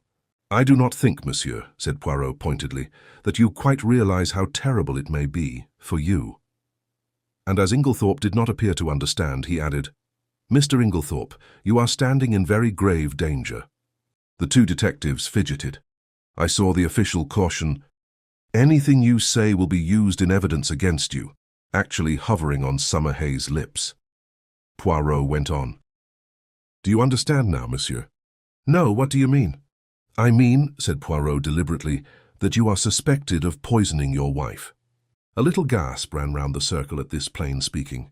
"Good heavens!" cried Inglethorpe, starting up. "What a monstrous idea! I poison my dearest Emily." "I do not think—" Poirot watched him narrowly. "That you quite realize the unfavorable nature of your evidence at the inquest, Mr. Inglethorpe. Knowing what I have now told you, do you still refuse to say where you were at 6 o'clock on Monday afternoon?" With a groan, Alfred Inglethorpe sank down again and buried his face in his hands. Poirot approached and stood over him. "Speak," he cried menacingly. With an effort, Inglethorpe raised his face from his hands. Then slowly and deliberately he shook his head. "You will not speak?" "No, I do not believe that anyone could be so monstrous as to accuse me of what you say." Poirot nodded thoughtfully, like a man whose mind is made up. "So it," he said. "Then I must speak for you. Alfred Inglethorp sprang up again. "You? How can you speak? You do not know—" He broke off abruptly. Poirot turned to face us. "Mesdames and messieurs, I speak, listen. I, Hercule Poirot, affirm that the man who entered the chemist's shop and purchased strychnine at 6 o'clock on Monday last was not Mr. Inglethorp. For at 6 o'clock on that day, Mr. Inglethorp was escorting Mrs. Raikes back to her home from a neighboring farm. I can produce no less than 5 witnesses to swear to having seen them together, either at 6 or just after, and, as you may know, the Abbey Farm, Mrs. Raikes's home, is at least 2.5 miles distant from the village. There is absolutely no question as to the alibi." Chapter 8. Fresh Suspicions. There was a moment's stupefied silence. Jap, who was the least surprised of any of us, was the first to speak. "My word," he cried. "You're the goods. And no mistake, Mr. Poirot. These witnesses of yours are all right, I suppose." "Voilà. I have prepared a list of them, names and addresses. You must see them, of course, but you will find it all right." "I'm sure of that." Jap lowered his voice. "I'm much obliged to you. A pretty mare's nest arresting him would have been." He turned to Inglethorp. "But if you'll excuse me, sir, why couldn't you say all this at the inquest?" "I will tell you why," interrupted Poirot. "There was a certain rumour—" "A most malicious and utterly untrue one," interrupted Alfred Inglethorp in an agitated voice. "And Mr. Inglethorp was anxious to have no scandal revive just at present. Am I right?" "Quite right," Inglethorp nodded. "With my poor Emily not yet buried, can you wonder I was anxious that no more lying rumours should be started?" "Between you and me, sir," remarked Jap, "I'd sooner have any amount of rumours than be arrested for murder, and I venture to think your poor lady would have felt the same, and if it hadn't been for Mr. Poirot here, arrested you would have been, as sure as eggs is eggs." "I was foolish, no doubt," murmured Inglethorp. "But you do not know, Inspector, how I have been persecuted and maligned." And he shot a baleful glance at Evelyn Howard. "Now, sir," said Jap, turning briskly to John, "I should like to see the lady's bedroom, please, and after that I'll have a little chat with the servants. Don't you bother about anything. Mr. Poirot, here, will show me the way." As they all went out of the room, Poirot turned and made me a sign to follow him upstairs. There he caught me by the arm and drew me aside. "Quick, go to the other wing. Stand there. Just this side of the baize door. Do not move till I come." Then, turning rapidly, he rejoined the 2 detectives. I followed his instructions, taking up my position by the baize door and wondering what on earth lay behind the request. Why was I to stand in this particular spot on guard? I looked thoughtfully down the corridor in front of me. An idea struck me. With the exception of Cynthia Murdoch's, everyone's room was in this left wing. Had that anything to do with it? Was I to report who came or went? I stood faithfully at my post. The minutes passed. Nobody came. Nothing happened. It must have been quite 20 minutes before Poirot rejoined me. "You have not stirred?" "No, I've stuck here like a rock. Nothing's happened." "Ah. Was he pleased or disappointed?"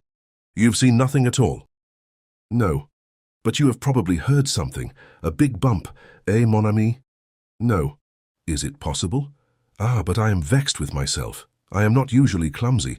I made but a slight gesture. I know Poirot's gestures. With the left hand, and over went the table by the bed. He looked so childishly vexed and crestfallen that I hastened to console him. "Never mind, old chap. What does it matter? Your triumph downstairs excited you. I can tell you that was a surprise to us all.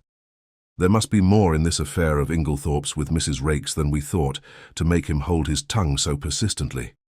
What are you going to do now? Where are the Scotland Yard fellows?" "Gone down to interview the servants. I showed them all our exhibits. I am disappointed in Jap. He has no method." "Hello," I said, looking out of the window. "Here's Dr. Bauerstein. I believe you're right about that man, Poirot. I don't like him." "He is clever," observed Poirot meditatively. "Oh, clever as the devil. I must say I was overjoyed to see him in the plight he was in on Tuesday. You never saw such a spectacle." And I described the doctor's adventure. He looked a regular scarecrow, plastered with mud from head to foot. "You saw him then?" "Yes. Of course he didn't want to come in. It was just after dinner. But Mr. Inglethorpe insisted." "What?" Poirot caught me violently by the shoulders. Was Dr. Bauerstein here on Tuesday evening? Here? And you never told me? Why did you not tell me? Why? Why? He appeared to be in an absolute frenzy. My dear Poirot, I expostulated, I never thought it would interest you. I didn't know it was of any importance. Importance? It is of the first importance. So Dr. Bauerstein was here on Tuesday night, the night of the murder. Hastings, do you not see? That alters everything. Everything. I had never seen him so upset. Loosening his hold of me, he mechanically straightened a pair of candlesticks, still murmuring to himself, Yes, that alters everything. Everything. Suddenly he seemed to come to a decision. Allons, he said, we must act at once. Where is Mr. Cavendish? John was in the smoking room. Poirot went straight to him. Mr. Cavendish, I have some important business in Tadminster. A new clue. May I take your motor? Why, of course. Do you mean at once? If you please. John rang the bell and ordered round the car. In another 10 minutes, we were racing down the park and along the high road to Tadminster. Now, Poirot, I remarked resignedly, perhaps you will tell me what all this is about. Well, mon ami, a good deal you can guess for yourself. Of course you realize that now Mr. Inglethorp is out of it, the whole position is greatly changed. We are face to face with an entirely new problem. We know now that there is one person who did not buy the poison. We have cleared away the manufactured clues, now for the real ones. I have ascertained that anyone in the household, with the exception of Mrs. Cavendish, who was playing tennis with you, could have personated Mr. Inglethorp on Monday evening. In the same way, we have his statement that he put the coffee down in the hall. No one took much notice of that at the inquest, but now it has a very different significance. We must find out who did take that coffee to Mrs. Inglethorp eventually, or who passed through the hall whilst it was standing there. From your account, there are only two people whom we can positively say did not go near the coffee, Mrs. Cavendish and Mademoiselle Cynthia. Yes, that is so. I felt an inexpressible lightening of the heart. Mary Cavendish could certainly not rest under suspicion. In clearing Alfred Inglethorp, continued Poirot, I have been obliged to show my hand sooner than I intended. As long as I might be thought to be pursuing him, the criminal would be off his guard. Now he will be doubly careful. Yes, doubly careful. He turned to me abruptly. Tell me, Hastings, you yourself, have you no suspicions of anybody? I hesitated. To tell the truth, an idea, wild and extravagant in itself, had once or twice that morning flashed through my brain. I had rejected it as absurd, nevertheless it persisted. You couldn't call it a suspicion, I murmured. It's so utterly foolish. Come now, urged Poirot encouragingly. Do not fear. Speak your mind. You should always pay attention to your instincts. Well then, I blurted out, it's absurd. But I suspect Miss Howard of not telling all she knows. Miss Howard? Yes, you'll laugh at me. Not at all, why should I? I can't help feeling, I continued blunderingly, that we've rather left her out of the possible suspects, simply on the strength of her having been away from the place. But after all, she was only 15 miles away. A car would do it in half an hour. Can we say positively that she was away from Styles on the night of the murder? Yes, my friend, said Poirot unexpectedly. We can. One of my first actions was to ring up the hospital where she was working. Well, I learnt that Miss Howard had been on afternoon duty on Tuesday, and that, a convoy coming in unexpectedly, she had kindly offered to remain on night duty, which offer was gratefully accepted. That disposes of that. Oh, I said, rather nonplussed. Really, I continued, it's her extraordinary vehemence against Inglethorp that started me off suspecting her. I can't help feeling she'd do anything against him, and I had an idea she might know something about the destroying of the will. She might have burnt the new one, mistaking it for the earlier one in his favor. She is so terribly bitter against him. You consider her vehemence unnatural? Yes. She is so very violent. I wondered really whether she is quite sane on that point. Poirot shook his head energetically. No, you are on a wrong tack there. There is nothing weak-minded or degenerate about Miss Howard. She is an excellent specimen of well-balanced English beef and brawn. She is sanity itself. Yet her hatred of Inglethorp seems almost a mania. My idea was, a very ridiculous one, no doubt, that she had intended to poison him, and that in some way Mrs. Inglethorp got hold of it by mistake. But I don't at all see how it could have been done. The whole thing is absurd and ridiculous to the last degree. Still, you are right in one thing. It is always wise to suspect everybody until you can prove logically, and to your own satisfaction, that they are innocent. Now, what reasons are there against Miss Howard's having deliberately poisoned Mrs. Inglethorp? Why, she was devoted to her, I exclaimed. Cha-cha, cried Poirot irritably. You argue like a child. If Miss Howard were capable of poisoning the old lady, she would be quite equally capable of simulating devotion. No, we must look elsewhere. You are perfectly correct in your assumption that her vehemence against Alfred Inglethorp is too violent to be natural, but you are quite wrong in the deduction you draw from it. I have drawn my own deductions, which I believe to be correct, but I will not speak of them at present. He paused a minute, then went on. Now, to my way of thinking, there is one insuperable objection to Miss Howard's being the murderess. And that is? That in no possible way could Mrs. Inglethorpe's death benefit Miss Howard. Now, there is no murder without a motive. I reflected. Could not Mrs. Inglethorpe have made a will in her favor? Poirot shook his head. But you yourself suggested that possibility to Mr. Wells. Poirot smiled. That was for a reason. I did not want to mention the name of the person who was actually in my mind. Miss Howard occupied very much the same position, so I used her name instead. Still, Mrs. Inglethorpe might have done so. Why, that will made on the afternoon of her death may— But Poirot's shake of the head was so energetic that I stopped. No, my friend, I have certain little ideas of my own about that will. But I can tell you this much. It was not in Miss Howard's favor. I accepted his assurance, though I did not really see how he could be so positive about the matter. Well, I said with a sigh, we will acquit Miss Howard then. It is partly your fault that I ever came to suspect her. It was what you said about her evidence at the inquest that set me off. Poirot looked puzzled. What did I say about her evidence at the inquest? Don't you remember? When I cited her and John Cavendish as being above suspicion? Oh, yes. He seemed a little confused, but recovered himself. By the way, Hastings, there is something I want you to do for me. Certainly. What is it? Next time you happen to be alone with Lawrence Cavendish, I want you to say this to him. I have a message for you from Poirot. He says, find the extra coffee cup, and you can rest in peace. Nothing more, nothing less. Find the extra coffee cup, and you can rest in peace. Is that right? I asked, much mystified. Excellent. But what does it mean? That I will leave you to find out. You have access to the facts. Just say that to him and see what he says. Very well, but it's all extremely mysterious. We were running into Tadminster now, and Poirot directed the car to the analytical chemist. Poirot hopped down briskly and went inside. In a few minutes he was back again. There, he said, that is all my business. What were you doing there? I asked in lively curiosity. I left something to be analyzed. Yes, but what? The sample of cocoa I took from the saucepan in the bedroom. But that has already been tested, I cried, stupefied. Dr. Bauerstein had it tested, and you yourself laughed at the possibility of there being strychnine in it. I know Dr. Bauerstein had it tested, replied Poirot quietly. Well then? Well, I have a fancy for having it analyzed again, that is all. And not another word on the subject could I drag out of him. This proceeding of Poirot's, in respect of the cocoa, puzzled me intensely. I could see neither rhyme nor reason in it. However, my confidence in him, which at one time had rather waned, was fully restored since his belief in Alfred Inglethorpe's innocence had been so triumphantly vindicated.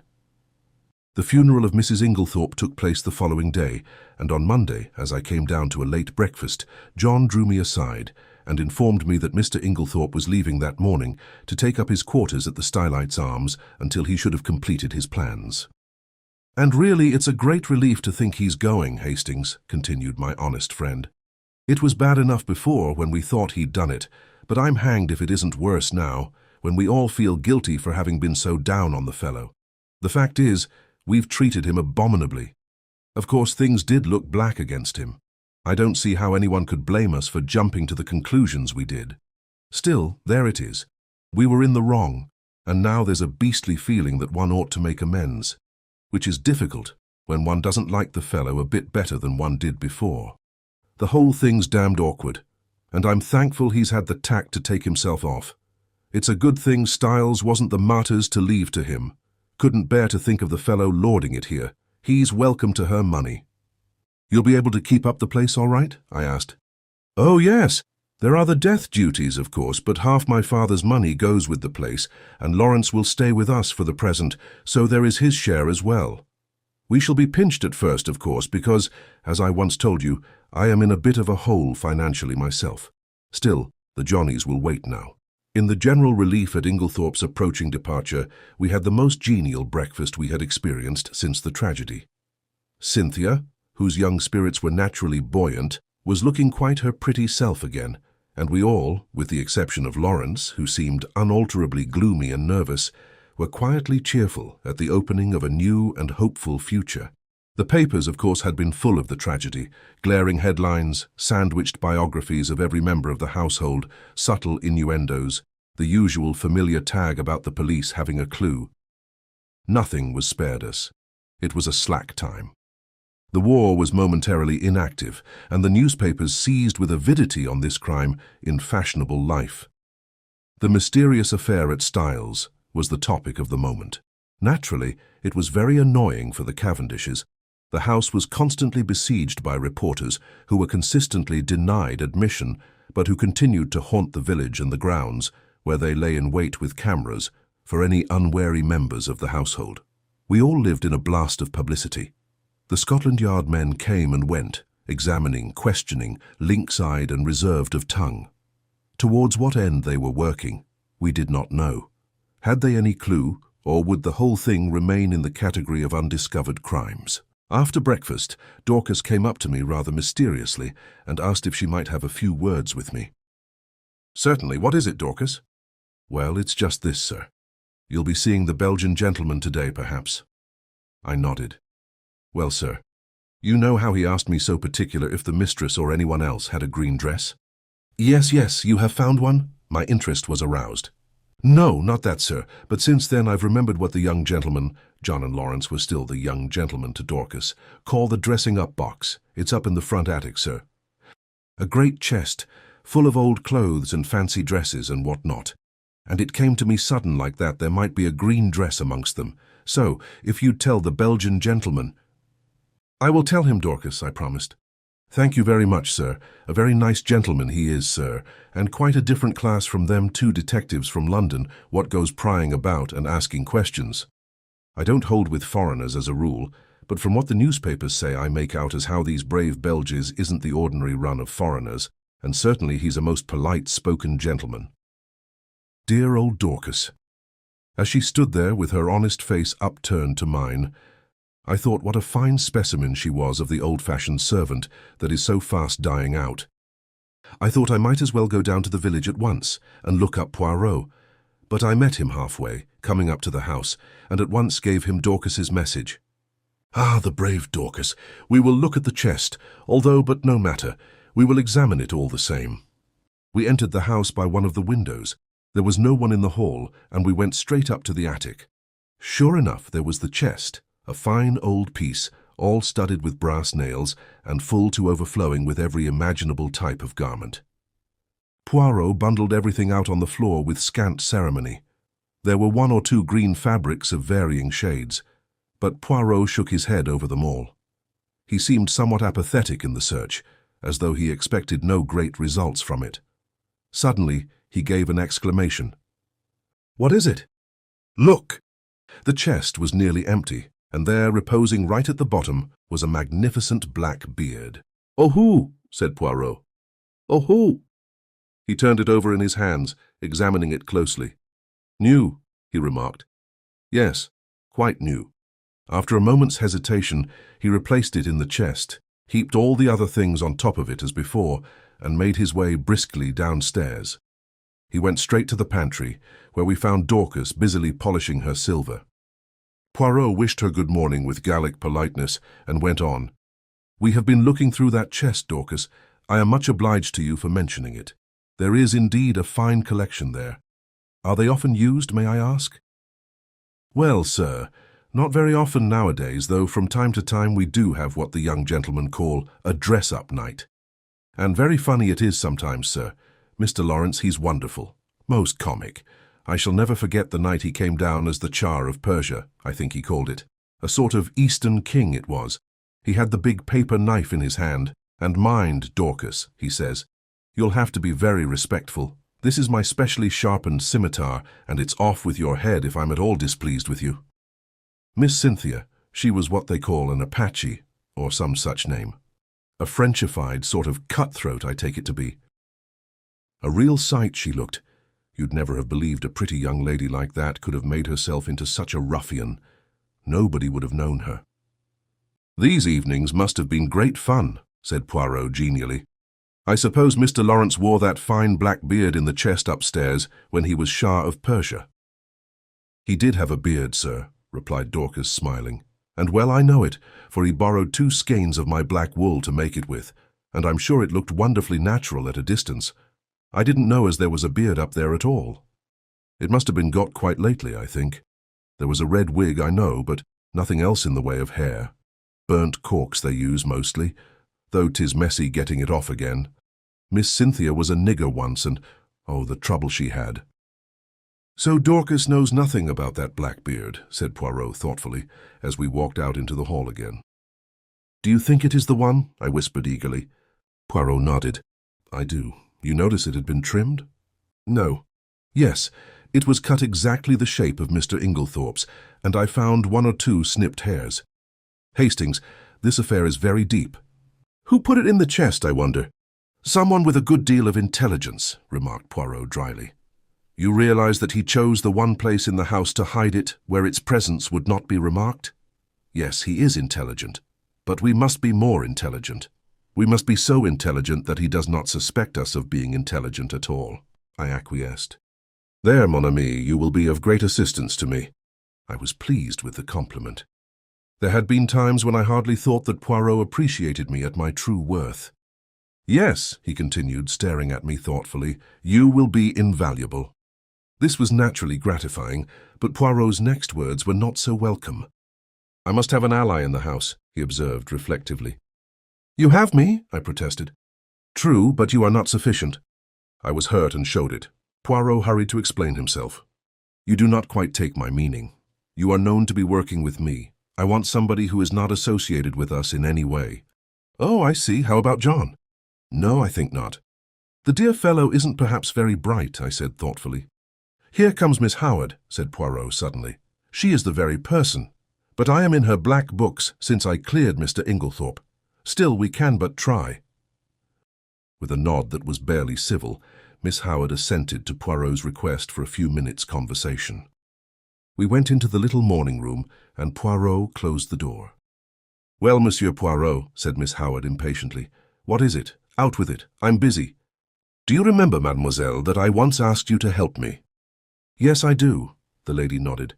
And I told you I'd help you with pleasure, to hang Alfred Inglethorpe. Ah, Poirot studied her seriously. Miss Howard, I will ask you one question. I beg of you to reply to it truthfully. Never tell lies, replied Miss Howard. It is this. Do you still believe that Mrs. Inglethorpe was poisoned by her husband? What do you mean? She asked sharply. You needn't think your pretty explanations influence me in the slightest. I'll admit that it wasn't he who bought strychnine at the chemist's shop. What of that? I dare say he soaked flypaper, as I told you at the beginning. That is arsenic, not strychnine, said Poirot mildly. What does that matter? Arsenic would put poor Emily out of the way just as well as strychnine. If I'm convinced he did it, it doesn't matter a jot to me how he did it. Exactly. If you are convinced he did it, said Poirot quietly, I will put my question in another form. Did you ever in your heart of hearts believe that Mrs. Inglethorpe was poisoned by her husband? Good heavens, cried Miss Howard. Haven't I always told you the man is a villain? Haven't I always told you he would murder her in her bed? Haven't I always hated him like poison? Exactly, said Poirot. That bears out my little idea entirely. What little idea? Miss Howard, do you remember a conversation that took place on the day of my friend's arrival here? He repeated it to me, and there is a sentence of yours that has impressed me very much. Do you remember affirming that if a crime had been committed, and anyone you loved had been murdered, you felt certain that you would know by instinct who the criminal was, even if you were quite unable to prove it? Yes, I remember saying that. I believe it too. I suppose you think it nonsense. Not at all. And yet you will pay no attention to my instinct against Alfred Inglethorpe. No, said Poirot curtly, because your instinct is not against Mr. Inglethorpe. What? No. You wish to believe he committed the crime. You believe him capable of committing it. But your instinct tells you he did not commit it. It tells you more. Shall I go on? She was staring at him, fascinated, and made a slight affirmative movement of the hand. Shall I tell you why you have been so vehement against Mr. Inglethorp? It is because you have been trying to believe what you wish to believe. It is because you are trying to drown and stifle your instinct, which tells you another name. No, no, no, cried Miss Howard wildly, flinging up her hands. Don't say it! Oh, don't say it! It isn't true! It can't be true! I don't know what put such a wild, such a dreadful idea into my head. I am right, am I not? Asked Poirot. Yes, yes, you must be a wizard to have guessed, but it can't be so. It's too monstrous, too impossible. It must be Alfred Inglethorp. Poirot shook his head gravely. Don't ask me about it, continued Miss Howard, because I shan't tell you. I won't admit it even to myself. I must be mad to think of such a thing. Poirot nodded as if satisfied. I will ask you nothing. It is enough for me that it is as I thought. And I too have an instinct. We are working together towards a common end. Don't ask me to help you because I won't. I wouldn't lift a finger to, she faltered. You will help me in spite of yourself. I ask you nothing, but you will be my ally. You will not be able to help yourself. You will do the only thing that I want of you. And that is? You will watch. Evelyn Howard bowed her head. Yes, I can't help doing that. I'm always watching, always hoping I shall be proved wrong. If we are wrong, well and good, said Poirot. No one will be more pleased than I shall. But if we are right, Miss Howard, on whose side are you then? I don't know. Come now. It could be hushed up. There must be no hushing up. But Emily herself, she broke off. Miss Howard, said Poirot gravely, this is unworthy of you. Suddenly she took her face from her hands. Yes, she said quietly, that was not Evelyn Howard who spoke.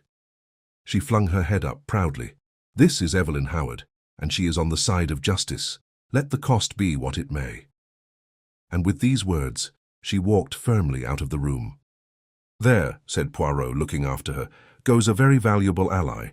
That woman Hastings has got brains as well as a heart. I did not reply. Instinct is a marvelous thing, mused Poirot. It can neither be explained nor ignored. You and Miss Howard seem to know what you're talking about, I observed coldly. Perhaps you don't realize that I am still in the dark. Really, is that so, mon ami? Yes, enlighten me, will you? Poirot studied me attentively for a moment or two. Then, to my intense surprise, he shook his head decidedly. No, my friend.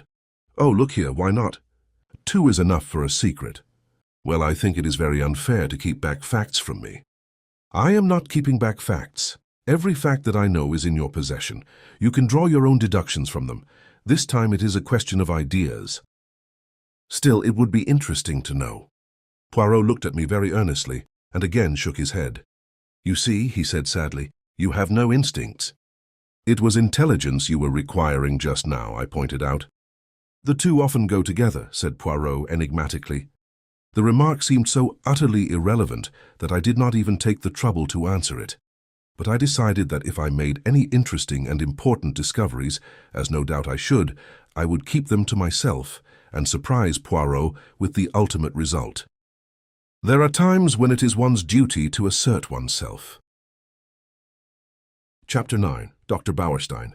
I had had no opportunity as yet of passing on Poirot's message to Lawrence, but now as I strolled out on the lawn, still nursing a grudge against my friend's high-handedness, I saw Lawrence on the croquet lawn, aimlessly knocking a couple of very ancient balls about with a still more ancient mallet. It struck me that it would be a good opportunity to deliver my message. Otherwise, Poirot himself might relieve me of it. It was true that I did not quite gather its purport, but I flattered myself that by Lawrence's reply, and perhaps a little skillful cross-examination on my part, I should soon perceive its significance. Accordingly, I accosted him. I've been looking for you, I remarked untruthfully. Have you?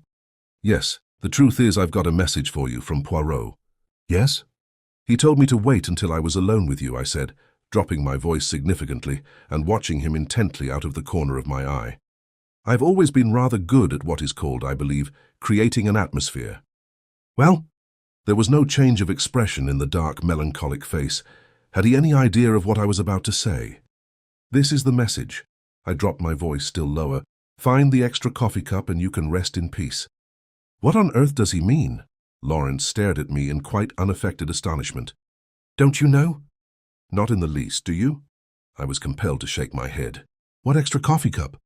"I don't know." "He'd better ask Dorcas or one of the maids if he wants to know about coffee cups. It's their business, not mine. I don't know anything about the coffee cups except that we've got some that are never used, which are a perfect dream, old Worcester. You're not a connoisseur, are you, Hastings?" I shook my head. "You miss a lot, a really perfect bit of old china. It's pure delight to handle it or even to look at it." "Well, what am I to tell Poirot?" "Tell him I don't know what he's talking about. It's double Dutch to me." "All right." I was moving off towards the house again when he suddenly called me back. "I say, what was the end of that message? Say it over again, will you?" "Find the extra coffee cup and you can rest in peace." "Are you sure you don't know what it means?" I asked him earnestly. He shook his head. "No," he said musingly, "I don't. I wish I did." The boom of the gong sounded from the house, and we went in together. Poirot had been asked by John to remain to lunch and was already seated at the table. By tacit consent, all mention of the tragedy was barred. We conversed on the war and other outside topics. But after the cheese and biscuits had been handed round and Dorcas had left the room, Poirot suddenly leant forward to Mrs. Cavendish. "Pardon me, madame, for recalling unpleasant memories, but I have a little idea." Poirot's little ideas were becoming a perfect byword. "And would like to ask one or two questions." "Of me? Certainly." "You are too amiable, madame. What I want to ask is this. The door leading into Mrs. Inglethorp's room from that of Mademoiselle Cynthia, it was bolted, you say?" "Certainly it was bolted," replied Mary Cavendish, rather surprised. "I said so at the inquest." "Bolted?" "Yes." She looked perplexed. "I mean," explained Poirot, "you are sure it was bolted and not merely locked?" "Oh, I see what you mean. No, I don't know. I said bolted, meaning that it was fastened and I could not open it, but I believe all the doors were found bolted on the inside. Still, as far as you are concerned, the door might equally well have been locked." "Oh, yes. You yourself did not happen to notice, madame, when you entered Mrs. Inglethorpe's room, whether that door was bolted or not?" I believe it was." "But you did not see it?" "No, I never looked." "But I did," interrupted Lawrence suddenly. "I happened to notice that it was bolted." "Ah, that settles it," and Poirot looked crestfallen. I could not help rejoicing that for once one of his little ideas had come to naught. After lunch, Poirot begged me to accompany him home. I consented rather stiffly. "You are annoyed, is it not so?" he asked anxiously as we walked through the park. "Not at all," I said coldly. "That is well. That lifts a great load from my mind." This was not quite what I had intended. I had hoped that he would have observed the stiffness of my manner. Still, the fervor of his words went towards the appeasing of my just displeasure. I thawed. "I gave Lawrence your message," I said. "And what did he say? He was entirely puzzled?" "Yes, I'm quite sure he had no idea of what you meant." I had expected Poirot to be disappointed, but to my surprise he replied that that was as he had thought, and that he was very glad. My pride forbade me to ask any questions. Poirot switched off on another tack. "Mademoiselle Cynthia was not at lunch today. How was that?" "She is at the hospital again. She resumed work today." "Ah, she is an industrious little demoiselle, and pretty too. She is like pictures I have seen in Italy.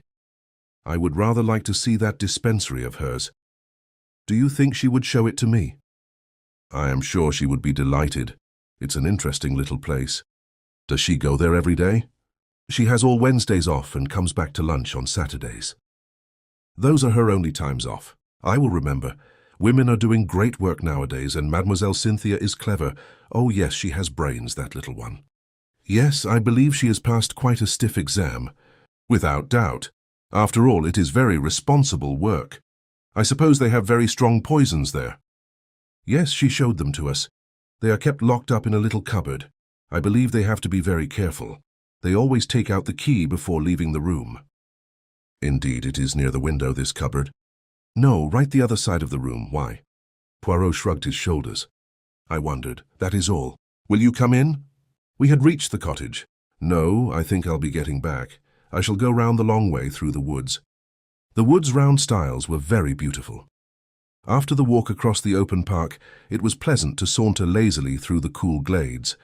There was hardly a breath of wind. The very chirp of the birds was faint and subdued. I strolled on a little way, and finally flung myself down at the foot of a grand old beech tree.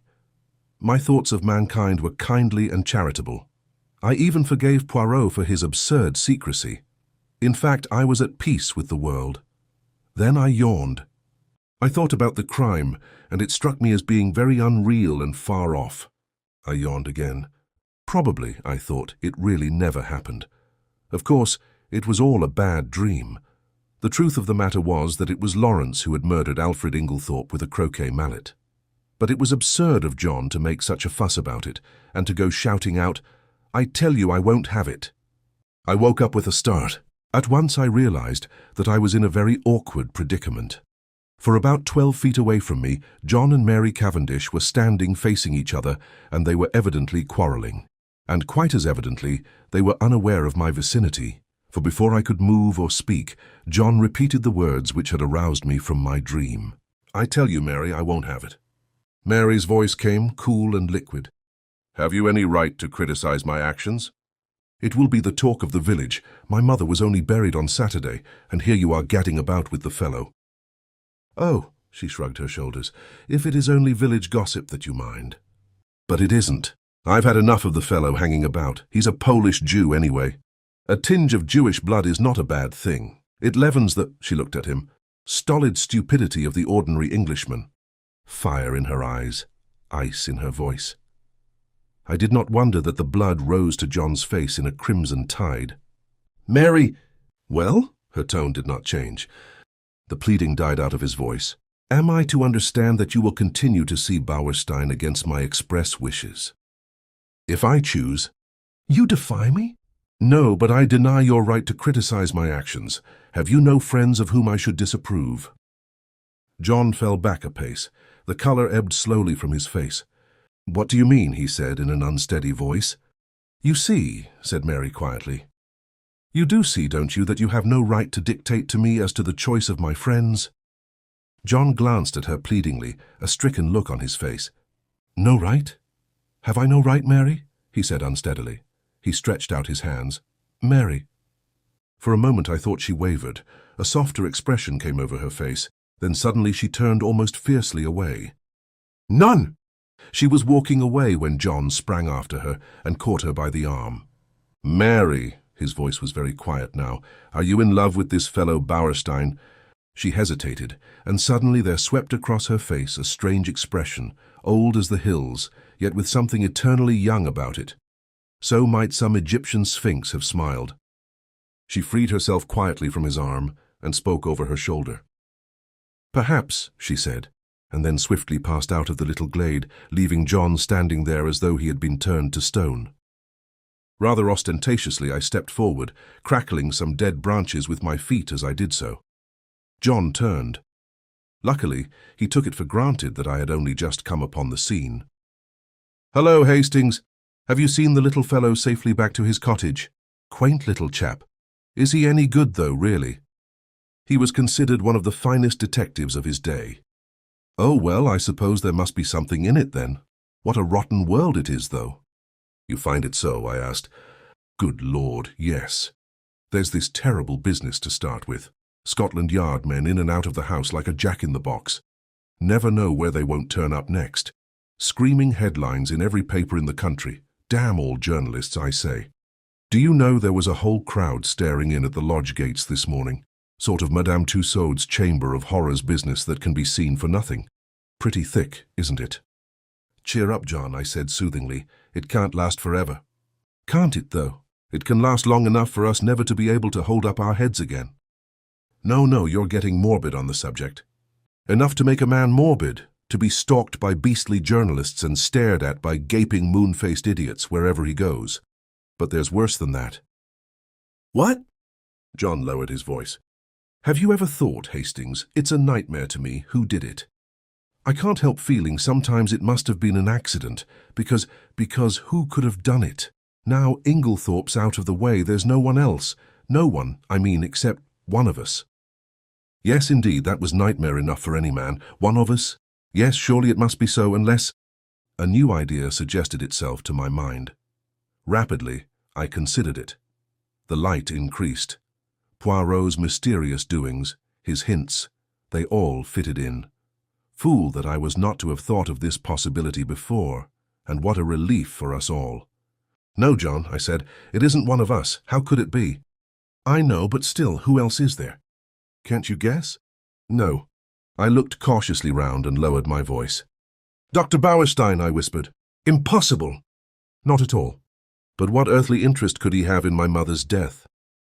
That I don't see, I confessed, but I'll tell you this, Poirot thinks so. Poirot, does he? How do you know?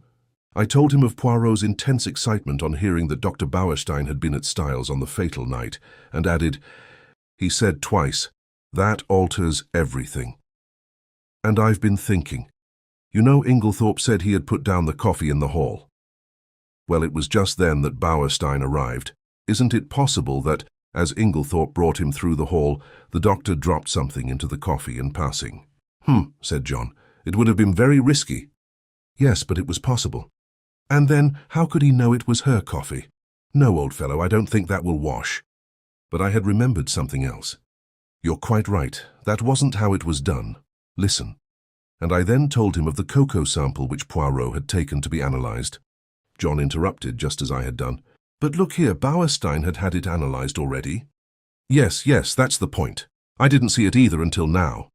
Don't you understand? Bauerstein had it analysed. That's just it. If Bauerstein's the murderer, nothing could be simpler than for him to substitute some ordinary cocoa for his sample and send that to be tested. And of course they would find no strychnine. But no one would dream of suspecting Bauerstein or think of taking another sample, except Poirot, I added with belated recognition. Yes, but what about the bitter taste that cocoa won't disguise? Well, we've only his word for that. And there are other possibilities. He's admittedly one of the world's greatest toxicologists. One of the world's greatest what? Say it again. He knows more about poisons than almost anybody, I explained. Well, my idea is that perhaps he's found some way of making strychnine tasteless, or it may not have been strychnine at all, but some obscure drug no one has ever heard of, which produces much the same symptoms. Yes, that might be, said John. But look here, how could he have got at the cocoa? That wasn't downstairs. No, it wasn't, I admitted reluctantly. And then, suddenly, a dreadful possibility flashed through my mind. I hoped and prayed it would not occur to John also. I glanced sideways at him. He was frowning perplexedly, and I drew a deep breath of relief, for the terrible thought that had flashed across my mind was this, that Dr. Bauerstein might have had an accomplice. Yet surely it could not be. Surely no woman as beautiful as Mary Cavendish could be a murderess. Yet beautiful women had been known to poison. And suddenly, I remembered that first conversation at tea on the day of my arrival, and the gleam in her eyes as she had said that poison was a woman's weapon. How agitated she had been on that fatal Tuesday evening. Had Mrs. Inglethorp discovered something between her and Bauerstein and threatened to tell her husband? Was it to stop that denunciation that the crime had been committed? Then I remembered that enigmatical conversation between Poirot and Evelyn Howard. Was this what they had meant? Was this the monstrous possibility that Evelyn had tried not to believe? Yes, it all fitted in. No wonder Miss Howard had suggested hushing it up. Now I understood that unfinished sentence of hers, Emily herself. And in my heart I agreed with her. Would not Mrs. Inglethorp have preferred to go unavenged rather than have such terrible dishonour fall upon the name of Cavendish? There's another thing, said John suddenly, and the unexpected sound of his voice made me start guiltily. Something which makes me doubt if what you say can be true. What's that? I asked, thankful that he had gone away from the subject of how the poison could have been introduced into the cocoa. Why, the fact that Bauerstein demanded a post-mortem.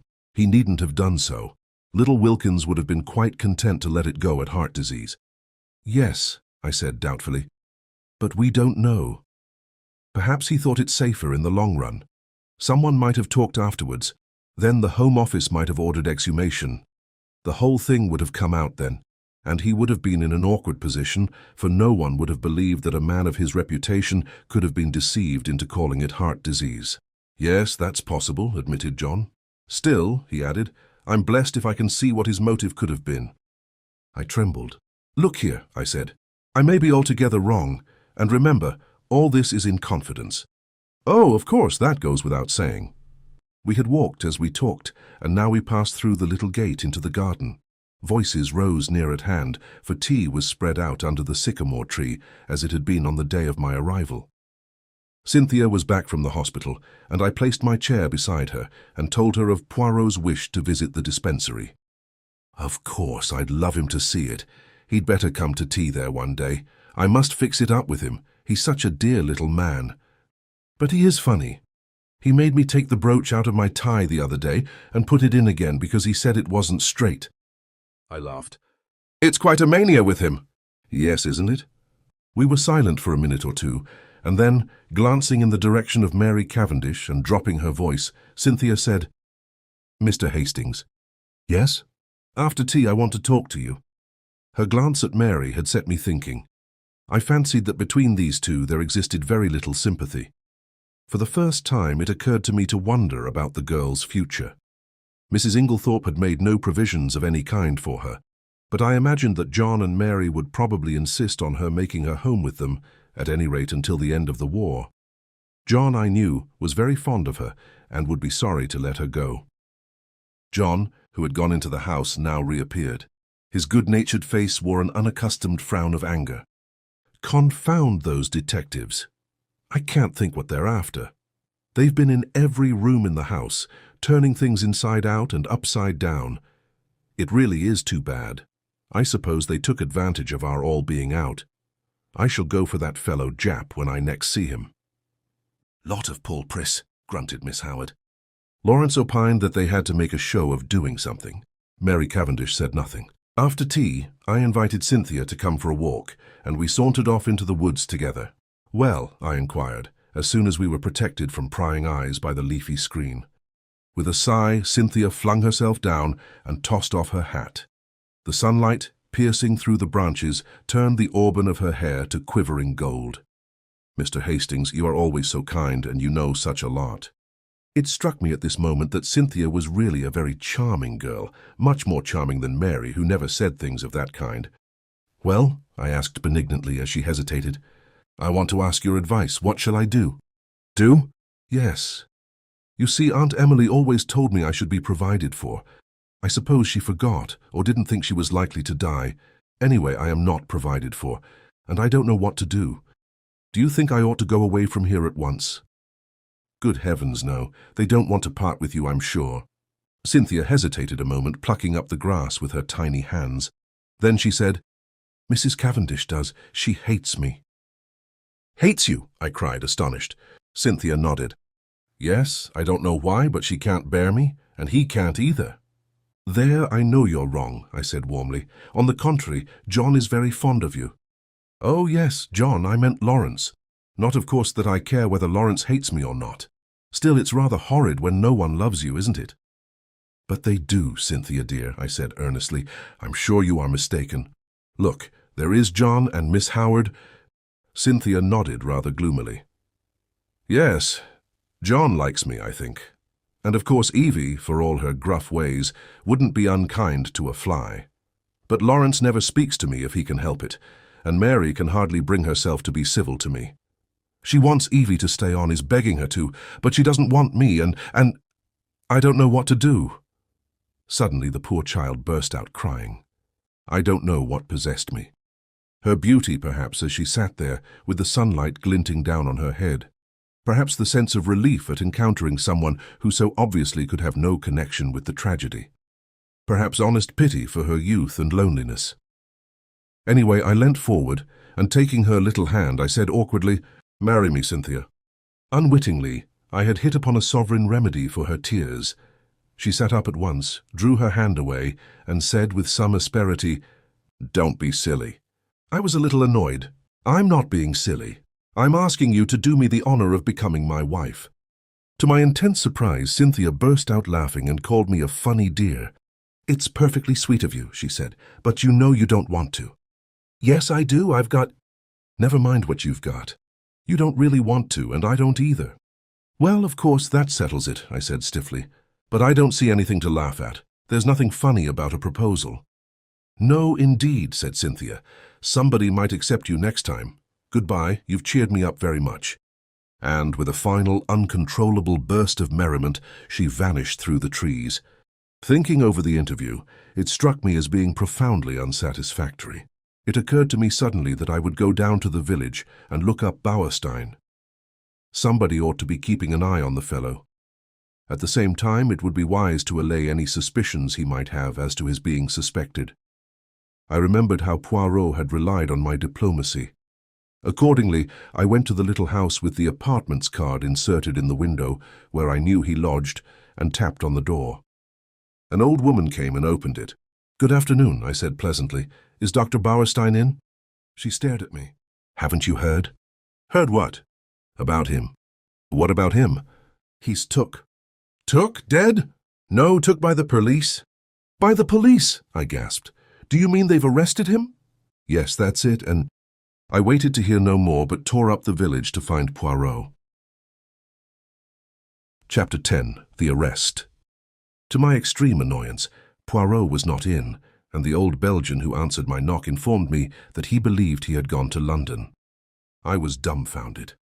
What on earth could Poirot be doing in London? Was it a sudden decision on his part, or had he already made up his mind when he parted from me a few hours earlier? I retraced my steps to Styles in some annoyance. With Poirot away, I was uncertain how to act. Had he foreseen this arrest? Had he not, in all probability, been the cause of it? Those questions I could not resolve. But in the meantime, what was I to do? Should I announce the arrest openly at Styles or not?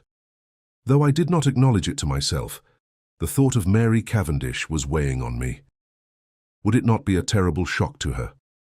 For the moment, I set aside utterly any suspicions of her. She could not be implicated, otherwise I should have heard some hint of it. Of course, there was no possibility of being able permanently to conceal Dr. Bauerstein's arrest from her. It would be announced in every newspaper on the morrow. Still, I shrank from blurting it out. If only Poirot had been accessible, I could have asked his advice. What possessed him to go posting off to London in this unaccountable way? In spite of myself, my opinion of his sagacity was immeasurably heightened. I would never have dreamt of suspecting the doctor had not Poirot put it into my head. Yes, decidedly, the little man was clever. After some reflecting, I decided to take John into my confidence and leave him to make the matter public or not, as he thought fit. He gave vent to a prodigious whistle as I imparted the news. "Great Scott, you were right then. I couldn't believe it at the time." "No, it is astonishing until you get used to the idea and see how it makes everything fit in. Now what are we to do? Of course, it will be generally known tomorrow." John reflected. "Never mind," he said at last. "We won't say anything at present. There is no need. As you say, it will be known soon enough." But to my intense surprise, on getting down early the next morning and eagerly opening the newspapers, there was not a word about the arrest. There was a column of mere padding about the Styles poisoning case, but nothing further. It was rather inexplicable, but I suppose that for some reason or other, Japp wished to keep it out of the papers. It worried me just a little, for it suggested the possibility that there might be further arrests to come. After breakfast, I decided to go down to the village and see if Poirot had returned yet. But before I could start, a well-known face blocked one of the windows, and the well-known voice said, "Bonjour, mon ami." "Poirot!" I exclaimed with relief, and seizing him by both hands, I dragged him into the room. "I was never so glad to see anyone." "Listen, I have said nothing to anybody but John. Is that right?" "My friend," replied Poirot, "I do not know what you are talking about." "Dr. Bauerstein's arrest, of course," I answered impatiently. "Is Bauerstein arrested then?" "Did you not know it?" "Not the least in the world." But pausing a moment, he added, "Still, it does not surprise me. After all, we are only 4 miles from the coast." "The coast?" I asked, puzzled. "What has that got to do with it?" Poirot shrugged his shoulders. "Surely it is obvious." "Not to me. No doubt I am very dense, but I cannot see what the proximity of the coast has got to do with the murder of Mrs. Inglethorp."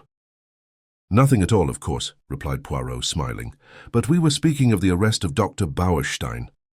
"Well, he is arrested for the murder of Mrs. Inglethorp." "What?" cried Poirot, in apparently lively astonishment. "Dr. Bauerstein arrested for the murder of Mrs. Inglethorp?" "Yes." "Impossible! That would be too good a farce. Who told you that, my friend?" "Well, no one exactly told me," I confessed, "but he is arrested." "Oh, yes, very likely, but for espionage, mon ami." "Espionage?" I gasped. "Precisely. Not for poisoning Mrs. Inglethorp?" "Not unless our friend Japp has taken leave of his senses," replied Poirot placidly. But I thought you thought so too." Poirot gave me one look, which conveyed a wondering pity and his full sense of the utter absurdity of such an idea. "Do you mean to say," I asked, slowly adapting myself to the new idea, "that Dr. Bauerstein is a spy?" Poirot nodded. "Have you never suspected it?" "It never entered my head." "It did not strike you as peculiar that a famous London doctor should bury himself in a little village like this and should be in the habit of walking about at all hours of the night, fully dressed?" "No," I confessed, "I never thought of such a thing." "He is, of course, a German by birth," said Poirot thoughtfully, "though he has practiced so long in this country that nobody thinks of him as anything but an Englishman. He was naturalized about 15 years ago. A very clever man. A Jew, of course." "The blackguard!" I cried indignantly. "Not at all. He is, on the contrary, a patriot. Think what he stands to lose. I admire the man myself." But I could not look at it in Poirot's philosophical way. "And this is the man with whom Mrs. Cavendish has been wandering about all over the country," I cried indignantly. "Yes, I should fancy he had found her very useful," remarked Poirot. "So long as gossip busied itself in coupling their names together, any other vagaries of the doctor's passed unobserved." "Then you think he never really cared for her?" I asked eagerly, rather too eagerly perhaps under the circumstances. "That of course I cannot say, but shall I tell you my own private opinion, Hastings?" "Yes." "Well, it is this, that Mrs. Cavendish does not care, and never has cared one little jot about Dr. Bauerstein." "Do you really think so?" I could not disguise my pleasure. "I am quite sure of it, and I will tell you why." "Yes?" "Because she cares for someone else, mon ami." "Oh!" What did he mean? In spite of myself, an agreeable warmth spread over me. I am not a vain man where women are concerned, but I remembered certain evidences, too lightly thought of at the time perhaps, but which certainly seemed to indicate. My pleasing thoughts were interrupted by the sudden entrance of Miss Howard. She glanced round hastily to make sure there was no one else in the room, and quickly produced an old sheet of brown paper. This she handed to Poirot, murmuring as she did so the cryptic words, "On top of the wardrobe." Then she hurriedly left the room. Poirot unfolded the sheet of paper eagerly and uttered an exclamation of satisfaction. He spread it out on the table. "Come here, Hastings. Now tell me, what is that initial J or L?" It was a medium-sized sheet of paper, rather dusty, as though it had lain by for some time. But it was the label that was attracting Poirot's attention. At the top, it bore the printed stamp of Messrs. Parksons, the well-known theatrical costumier, and it was addressed to the debatable initial Cavendish, Esquine, Styles Court, Styles St. Mary, Essex. "It might be T or it might be L," I said, after studying the thing for a minute or two. "It certainly isn't a J." "Good," replied Poirot, folding up the paper again. "I also am of your way of thinking. It is an L, depend upon it." "Where did it come from?" I asked curiously. "Is it important?" "Moderately so. It confirms a surmise of mine. Having deduced its existence, I set Miss Howard to search for it, and, as you see, she has been successful." "What did she mean by on the top of the wardrobe?" "She meant," replied Poirot promptly, "that she found it on top of a wardrobe." "A funny place for a piece of brown paper," I mused. "Not at all. The top of a wardrobe is an excellent place for brown paper and cardboard boxes. I have kept them there myself. Neatly arranged, there is nothing to offend the eye." "Poirot," I asked earnestly, "have you made up your mind about this crime?" "Yes, that is to say, I believe I know how it was committed." "Ah!"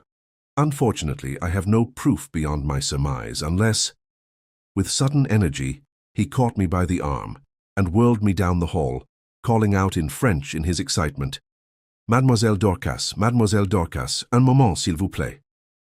Dorcas, quite flurried by the noise, came hurrying out of the pantry. "My good Dorcas, I have an idea, a little idea. If it should prove justified, what magnificent chance."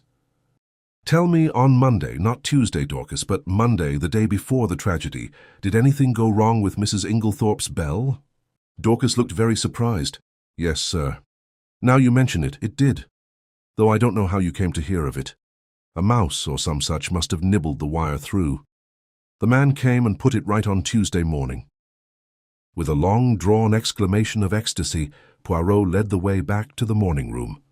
"See you, one should not ask for outside proof. No, reason should be enough. But the flesh is weak. It is consolation to find that one is on the right track.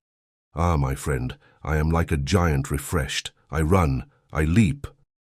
And in very truth, run and leap he did, gambolling wildly down the stretch of lawn outside the long window. "What is your remarkable little friend doing?" asked a voice behind me, and I turned to find Mary Cavendish at my elbow. She smiled, and so did I. "What is it all about?" "Really, I can't tell you.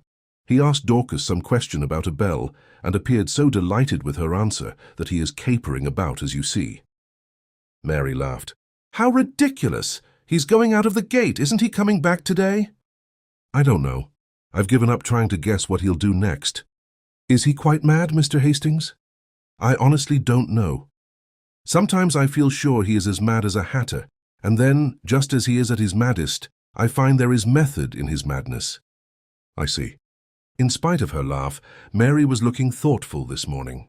She seemed grave, almost sad.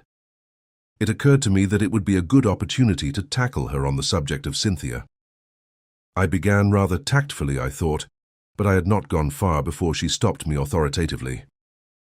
"You are an excellent advocate, I have no doubt, Mr. Hastings, but in this case your talents are quite thrown away. Cynthia will run no risk of encountering any unkindness from me." I began to stammer feebly that I hoped she hadn't thought, but again she stopped me, and her words were so unexpected that they quite drove Cynthia and her troubles out of my mind. "Mr. Hastings," she said, "do you think I and my husband are happy together?" I was considerably taken aback and murmured something about its not being my business to think anything of the sort. "Well," she said quietly, "whether it is your business or not, I will tell you that we are not happy." I said nothing, for I saw that she had not finished. She began slowly, walking up and down the room, her head a little bent, and that slim, supple figure of hers swaying gently as she walked. She stopped suddenly and looked up at me. "You don't know anything about me, do you?" she asked. "Where I come from, who I was before I married John, anything, in fact. Well, I will tell you. I will make a father confessor of you. You are kind, I think. Yes, I am sure you are kind." Somehow, I was not quite as elated as I might have been. I remembered that Cynthia had begun her confidences in much the same way.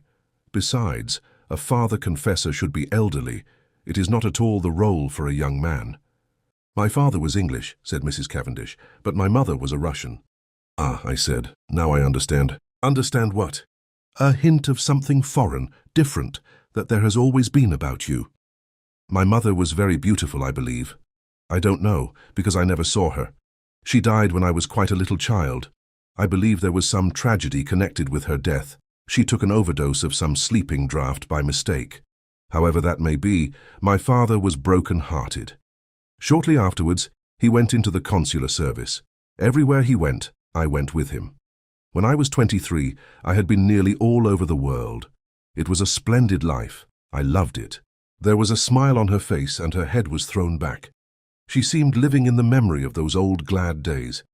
Then my father died. He left me very badly off. I had to go and live with some old aunts in Yorkshire." She shuddered. "You will understand me when I say that it was a deadly life for a girl brought up as I had been. The narrowness, the deadly monotony of it, almost drove me mad." She paused a minute and added in a different tone, "And then I met John Cavendish." "Yes? You can imagine that from my aunt's point of view, it was a very good match for me. But I can honestly say it was not this fact which weighed with me. No, he was simply a way of escape from the insufferable monotony of my life." I said nothing, and after a moment she went on. Don't misunderstand me. I was quite honest with him. I told him what was true, that I liked him very much, that I hoped to come to like him more, but that I was not in any way what the world calls in love with him. He declared that that satisfied him, and so we were married." She waited a long time. A little frown had gathered on her forehead. She seemed to be looking back earnestly into those past days. "I am sure, he cared for me at first, but I suppose we were not well matched. Almost at once we drifted apart. It is not a pleasing thing for my pride, but it is the truth, tired of me very soon." I must have made some murmur of dissent, for she went on quickly. "Oh, yes, he did. Not that it matters now that we've come to the parting of the ways." "What do you mean?" She answered quietly. "I mean that I am not going to remain at Styles. You and John are not going to live here. John may live here, but I shall not." "You are going to leave him?" "Yes." "But why?" She paused a long time and said at last, "Perhaps because I want to be free." And as she spoke, I had a sudden vision of broad spaces, virgin tracts of forests, untrodden lands, and a realization of what freedom would mean to such a nature as Mary Cavendish. I seemed to see her for a moment as she was, a proud, wild creature, as untamed by civilization as some shy bird of the hills. A little cry broke from her lips. You don't know how this hateful place has been prison to me." "I understand," I said, but don't do anything rash." "Oh, rash!" Her voice mocked at my prudence. Then suddenly I said a thing I could have bitten out my tongue for. "You know that Dr. Bauerstein has been arrested?" An instant coldness passed like a mask over her face, blotting out all expression. "John was so kind as to break that to me this morning." "Well, what do you think?" I asked feebly. "Of what?" "Of the arrest?" "What should I think? Apparently he is a German spy, so the gardener had told John." Her face and voice were absolutely cold and expressionless. Did she care, or did she not? She moved away a step or two and fingered one of the flower vases. "These are quite dead. I must do them again. Would you mind moving? Thank you, Mr. Hastings." And she walked quietly past me out of the window with a cool little nod of dismissal. No, surely she could not care for Bauerstein. No woman could act her part with that icy unconcern. Poirot did not make his appearance the following morning, and there was no sign of the Scotland Yard men. But at lunchtime there arrived a new piece of evidence, or rather lack of evidence. We had vainly tried to trace the fourth letter, which Mrs. Inglethorp had written on the evening preceding her death. Our efforts having been in vain, we had abandoned the matter, hoping that it might turn up of itself one day. And this is just what did happen in the shape of a communication which arrived by the second post from a firm of French music publishers acknowledging Mrs. Inglethorp's cheque and regretting they had been unable to trace a certain series of Russian folk songs. So the last hope of solving the mystery by means of Mrs. Inglethorp's correspondence on the fatal evening had to be abandoned. Just before tea I strolled down to tell Poirot of the new disappointment, but found, to my annoyance, that he was once more out. "Gone to London again?" "Oh no, monsieur, he has but taken the train to Tadminster, to see a young ladies' dispensary," he said. "Silly ass," I ejaculated. "I told him Wednesday was the one day she wasn't there. Well, tell him to look us up tomorrow morning, will you?" "Certainly, monsieur." But on the following day, no sign of Poirot. I was getting angry. He was really treating us in the most cavalier fashion. After lunch, Lawrence drew me aside and asked if I was going down to see him. "No, I don't think I shall. He can come up here if he wants to see us." "Oh," Lawrence looked indeterminate. Something unusually nervous and excited in his manner roused my curiosity. "What is it?" I asked. "I could go if there's anything special." "It's nothing much, but—" "Well, if you are going, will you tell him—" He dropped his voice to a whisper. "I think I've found the extra coffee cup." I had almost forgotten that enigmatical message of Poirot's, but now my curiosity was aroused afresh. Lawrence would say no more, so I decided that I would descend from my high horse and once more seek out Poirot at Leastway Cottage. This time I was received with a smile. Monsieur Poirot was within. Would I mount? I mounted accordingly. Poirot was sitting by the table, his head buried in his hands. He sprang up at my entrance. "What is it?" I asked solicitously. "You are not ill, I trust." No, not ill. But I decide an affair of great moment. Whether to catch the criminal or not, I asked facetiously. But to my great surprise, Poirot nodded gravely. To speak or not to speak, as your so great Shakespeare says, that is the question. I did not trouble to correct the quotation. You are not serious, Poirot? I am of the most serious, for the most serious of all things hangs in the balance. And that is? A woman's happiness, mon ami, he said gravely. I did not quite know what to say. The moment has come, said Poirot thoughtfully, and I do not know what to do. For see you, it is a big stake for which I play. No one but I, Hercule Poirot, would attempt it. And he tapped himself proudly on the breast. After pausing a few minutes respectfully, so as not to spoil his effect, I gave him Lawrence's message. Aha! He cried. So he has found the extra coffee cup. That is good. He has more intelligence than would appear, this long-faced Monsieur Lawrence of yours. I did not myself think very highly of Lawrence's intelligence, but I forbore to contradict Poirot and gently took him to task for forgetting my instructions as to which were Cynthia's days off. It is true, I have the head of a sieve.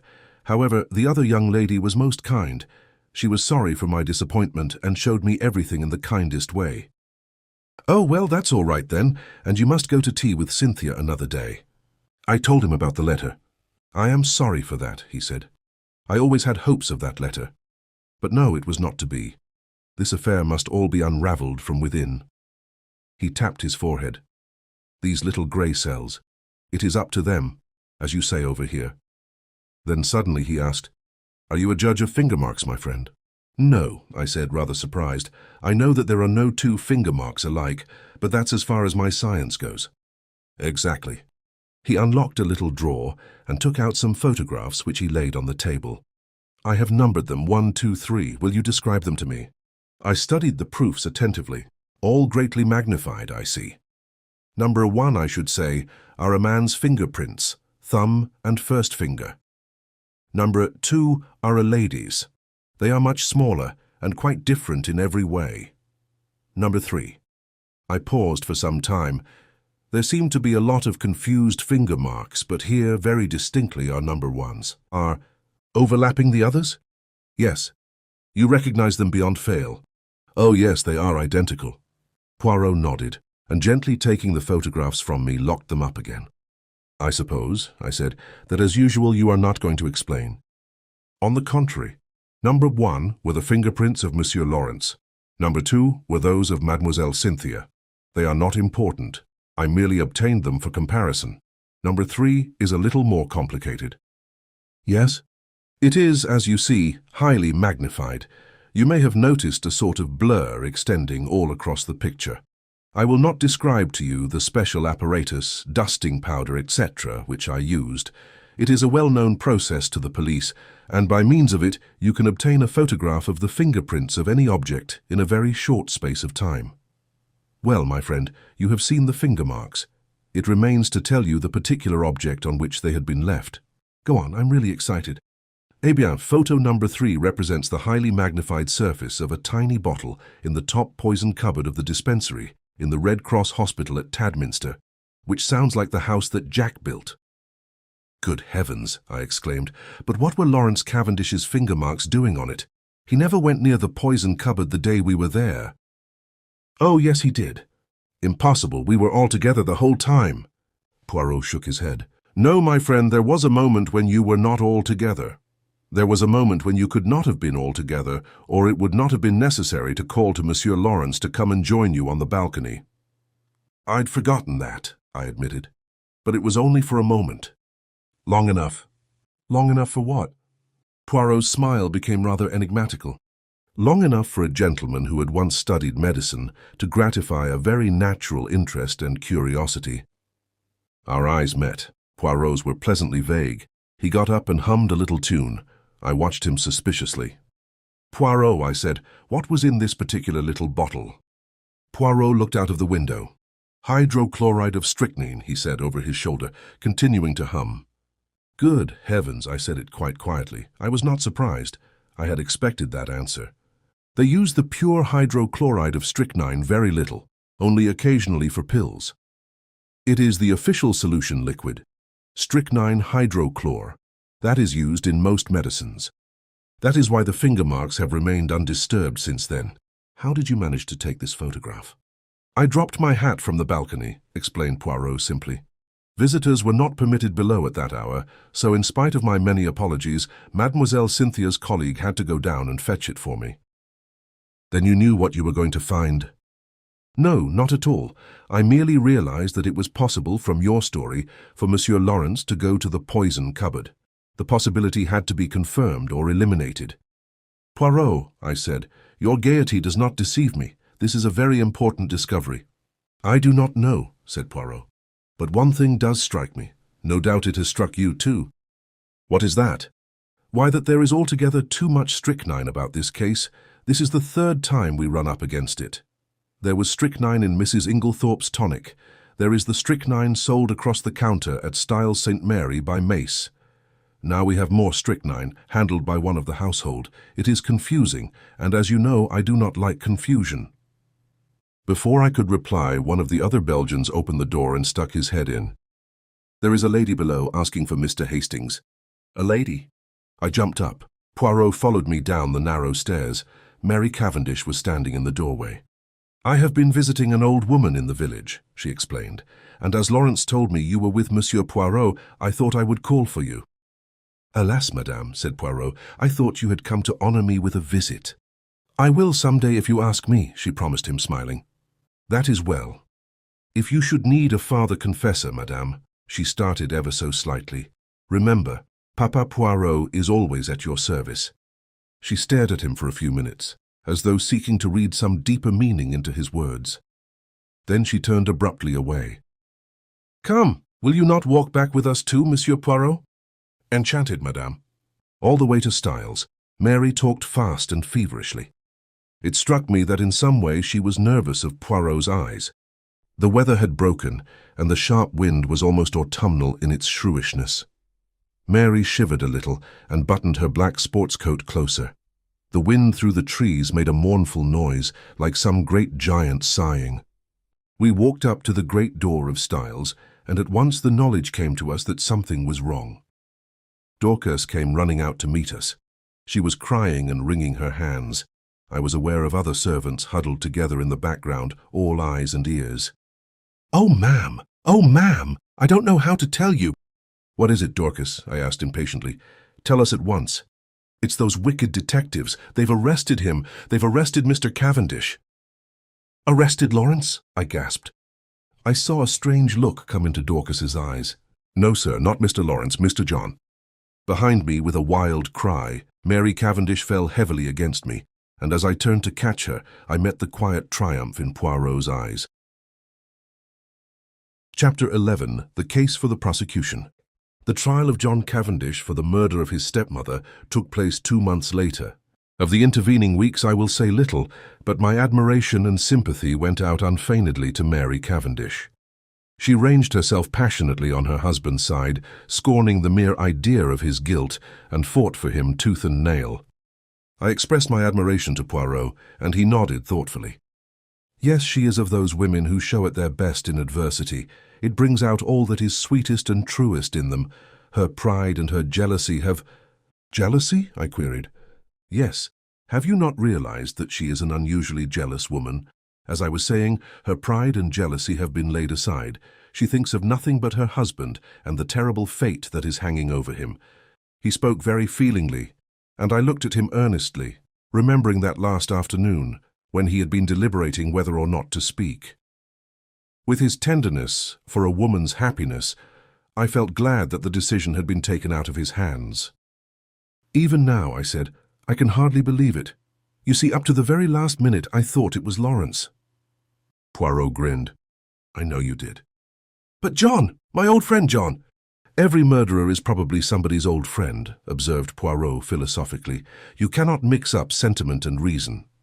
I must say I think you might have given me a hint.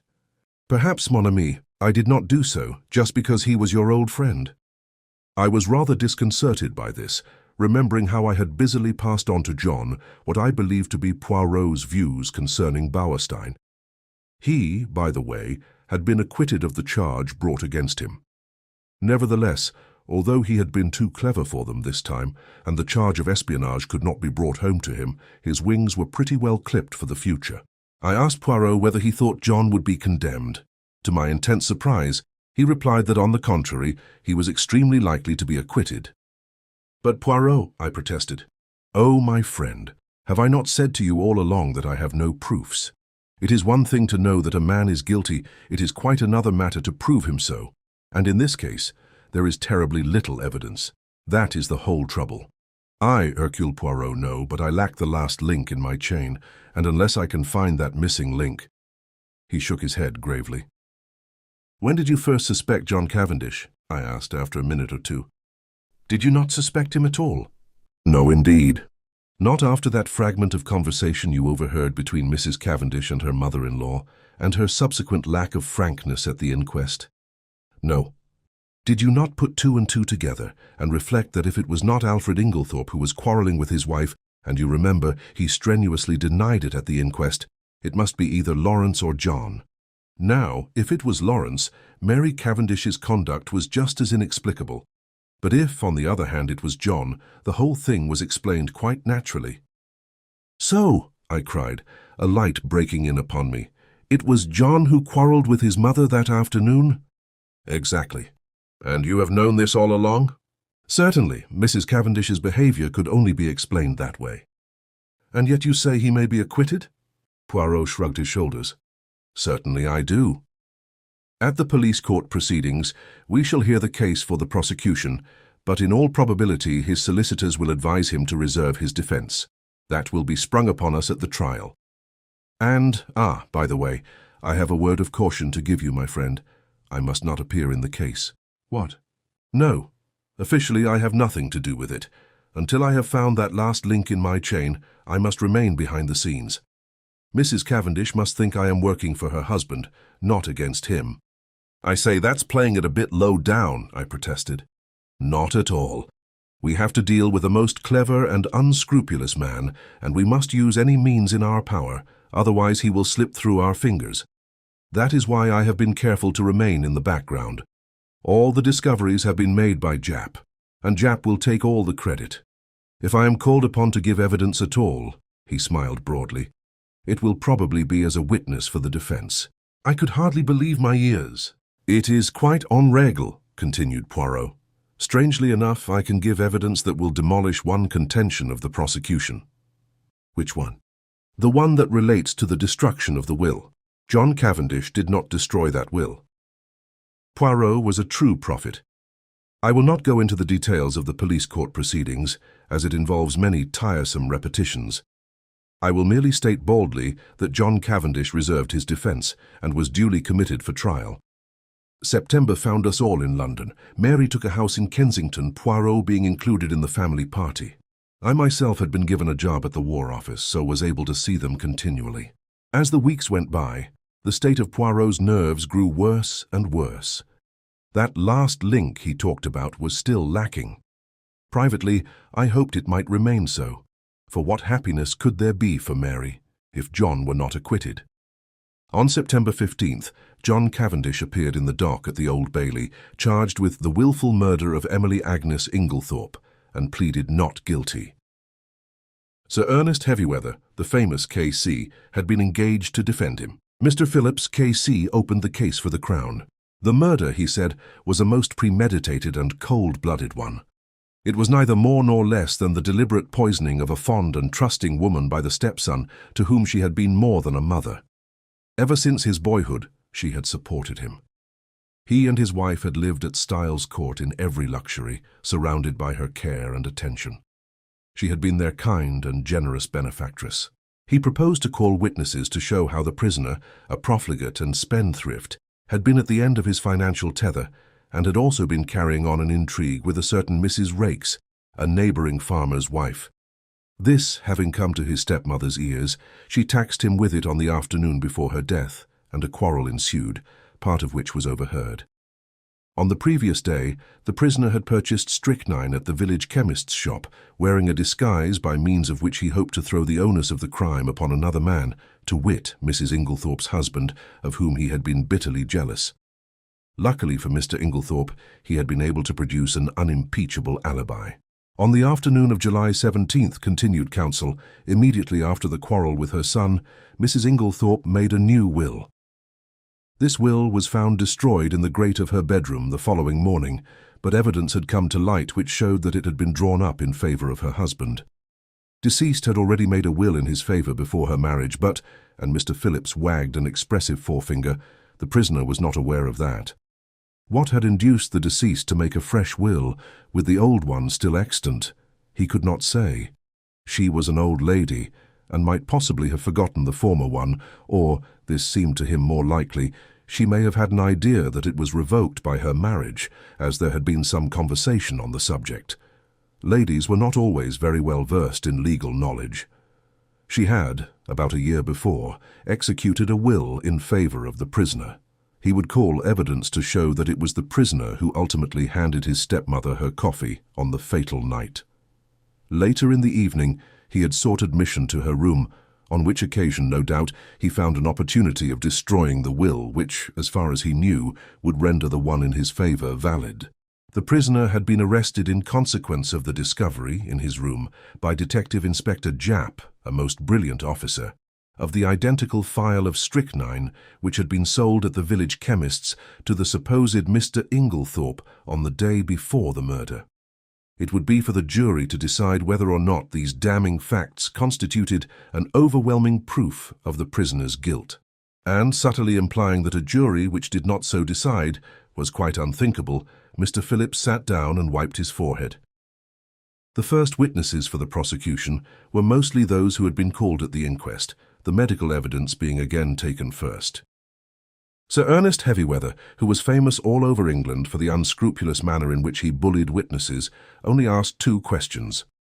"I take it, Dr. Bauerstein, that strychnine as a drug acts quickly?" "Yes." "And that you are unable to account for the delay in this case?" "Yes." "Thank you." Mr. Mace identified the phial handed him by counsel as that sold by him to Mr. Inglethorp. Pressed, he admitted that he only knew Mr. Inglethorp by sight. He had never spoken to him. The witness was not cross-examined. Alfred Inglethorp was called and denied having purchased the poison. He also denied having quarreled with his wife. Various witnesses testified to the accuracy of these statements.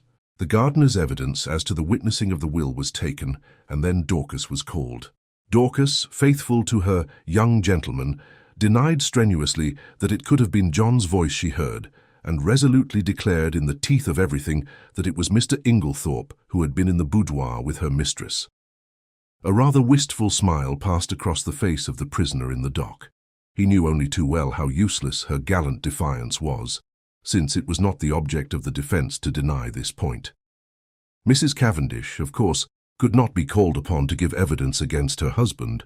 After various questions on other matters, Mr. Phillips asked, "In the month of June last, do you remember a parcel arriving for Mr. Lawrence Cavendish from Parkson's?" Dorcas shook her head. "I don't remember, sir. It may have done, but Mr. Lawrence was away from home part of June. In the event of a parcel arriving for him whilst he was away, what would be done with it? It would either be put in his room or sent on after him." "By you?" "No, sir, I should leave it on the hall table. It would be Miss Howard who would attend to anything like that." Evelyn Howard was called, and after being examined on other points, was questioned as to the parcel. "Don't remember. Lots of parcels come. Can't remember one special one." "You do not know if it was sent after Mr. Lawrence Cavendish to Wales, or whether it was put in his room?" "Don't think it was sent after him. Should have remembered it if it was." "Supposing a parcel arrived addressed to Mr. Lawrence Cavendish, and afterwards it disappeared, should you remark its absence?" "No, don't think so. I should think someone had taken charge of it." "I believe, Miss Howard, that it was you who found this sheet of brown paper." He held up the same dusty piece which Poirot and I had examined in the morning room at Styles. "Yes, I did." "How did you come to look for it?" "The Belgian detective who was employed on the case asked me to search for it." "Where did you eventually discover it?" "On the top of a wardrobe." "On top of the prisoner's wardrobe?" I believe so." "Did you not find it yourself?" "Yes." "Then you must know where you found it?" "Yes, it was on the prisoner's wardrobe." "That is better. An assistant from Parkson's, theatrical costumier, testified that on June 29th they had supplied a black beard to Mr. L. Cavendish, as requested. It was ordered by letter, and a postal order was enclosed. No, they had not kept the letter. All transactions were entered in their books. They had sent the beard as directed to L. Cavendish, Esquerner, Styles Court. Sir Ernest Heavyweather rose ponderously. Where was the letter written from? From Styles Court. The same address to which you sent the parcel? Yes. And the letter came from there? Yes. Like a beast of prey, Heavyweather fell upon him. How do you know? I don't understand. How do you know that letter came from Styles? Did you notice the postmark? No, but... you did not notice the postmark, and yet you affirm so confidently that it came from Styles. It might, in fact, have been any postmark? Yes. In fact, the letter, though written on stamped notepaper, might have been posted from anywhere, from Wales, for instance. The witness admitted that such might be the case, and Sir Ernest signified that he was satisfied. Elizabeth Wells, second housemaid at Styles, stated that after she had gone to bed, she remembered that she had bolted the front door, instead of leaving it on the latch, as Mr. Inglethorp had requested. She had accordingly gone downstairs again to rectify her error. Hearing a slight noise in the west wing, she had peeped along the passage and had seen Mr. John Cavendish knocking at Mrs. Inglethorp's door. Sir Ernest Heavyweather made short work of her, and under his unmerciful bullying she contradicted herself hopelessly, and Sir Ernest sat down again with a satisfied smile on his face. With the evidence of Annie, as to the candle grease on the floor, and as to seeing the prisoner take the coffee into the boudoir, the proceedings were adjourned until the following day. As we went home, Mary Cavendish spoke bitterly against the prosecuting counsel. That hateful man! What a net he has drawn around my poor John! How he twisted every little fact until he made it seem what it wasn't. Well, I said consolingly, it will be the other way about tomorrow. Yes, she said meditatively, then suddenly dropped her voice. Mr. Hastings, you do not think, surely it could not have been Lawrence. Oh no, that could not be. But I myself was puzzled, and as soon as I was alone with Poirot, I asked him what he thought Sir Ernest was driving at. Ah, said Poirot appreciatively, he is a clever man, that Sir Ernest. Do you think he believes Lawrence guilty? I do not think he believes or cares anything. No, what he is trying for is to create such confusion in the minds of the jury that they are divided in their opinion as to which brother did it.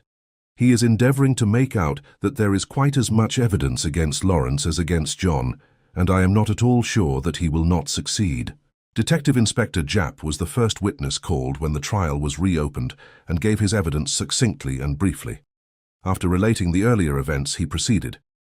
Acting on information received, Superintendent Summerhay and myself searched the prisoner's room during his temporary absence from the house.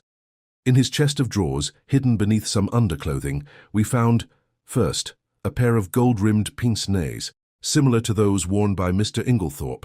These were exhibited. Secondly, this phial. The phial was that already recognized by the chemist's assistant, a tiny bottle of blue glass containing a few grains of a white crystalline powder and labeled Strychnine hydrochloride, poison. A fresh piece of evidence discovered by the detectives since the police court proceedings was a long, almost new piece of blotting paper. It had been found in Mrs. Inglethorp's checkbook, and on being reversed at a mirror showed clearly the words, "Everything of which I die possessed I leave to my beloved husband, Alfred Ing." This placed beyond question the fact that the destroyed will had been in favour of the deceased lady's husband. Japp then produced the charred fragment of paper recovered from the grate, and this, with the discovery of the beard in the attic, completed his evidence. But Sir Ernest's cross-examination was yet to come. What day was it when you searched the prisoner's room?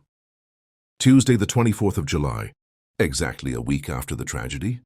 Yes. You found these two objects, you say, in the chest of drawers. Was the drawer unlocked? Yes. Does it not strike you as unlikely that a man who had committed a crime should keep the evidence of it in an unlocked drawer for anyone to find? He might have stowed them there in a hurry, but you have just said it was a whole week since the crime. He would have had ample time to remove them and destroy them. Perhaps. There is no perhaps about it. Would he or would he not have had plenty of time to remove and destroy them? Yes. Was the pile of underclothes under which the things were hidden heavy or light? Heavyish. In other words, it was winter underclothing. Obviously, the prisoner would not be likely to go to that drawer. Perhaps not. Kindly answer my question. Would the prisoner, in the hottest week of a hot summer, be likely to go to a drawer containing winter underclothing? Yes or no? No. In that case, is it not possible that the articles in question might have been put there by a third person and that the prisoner was quite unaware of their presence? I should not think it likely. But it is possible. Yes, that is all. More evidence followed. Evidence as to the financial difficulties in which the prisoner had found himself at the end of July. Evidence as to his intrigue with Mrs. Raikes. Poor Mary, that must have been bitter hearing for a woman of her pride. Evelyn Howard had been right in her facts, though her animosity against Alfred Inglethorp had caused her to jump to the conclusion that he was the person concerned. Lawrence Cavendish was then put into the box. In a low voice, in answer to Mr. Phillips's questions, he denied having ordered anything from Parkson's in June. In fact, on June 29th, he had been staying away, in Wales. Instantly, Sir Ernest's chin was shooting pugnaciously forward. You deny having ordered a black beard from Parkson's on June 29th? I do. Ah, in the event of anything happening to your brother, who will inherit Styles Court? The brutality of the question called a flush to Lawrence's pale face. The judge gave vent to a faint murmur of disapprobation, and the prisoner in the dock leant forward angrily. Heavyweather cared nothing for his client's anger. Answer my question, if you please. I suppose, said Lawrence quietly, that I should. What do you mean by you suppose? Your brother has no children. You would inherit it, wouldn't you? Yes. Ah, that's better, said Heavyweather, with ferocious geniality. And you'd inherit a good slice of money too, wouldn't you? Really, Sir Ernest, protested the judge, these questions are not relevant. Sir Ernest bowed and, having shot his arrow, proceeded. On Tuesday, the 17th of July, you went, I believe, with another guest, to visit the dispensary at the Red Cross Hospital in Tadminster. Yes. Did you, while you happened to be alone for a few seconds, unlock the poison cupboard and examine some of the bottles? I may have done so. I put it to you that you did do so? Yes. Sir Ernest fairly shot the next question at him. Did you examine one bottle in particular? No, I do not think so. Be careful, Mr. Cavendish. I am referring to a little bottle of hydrochloride of strychnine. Lawrence was turning a sickly greenish color. No, I am sure I didn't. Then how do you account for the fact that you left the unmistakable impress of your fingerprints on it? The bullying manner was highly efficacious with a nervous disposition. I suppose I must have taken up the bottle. I suppose so, too. Did you abstract any of the contents of the bottle? Certainly not. Then why did you take it up? I once studied to be a doctor. Such things naturally interest me. Ah, so poisons naturally interest you, do they? Still, you waited to be alone before gratifying that interest of yours? That was pure chance. If the others had been there, I should have done just the same. Still, as it happens, the others were not there. No, but in fact, during the whole afternoon, you were only alone for a couple of minutes, and it happened, I say, it happened, to be during those 2 minutes that you displayed your natural interest in hydrochloride of strychnine. Lawrence stammered pitiably. With a satisfied and expressive countenance, Sir Ernest observed, I have nothing more to ask you, Mr. Cavendish. This bit of cross-examination had caused great excitement in court. The heads of the many fashionably attired women present were busily laid together, and their whispers became so loud that the judge angrily threatened to have the court cleared if there was not immediate silence. There was little more evidence. The handwriting experts were called upon for their opinion of the signature of Alfred Inglethorp in the chemist's poison register. They all declared unanimously that it was certainly not his handwriting and gave it as their view that it might be that of the prisoner disguised. Cross-examined, they admitted that it might be the prisoner's handwriting cleverly counterfeited. Sir Ernest Heavyweather's speech in opening the case for the defence was not a long one, but it was backed by the full force of his emphatic manner. Never, he said, in the course of his long experience, had he known a charge of murder rest on slighter evidence. Not only was it entirely circumstantial, but the greater part of it was practically unproved. Let them take the testimony they had heard and sift it impartially. The strychnine had been found in a drawer in the prisoner's room. That drawer was an unlocked one, as he had pointed out, and he submitted that there was no evidence to prove that it was the prisoner who had concealed the poison there.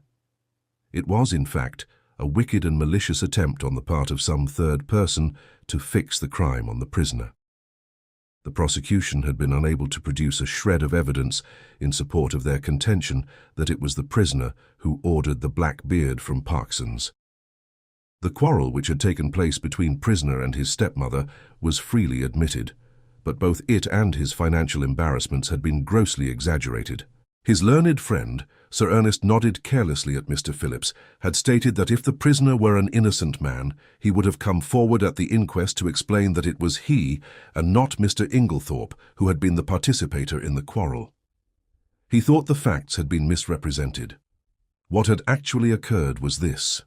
The prisoner, returning to the house on Tuesday evening, had been authoritatively told that there had been a violent quarrel between Mr. and Mrs. Inglethorp. No suspicion had entered the prisoner's head that anyone could possibly have mistaken his voice for that of Mr. Inglethorp.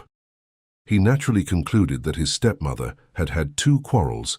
The prosecution averred that on Monday, July 16th, the prisoner had entered the chemist's shop in the village, disguised as Mr. Inglethorp. The prisoner, on the contrary, was at that time at a lonely spot called Marston's Spinney, where he had been summoned by an anonymous note couched in blackmailing terms and threatening to reveal certain matters to his wife unless he complied with its demands. The prisoner had, accordingly, gone to the appointed spot, and after waiting there vainly for half an hour, had returned home.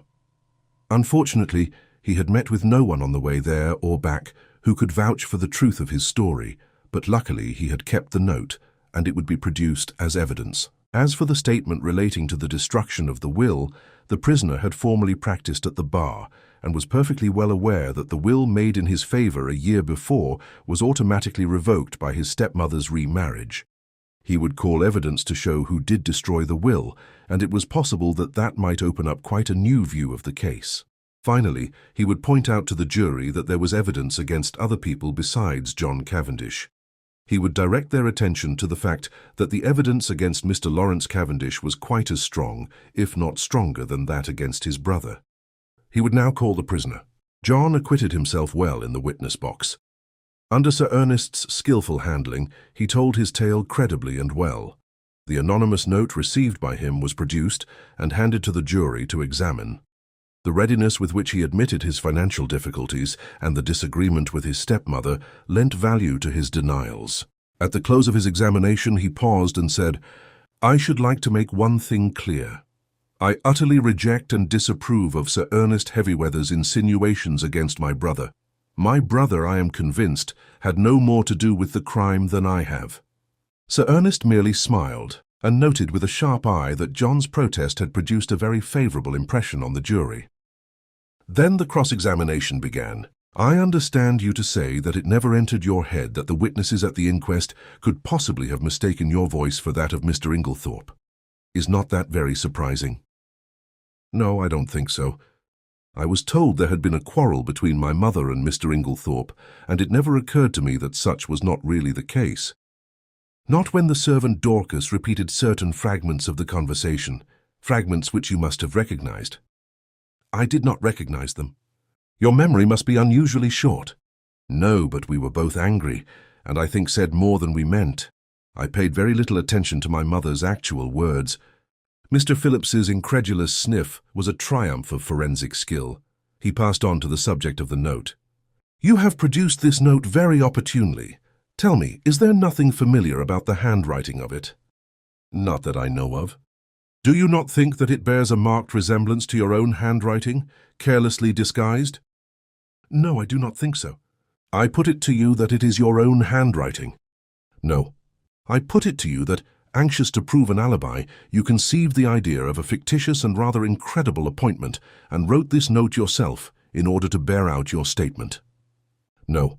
"Is it not a fact that at the time you claim to have been waiting about at a solitary and unfrequented spot, you were really in the chemist's shop in Styles St. Mary, where you purchased strychnine in the name of Alfred Inglethorp?"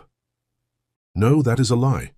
I put it to you that, wearing a suit of Mr. Inglethorp's clothes, with a black beard trimmed to resemble his, you were there and signed the register in his name. That is absolutely untrue. Then I will leave the remarkable similarity of handwriting between the note, the register, and your own to the consideration of the jury, said Mr. Phillips, and sat down with the air of a man who has done his duty, but who was nevertheless horrified by such deliberate perjury. After this, as it was growing late, the case was adjourned till Monday. Poirot, I noticed, was looking profoundly discouraged.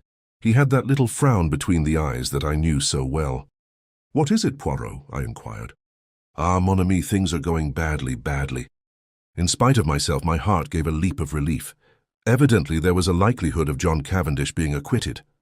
When we reached the house, my little friend waved aside Mary's offer of tea. "No, I thank you, madam. I will mount to my room." I followed him. Still frowning, he went across to the desk and took out a small pack of patience cards. Then he drew up a chair to the table and, to my utter amazement, began solemnly to build card houses. My jaw dropped involuntarily, and he said at once, "No, mon ami, I am not in my second childhood. I steady my nerves, that is all.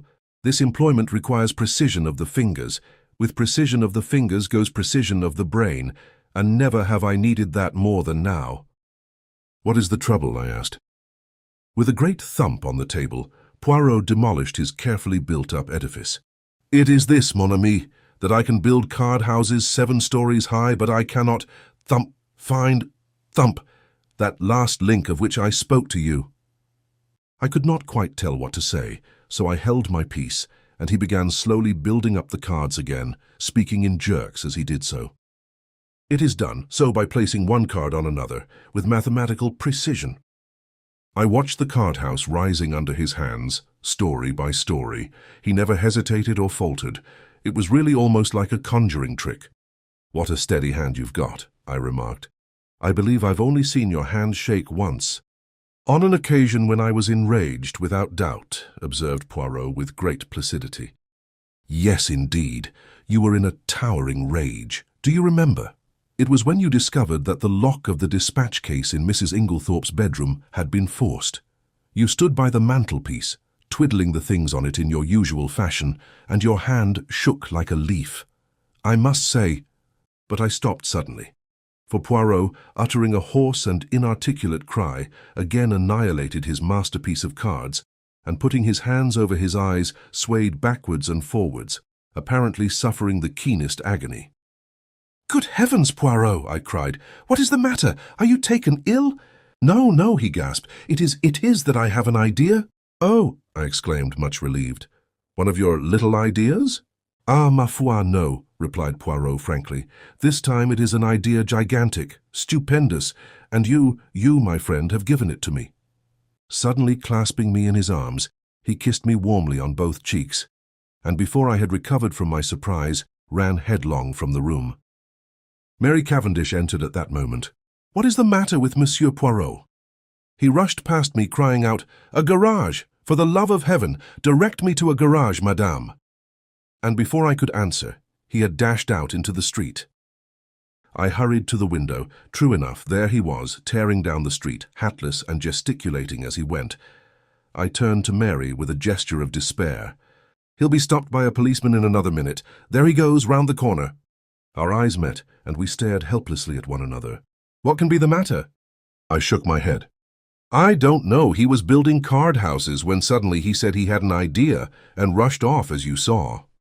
"Well," said Mary, "I expect he will be back before dinner." But night fell and Poirot had not returned. Chapter 12. The Last Link. Poirot's abrupt departure had intrigued us all greatly. Sunday morning wore away, and still he did not reappear. But about 3 o'clock, a ferocious and prolonged hooting outside drove us to the window, to see Poirot alighting from a car, accompanied by Japp and Summerhay. The little man was transformed. He radiated an absurd complacency. He bowed with exaggerated respect to Mary Cavendish. "Madame, I have your permission to hold a little reunion in the salon? It is necessary for everyone to attend." Mary smiled sadly. "You know, Monsieur Poirot, that you have carte blanche in every way." "You are too amiable, madame." Still beaming, Poirot marshalled us all into the drawing-room, bringing forward chairs as he did so. Miss Howard here, Mademoiselle Cynthia, Monsieur Lawrence, the good Dorcas, and Annie. Bien, we must delay our proceedings a few minutes until Mr. Inglethorp arrives. I have sent him a note. Miss Howard rose immediately from her seat. If that man comes into the house, I leave it. No, no, Poirot went up to her and pleaded in a low voice. Finally, Miss Howard consented to return to her chair. A few minutes later, Alfred Inglethorp entered the room. The company once assembled, Poirot rose from his seat with the air of a popular lecturer and bowed politely to his audience. Messieurs, mesdames, as you all know, I was called in by Monsieur John Cavendish to investigate this case. I at once examined the bedroom of the deceased, which, by the advice of the doctors, had been kept locked, and was consequently exactly as it had been when the tragedy occurred. I found first a fragment of green material, second, a stain on the carpet near the window, still damp, thirdly, an empty box of bromide powders. To take the fragment of green material first, I found it caught in the bolt of the communicating door between that room and the adjoining one occupied by Mademoiselle Cynthia. I handed the fragment over to the police, who did not consider it of much importance, nor did they recognize it for what it was, a piece torn from a green land armlet. There was a little stir of excitement. Now there was only one person at Styles who worked on the land, Mrs. Cavendish. Therefore it must have been Mrs. Cavendish who entered the deceased's room through the door communicating with Mademoiselle Cynthia's room. But that door was bolted on the inside, I cried. When I examined the room, yes. But in the first place we have only her word for it, since it was she who tried that particular door and reported it fastened. In the ensuing confusion, she would have had ample opportunity to shoot the bolt across. I took an early opportunity of verifying my conjectures. To begin with, the fragment corresponds exactly with a tear in Mrs. Cavendish's armlet. Also at the inquest, Mrs. Cavendish declared that she had heard from her own room the fall of the table by the bed. I took an early opportunity of testing that statement by stationing my friend Monsieur Hastings in the left wing of the building, just outside Mrs. Cavendish's door. I myself, in company with the police, went to the deceased's room, and whilst there I, apparently accidentally, knocked over the table in question, but found that, as I had expected, Monsieur Hastings had heard no sound at all. This confirmed my belief that Mrs. Cavendish was not speaking the truth when she declared that she had been dressing in her room at the time of the tragedy. In fact, I was convinced that, far from having been in her own room, Mrs. Cavendish was actually in the deceased's room when the alarm was given. I shot a quick glance at Mary. She was very pale but smiling. I proceeded to reason on that assumption. Mrs. Cavendish is in her mother-in-law's room. We will say that she is seeking for something and has not yet found it. Suddenly, Mrs. Inglethorp awakens and is seized with an alarming paroxysm. She flings out her arm, overturning the bed table, and then pulls desperately at the bell. Mrs. Cavendish, startled, drops her candle, scattering the grease on the carpet. She picks it up and retreats quickly to Mademoiselle Cynthia's room, closing the door behind her. She hurries out into the passage, for the servants must not find her where she is. But it is too late. Already footsteps are echoing along the gallery which connects the two wings. What can she do? Quick as thought, she hurries back to the young girl's room and starts shaking her awake. The hastily aroused household come trooping down the passage. They are all busily battering at Mrs. Inglethorp's door. It occurs to nobody that Mrs. Cavendish has not arrived with the rest, but, and this is significant, I can find no one who saw her come from the other wing. He looked at Mary Cavendish. Am I right, madame? She bowed her head. Quite right, monsieur. You understand that, if I had thought I would do my husband any good by revealing these facts, I would have done so. But it did not seem to me to bear upon the question of his guilt or innocence. In a sense, that is correct, madame, but it cleared my mind of many misconceptions and left me free to see other facts in their true significance. The will! Cried Lawrence. Then it was you, Mary, who destroyed the will. She shook her head, and Poirot shook his also. No, he said quietly. There is only one person who could possibly have destroyed that will, Mrs. Inglethorp herself. Impossible, I exclaimed. She had only made it out that very afternoon. Nevertheless, mon ami, it was Mrs. Inglethorp. Because in no other way can you account for the fact that, on one of the hottest days of the year, Mrs. Inglethorp ordered a fire to be lighted in her room. I gave a gasp. What idiots we had been never to think of that fire as being incongruous. Poirot was continuing. The temperature on that day, monsieur, was 80 degrees in the shade. Yet Mrs. Inglethorp ordered a fire. Why? Because she wished to destroy something and could think of no other way. You will remember that in consequence of the war economics practiced at Styles, no waste paper was thrown away. There was therefore no means of destroying a thick document such as a will. The moment I heard of a fire being lighted in Mrs. Inglethorp's room, I leaped to the conclusion that it was to destroy some important document, possibly a will. So the discovery of the charred fragment in the grate was no surprise to me. I did not, of course, know at the time that the will in question had only been made this afternoon. And I will admit that, when I learnt that fact, I fell into a grievous error. I came to the conclusion that Mrs. Inglethorp's determination to destroy her will arose as a direct consequence of the quarrel she had that afternoon, and that therefore the quarrel took place after and not before the making of the will. Here, as we know, I was wrong, and I was forced to abandon that idea. I faced the problem from a new standpoint. Now, at 4 o'clock, Dorcas overheard her mistress saying angrily, "You need not think that any fear of publicity or scandal between husband and wife will deter me." I conjectured, and conjectured rightly, that these words were addressed not to her husband, but to Mr. John Cavendish. At 5 o'clock, an hour later, she uses almost the same words, but the standpoint is different. She admits to Dorcas, "I don't know what to do. Scandal between husband and wife is a dreadful thing." At 4 o'clock she has been angry, but completely mistress of herself. At 5 o'clock she is in violent distress, and speaks of having had a great shock. Looking at the matter psychologically, I drew one deduction which I was convinced was correct. The second scandal she spoke of was not the same as the first, and it concerned herself. Let us reconstruct. At 4 o'clock, Mrs. Inglethorp quarrels with her son and threatens to denounce him to his wife, who, by the way, overheard the greater part of the conversation. At 4:30, Mrs. Inglethorp, in consequence of a conversation on the validity of wills, makes a will in favor of her husband, which the two gardeners witness. At 5 o'clock, Dorcas finds her mistress in a state of considerable agitation, with a slip of paper, a letter, Dorcas thinks, in her hand, and it is then that she orders the fire in her room to be lighted. Presumably then, between 4:30 and 5 o'clock, something has occurred to occasion a complete revolution of feeling, since she is now as anxious to destroy the will as she was before to make it. What was that something? As far as we know, she was quite alone during that half-hour. Nobody entered or left that boudoir. What then occasioned this sudden change of sentiment? One can only guess, but I believe my guess to be correct. Mrs. Inglethorp had no stamps in her desk. We know this because later she asked Dorcas to bring her some. Now in the opposite corner of the room stood her husband's desk, locked. She was anxious to find some stamps and, according to my theory, she tried her own keys in the desk. That one of them fitted, I know. She therefore opened the desk, and in searching for the stamps, she came across something else, that slip of paper which Dorcas saw in her hand, and which assuredly was never meant for Mrs. Inglethorp's eyes.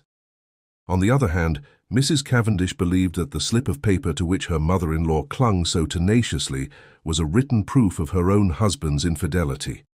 She demanded it from Mrs. Inglethorp, who assured her quite truly that it had nothing to do with that matter. Mrs. Cavendish did not believe her. She thought that Mrs. Inglethorp was shielding her stepson. Now Mrs. Cavendish is a very resolute woman, and behind her mask of reserve, she was madly jealous of her husband. She determined to get hold of that paper at all costs, and in this resolution, chance came to her aid. She happened to pick up the key of Mrs. Inglethorp's dispatch case, which had been lost that morning. She knew that her mother-in-law invariably kept all important papers in this particular case. Mrs. Cavendish, therefore, made her plans as only a woman driven desperate through jealousy could have done. Sometime in the evening she unbolted the door leading into Mademoiselle Cynthia's room. Possibly she applied oil to the hinges, for I found that it opened quite noiselessly when I tried it. She put off her project until the early hours of the morning as being safer, since the servants were accustomed to hearing her move about her room at that time. She dressed completely in her land kit, and made her way quietly through Mademoiselle Cynthia's room into that of Mrs. Inglethorp. He paused a moment and Cynthia interrupted, "But I should have woken up if anyone had come through my room." "Not if you were drugged, mademoiselle." "Drugged? Mais oui." "You remember," he addressed us collectively again, "that through all the tumult and noise next door, Mademoiselle Cynthia slept. That admitted of two possibilities. Either her sleep was feigned, which I did not believe, or her unconsciousness was indeed by artificial means. With this latter idea in my mind, I examined all the coffee cups most carefully, remembering that it was Mrs. Cavendish who had brought Mademoiselle Cynthia her coffee the night before. I took a sample from each cup and had them analyzed, with no result. I had counted the cups carefully, in the event of one having been removed. 6 persons had taken coffee and 6 cups were duly found. I had to confess myself mistaken. Then I discovered that I had been guilty of a very grave oversight. Coffee had been brought in for 7 persons, not 6, for Dr. Bauerstein had been there that evening. This changed the face of the whole affair, for there was now 1 cup missing. The servants noticed nothing since Annie, the housemaid, who took in the coffee, brought in 7 cups, not knowing that Mr. Inglethorp never drank it, whereas Dorcas, who cleared them away the following morning, found 6 as usual. Or strictly speaking, she found 5, the 6th being the one found broken in Mrs. Inglethorp's room. I was confident that the missing cup was that of Mademoiselle Cynthia. I had an additional reason for that belief in the fact that all the cups found contained sugar, which Mademoiselle Cynthia never took in her coffee. My attention was attracted by the story of Annie about some salt on the tray of cocoa which she took every night to Mrs. Inglethorp's room. I accordingly secured a sample of that cocoa and sent it to be analyzed. "But that had already been done by Dr. Bauerstein," said Lawrence quickly. "Not exactly. The analyst was asked by him to report whether strychnine was or was not present. He did not have it tested, as I did, for a narcotic." "For a narcotic?" "Yes. Here is the analyst's report. Mrs. Cavendish administered a safe but effectual narcotic to both Mrs. Inglethorp and Mademoiselle Cynthia, and it is possible that she had a mauvais quart d'heure in consequence. Imagine her feelings when her mother-in-law is suddenly taken ill and dies, and immediately after she hears the word poison. She has believed that the sleeping draught she administered was perfectly harmless, but there is no doubt that for one terrible moment she must have feared that Mrs. Inglethorp's death lay at her door. She is seized with panic, and under its influence she hurries downstairs and quickly drops the coffee cup and saucer used by Mademoiselle Cynthia into a large brass vase, where it is discovered later by Monsieur Lawrence. The remains of the cocoa she dare not touch. Too many eyes are upon her. Guess at her relief when strychnine is mentioned, and she discovers that after all the tragedy is not her doing. We are now able to account for the symptoms of strychnine poisoning being so long in making their appearance. A narcotic taken with strychnine will delay the action of the poison for some hours." Poirot paused. Mary looked up at him, the color slowly rising in her face. "All you have said is quite true, Monsieur Poirot. It was the most awful hour of my life. I shall never forget it. But you are wonderful. I understand now. What I meant when I told you that you could safely confess to Papa Poirot, eh? But you would not trust me." "I see everything now," said Lawrence. "The drugged cocoa taken on top of the poisoned coffee amply accounts for the delay." "Exactly. But was the coffee poisoned or was it not? We come to a little difficulty here since Mrs. Inglethorp never drank it." "What?" The cry of surprise was universal. "No. You will remember my speaking of a stain on the carpet in Mrs. Inglethorp's room? There were some peculiar points about that stain. It was still damp. It exhaled a strong odor of coffee, and embedded in the nap of the carpet, I found some little splinters of china. What had happened was plain to me, for not 2 minutes before I had placed my little case on the table near the window, and the table, tilting up, had deposited it upon the floor on precisely the identical spot. In exactly the same way, Mrs. Inglethorp had laid down her cup of coffee on reaching her room the night before, and the treacherous table had played her the same trick. What happened next is mere guesswork on my part, but I should say that Mrs. Inglethorp picked up the broken cup and placed it on the table by the bed. Feeling in need of a stimulant of some kind, she heated up her cocoa and drank it off then and there. Now we are faced with a new problem. We know the cocoa contained no strychnine. The coffee was never drunk. Yet the strychnine must have been administered between 7 and 9 o'clock that evening.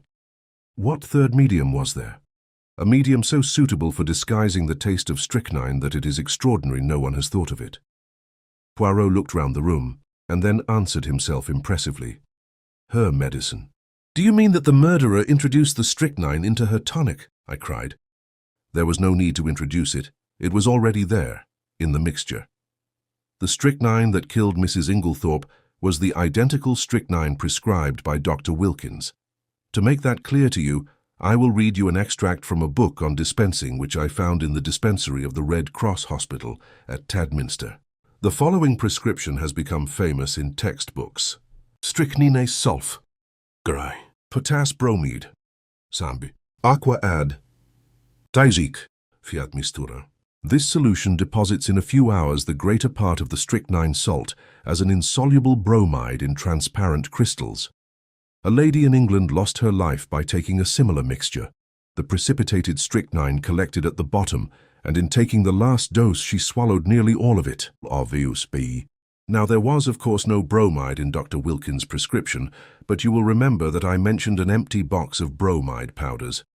1 or 2 of those powders introduced into the full bottle of medicine would effectually precipitate the strychnine as the book describes and cause it to be taken in the last dose. You will learn later that the person who usually poured out Mrs. Inglethorpe's medicine was always extremely careful not to shake the bottle, but to leave the sediment at the bottom of it undisturbed. Throughout the case, there have been evidences that the tragedy was intended to take place on Monday evening. On that day, Mrs. Inglethorpe's bell wire was neatly cut, and on Monday evening Mademoiselle Cynthia was spending the night with friends, so that Mrs. Inglethorpe would have been quite alone in the right wing, completely shut off from help of any kind, and would have died, in all probability, before medical aid could have been summoned. But in her hurry to be in time for the village entertainment, Mrs. Inglethorpe forgot to take her medicine, and the next day she lunched away from home, so that the last and fatal dose was actually taken 24 hours later than had been anticipated by the murderer, and it is owing to that delay that the final proof, the last link of the chain, is now in my hands. Amid breathless excitement, he held out 3 thin strips of paper. A letter in the murderer's own handwriting, mes amis. Had it been a little clearer in its terms, it is possible that Mrs. Inglethorpe, warned in time, would have escaped. As it was, she realized her danger, but not the manner of it. In the deathly silence, Poirot pieced together the slips of paper and, clearing his throat, read, Dearest Evelyn, you will be anxious at hearing nothing. It is all right, only it will be tonight instead of last night. You understand. There's a good time coming once the old woman is dead and out of the way. No one can possibly bring home the crime to me. That idea of yours about the bromides was a stroke of genius, but we must be very circumspect. A false step. Here, my friends, the letter breaks off. Doubtless the writer was interrupted, but there can be no question as to his identity. We all know this handwriting and... A howl that was almost a scream broke the silence. You devil, how did you get it? A chair was overturned. Poirot skipped nimbly aside. A quick movement on his part, and his assailant fell with a crash. Messieurs, mesdames, said Poirot with a flourish, let me introduce you to the murderer, Mr. Alfred Inglethorpe. Chapter 13. Poirot Explains. Poirot, you old villain, I said, I've half a mind to strangle you. What do you mean by deceiving me as you have done? We were sitting in the library. Several hectic days lay behind us. In the room below, John and Mary were together once more, while Alfred Inglethorpe and Miss Howard were in custody. Now at last, I had Poirot to myself and could relieve my still burning curiosity. Poirot did not answer me for a moment, but at last he said, I did not deceive you, mon ami. At most, I permitted you to deceive yourself. Yes, but why? Well, it is difficult to explain. You see, my friend, you have a nature so honest and a countenance so transparent that, enfin, to conceal your feelings is impossible. If I had told you my ideas, the very first time you saw Mr. Alfred Inglethorpe, that astute gentleman would have, in your so expressive idiom, smelt a rat, and then bonjour to our chances of catching him. I think that I have more diplomacy than you give me credit for. My friend, besought Poirot, I implore you, do not enrage yourself. Your help has been of the most invaluable. It is but the extremely beautiful nature that you have, which made me pause. Well, I grumbled, a little mollified. I still think you might have given me a hint. But I did, my friend. Several hints. You would not take them. Think now, did I ever say to you that I believe John Cavendish guilty? Did I not, on the contrary, tell you that he would almost certainly be acquitted? Yes, but... And did I not immediately afterwards speak of the difficulty of bringing the murderer to justice? Was it not plain to you that I was speaking of two entirely different persons?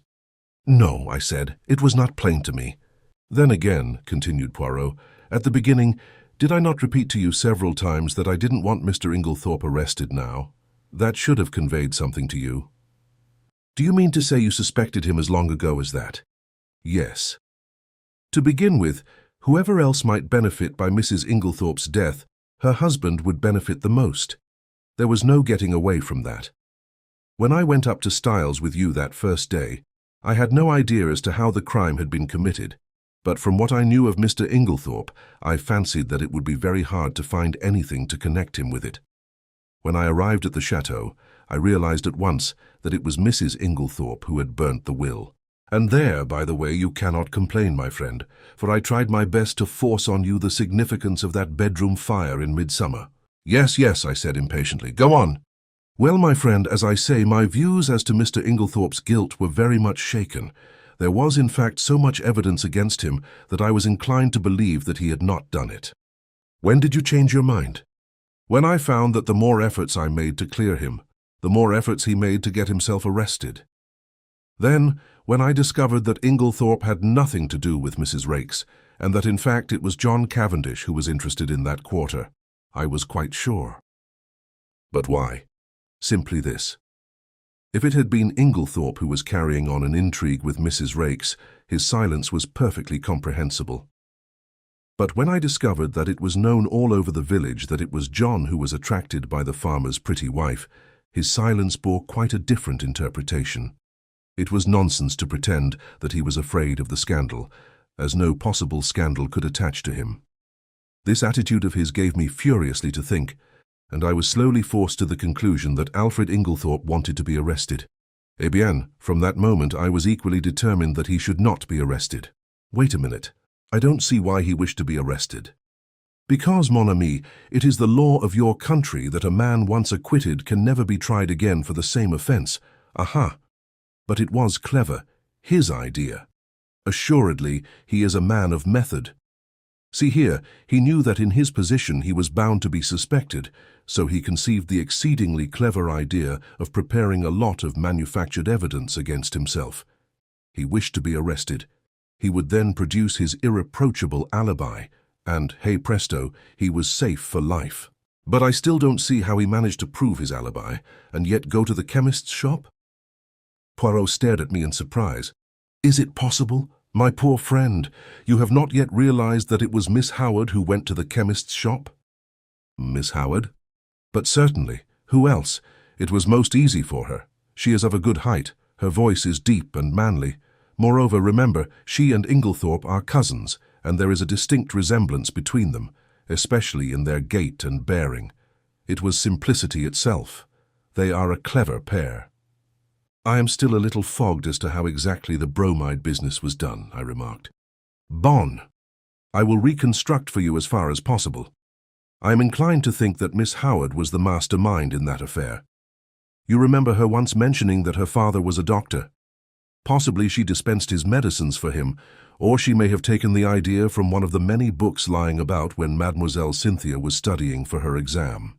Anyway, she was familiar with the fact that the addition of a bromide to a mixture containing strychnine would cause the precipitation of the latter. Probably the idea came to her quite suddenly. Mrs. Inglethorp had a box of bromide powders, which she occasionally took at night. What could be easier than quietly to dissolve one or more of those powders in Mrs. Inglethorp's large-sized bottle of medicine when it came from Coots? The risk is practically nil. The tragedy will not take place until nearly a fortnight later. If anyone has seen either of them touching the medicine, they will have forgotten it by that time. Miss Howard will have engineered her quarrel and departed from the house. The lapse of time and her absence will defeat all suspicion. Yes, It was a clever idea. If they had left it alone, it is possible the crime might never have been brought home to them, but they were not satisfied. They tried to be too clever, and that was their undoing. Poirot puffed at his tiny cigarette, his eyes fixed on the ceiling.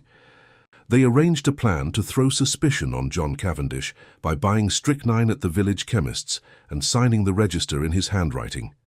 On Monday, Mrs. Inglethorp will take the last dose of her medicine.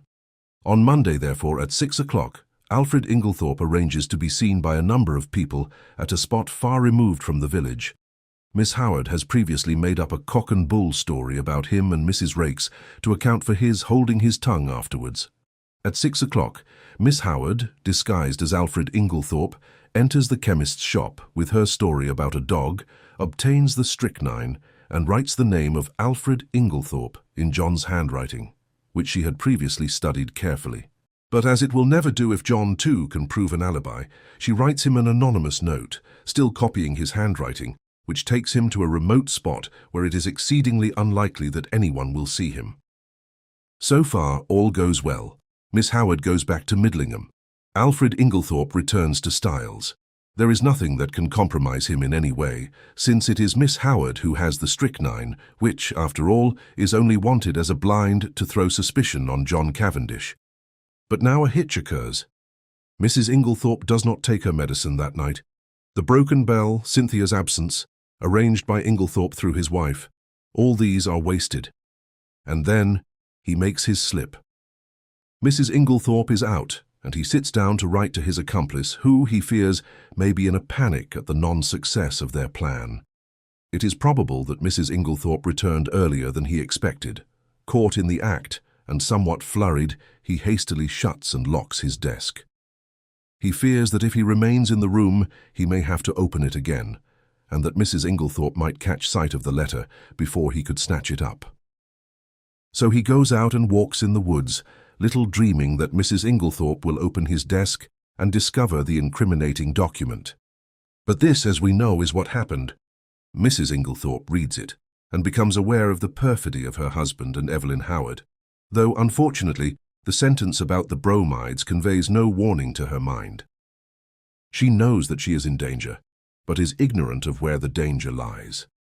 She decides to say nothing to her husband, but sits down and writes to her solicitor, asking him to come on the morrow, and she also determines to destroy immediately the will which she has just made. She keeps the fatal letter. It was to discover that letter, then, that her husband forced the lock of the dispatch case. Yes, and from the enormous risk he ran, we can see how fully he realized its importance. That letter accepted, there was absolutely nothing to connect him with the crime. There's only one thing I can't make out. Why didn't he destroy it at once when he got hold of it? Because he did not dare take the biggest risk of all, that of keeping it on his own person. I don't understand. Look at it from his point of view. I have discovered that there were only 5 short minutes in which he could have taken it, the 5 minutes immediately before our own arrival on the scene, for before that time Annie was brushing the stairs and would have seen anyone who passed going to the right wing. Figure to yourself the scene. He enters the room, unlocking the door by means of one of the other door keys. They were all much alike. He hurries to the dispatch case. It is locked, and the keys are nowhere to be seen. That is a terrible blow to him, for it means that his presence in the room cannot be concealed as he had hoped. But he sees clearly that everything must be risked for the sake of that damning piece of evidence. Quickly, he forces the lock with a penknife and turns over the papers until he finds what he is looking for. But now a fresh dilemma arises. He dare not keep that piece of paper on him. He may be seen leaving the room. He may be searched. If the paper is found on him, it is certain doom. Probably at this minute, too, he hears the sounds below of Mr. Wells and John leaving the boudoir. He must act quickly. Where can he hide this terrible slip of paper? The contents of the waste-paper basket are kept, and in any case are sure to be examined. There are no means of destroying it, and he dare not keep it. He looks round and he sees— What do you think, mon ami? I shook my head. In a moment, he has torn the letter into long, thin strips, and rolling them up into spills, he thrusts them hurriedly in amongst the other spills in the vase on the mantelpiece. I uttered an exclamation. No one would think of looking there, Poirot continued. And he will be able, at his leisure, to come back and destroy this solitary piece of evidence against him. Then, all the time, it was in the spill vase in Mrs. Inglethorpe's bedroom, under our very noses, I cried. Poirot nodded. Yes, my friend, that is where I discovered my last link, and I owe that very fortunate discovery to you. To me? Yes. Do you remember telling me that my hand shook as I was straightening the ornaments on the mantelpiece? Yes, but I don't see a... No, but I saw. Do you know, my friend, I remembered that earlier in the morning, when we had been there together, I had straightened all the objects on the mantelpiece, and if they were already straightened, there would be no need to straighten them again, unless in the meantime someone else had touched them. Dear me, I murmured, so that is the explanation of your extraordinary behavior. You rushed down to Styles and found it still there. Yes, and it was a race for time. But I still can't understand why Inglethorpe was such a fool as to leave it there when he had plenty of opportunity to destroy it. Ah, but he had no opportunity, I saw to that. You? Yes. Do you remember reproving me for taking the household into my confidence on the subject? Yes. Well, my friend, I saw there was just one chance.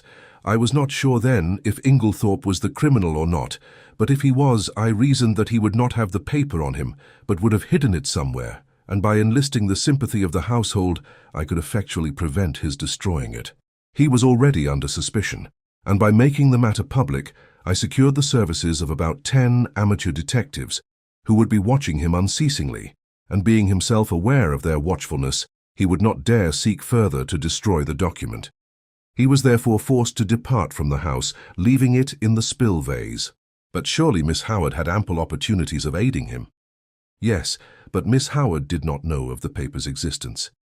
In accordance with their prearranged plan, she never spoke to Alfred Inglethorpe. They were supposed to be deadly enemies, and until John Cavendish was safely convicted, they neither of them dared risk a meeting. Of course, I had a watch kept on Mr. Inglethorpe, hoping that sooner or later he would lead me to the hiding place, but he was too clever to take any chances. The paper was safe where it was. Since no one had thought of looking there in the first week, it was not likely they would do so afterwards. But for your lucky remark, we might never have been able to bring him to justice. I understand that now. But when did you first begin to suspect Miss Howard? When I discovered that she had told a lie at the inquest about the letter she had received from Mrs. Inglethorpe. Why, what was there to lie about? You saw that letter. Do you recall its general appearance? Yes, more or less. You will recollect, then, that Mrs. Inglethorpe wrote a very distinctive hand and left large clear spaces between her words. But if you look at the date at the top of the letter, you will notice that July 17th is quite different in this respect. Do you see what I mean? No, I confessed, I don't. You do not see that that letter was not written on the 17th, but on the 7th, the day after Miss Howard's departure. The 1 was written in before the 7 to turn it into the 17th. But why? That is exactly what I asked myself. Why does Miss Howard suppress the letter written on the 17th and produce this faked one instead? Because she did not wish to show the letter of the 17th. Why again? And at once a suspicion dawned in my mind. You will remember my saying that it was wise to beware of people who are not telling you the truth. And yet, I cried indignantly, after that you gave me 2 reasons why Miss Howard could not have committed the crime. And very good reasons too, replied Poirot. For a long time they were a stumbling block to me until I remembered a very significant fact, that she and Alfred Inglethorpe were cousins. She could not have committed the crime single-handed. But the reasons against that did not debar her from being an accomplice. And then there was that rather over-vehement hatred of hers. It concealed a very opposite emotion. There was, undoubtedly, a tie of passion between them long before he came to Styles. They had already arranged their infamous plot, that he should marry this rich but rather foolish old lady, induce her to make a will leaving her money to him, and then gain their ends by a very cleverly conceived crime.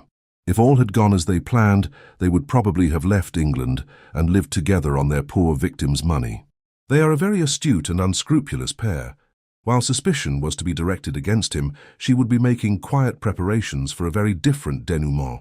She arrives from Midlingham with all the compromising items in her possession. No suspicion attaches to her, no notice is paid to her coming and going in the house. She hides the strychnine and glasses in John's room. She puts the beard in the attic. She will see to it that sooner or later they are duly discovered. I don't quite see why they tried to fix the blame on John, I remarked. It would have been much easier for them to bring the crime home to Lawrence. Yes, but that was mere chance. All the evidence against him arose out of pure accident. It must in fact have been distinctly annoying to the pair of schemers. His manner was unfortunate, I observed thoughtfully. Yes, you realize, of course, what was at the back of that. No. You did not understand that he believed Mademoiselle Cynthia guilty of the crime. No, I exclaimed, astonished. Impossible! Not at all. I myself nearly had the same idea. It was in my mind when I asked Mr. Wells that first question about the will. Then there were the bromide powders which she had made up, and her clever male impersonations as Dorcas recounted them to us. There was really more evidence against her than anyone else. You are joking, Poirot. No. Shall I tell you what made Monsieur Lawrence turn so pale when he first entered his mother's room on the fatal night? It was because whilst his mother lay there, obviously poisoned, he saw over your shoulder that the door into Mademoiselle Cynthia's room was unbolted. But he declared that he saw it bolted, I cried. Exactly, said Poirot dryly, and that was just what confirmed my suspicion that it was not. He was shielding Mademoiselle Cynthia. But why should he shield her? Because he is in love with her. I laughed. There, Poirot, you are quite wrong. I happen to know for a fact that far from being in love with her, he positively dislikes her. Who told you that, mon ami? Cynthia herself. La pauvre petite, and she was concerned? She said that she did not mind at all. Then she certainly did mind very much, remarked Poirot. They are like that, les femmes. What you say about Lawrence is a great surprise to me, I said. But why? It was most obvious. Did not Monsieur Lawrence make the sour face every time Mademoiselle Cynthia spoke and laughed with his brother? He had taken it into his long head that Mademoiselle Cynthia was in love with Monsieur John. When he entered his mother's room and saw her obviously poisoned, he jumped to the conclusion that Mademoiselle Cynthia knew something about the matter. He was nearly driven desperate. First, he crushed the coffee cup to powder under his feet, remembering that she had gone up with his mother the night before, and he determined that there should be no chance of testing its contents. Thenceforward, he strenuously and quite uselessly upheld the theory of death from natural causes. And what about the extra coffee cup? I was fairly certain that it was Mrs. Cavendish who had hidden it, but I had to make sure. Monsieur Lawrence did not know at all what I meant. But, on reflection, he came to the conclusion that if he could find an extra coffee cup anywhere, his lady love would be cleared of suspicion. And he was perfectly right. One thing more. What did Mrs. Inglethorp mean by her dying words? They were, of course, an accusation against her husband. Dear me, Poirot, I said with a sigh, I think you have explained everything. I am glad it has all ended so happily. Even John and his wife are reconciled. Thanks to me. How do you mean, thanks to you? My dear friend, do you not realize that it was simply and solely the trial which has brought them together again?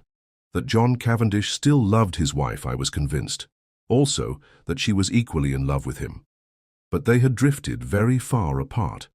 It all arose from a misunderstanding. She married him without love. He knew it. He is a sensitive man in his way. He would not force himself upon her if she did not want him. And, as he withdrew, her love awoke. But they are both unusually proud, and their pride held them inexorably apart.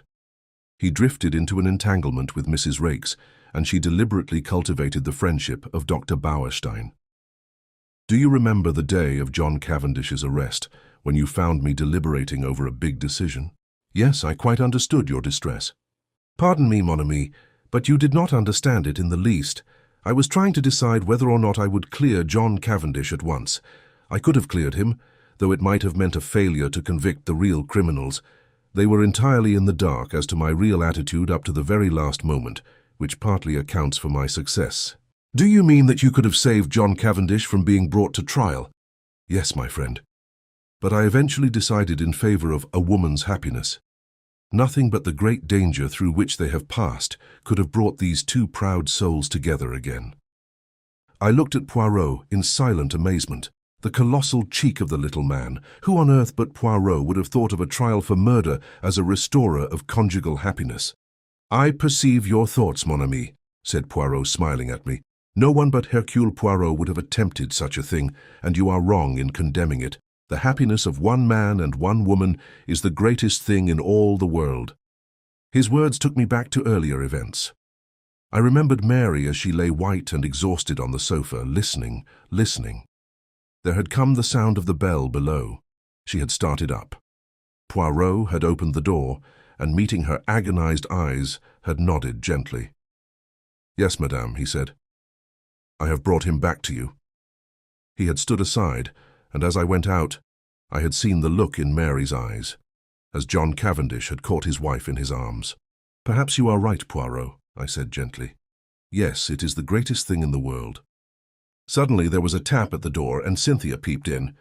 I only— "Come in," I said, springing up. She came in but did not sit down. "I only wanted to tell you something." "Yes?"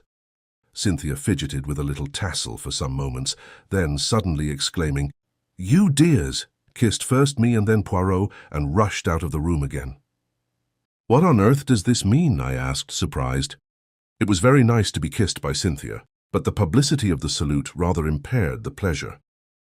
"It means that she has discovered Monsieur Lawrence does not dislike her as much as she thought," replied Poirot philosophically. "But— Here he is." Lawrence at that moment passed the door. "Eh, Monsieur Lawrence," called Poirot. "We must congratulate you, is it not so?" Lawrence blushed and then smiled awkwardly. A man in love is a sorry spectacle. Now Cynthia had looked charming. I sighed. "What is it, mon ami?" "Nothing," I said sadly. "They are two delightful women." "And neither of them is for you?" finished Poirot. "Never mind. Console yourself, my friend. We may hunt together again, who knows? And then—" This concludes the end of the story. Thank you for listening to Classic Audiobooks Library. To hear more free stories like this, be sure to subscribe and turn on notifications. We hope you'll join us again for more timeless stories and original works.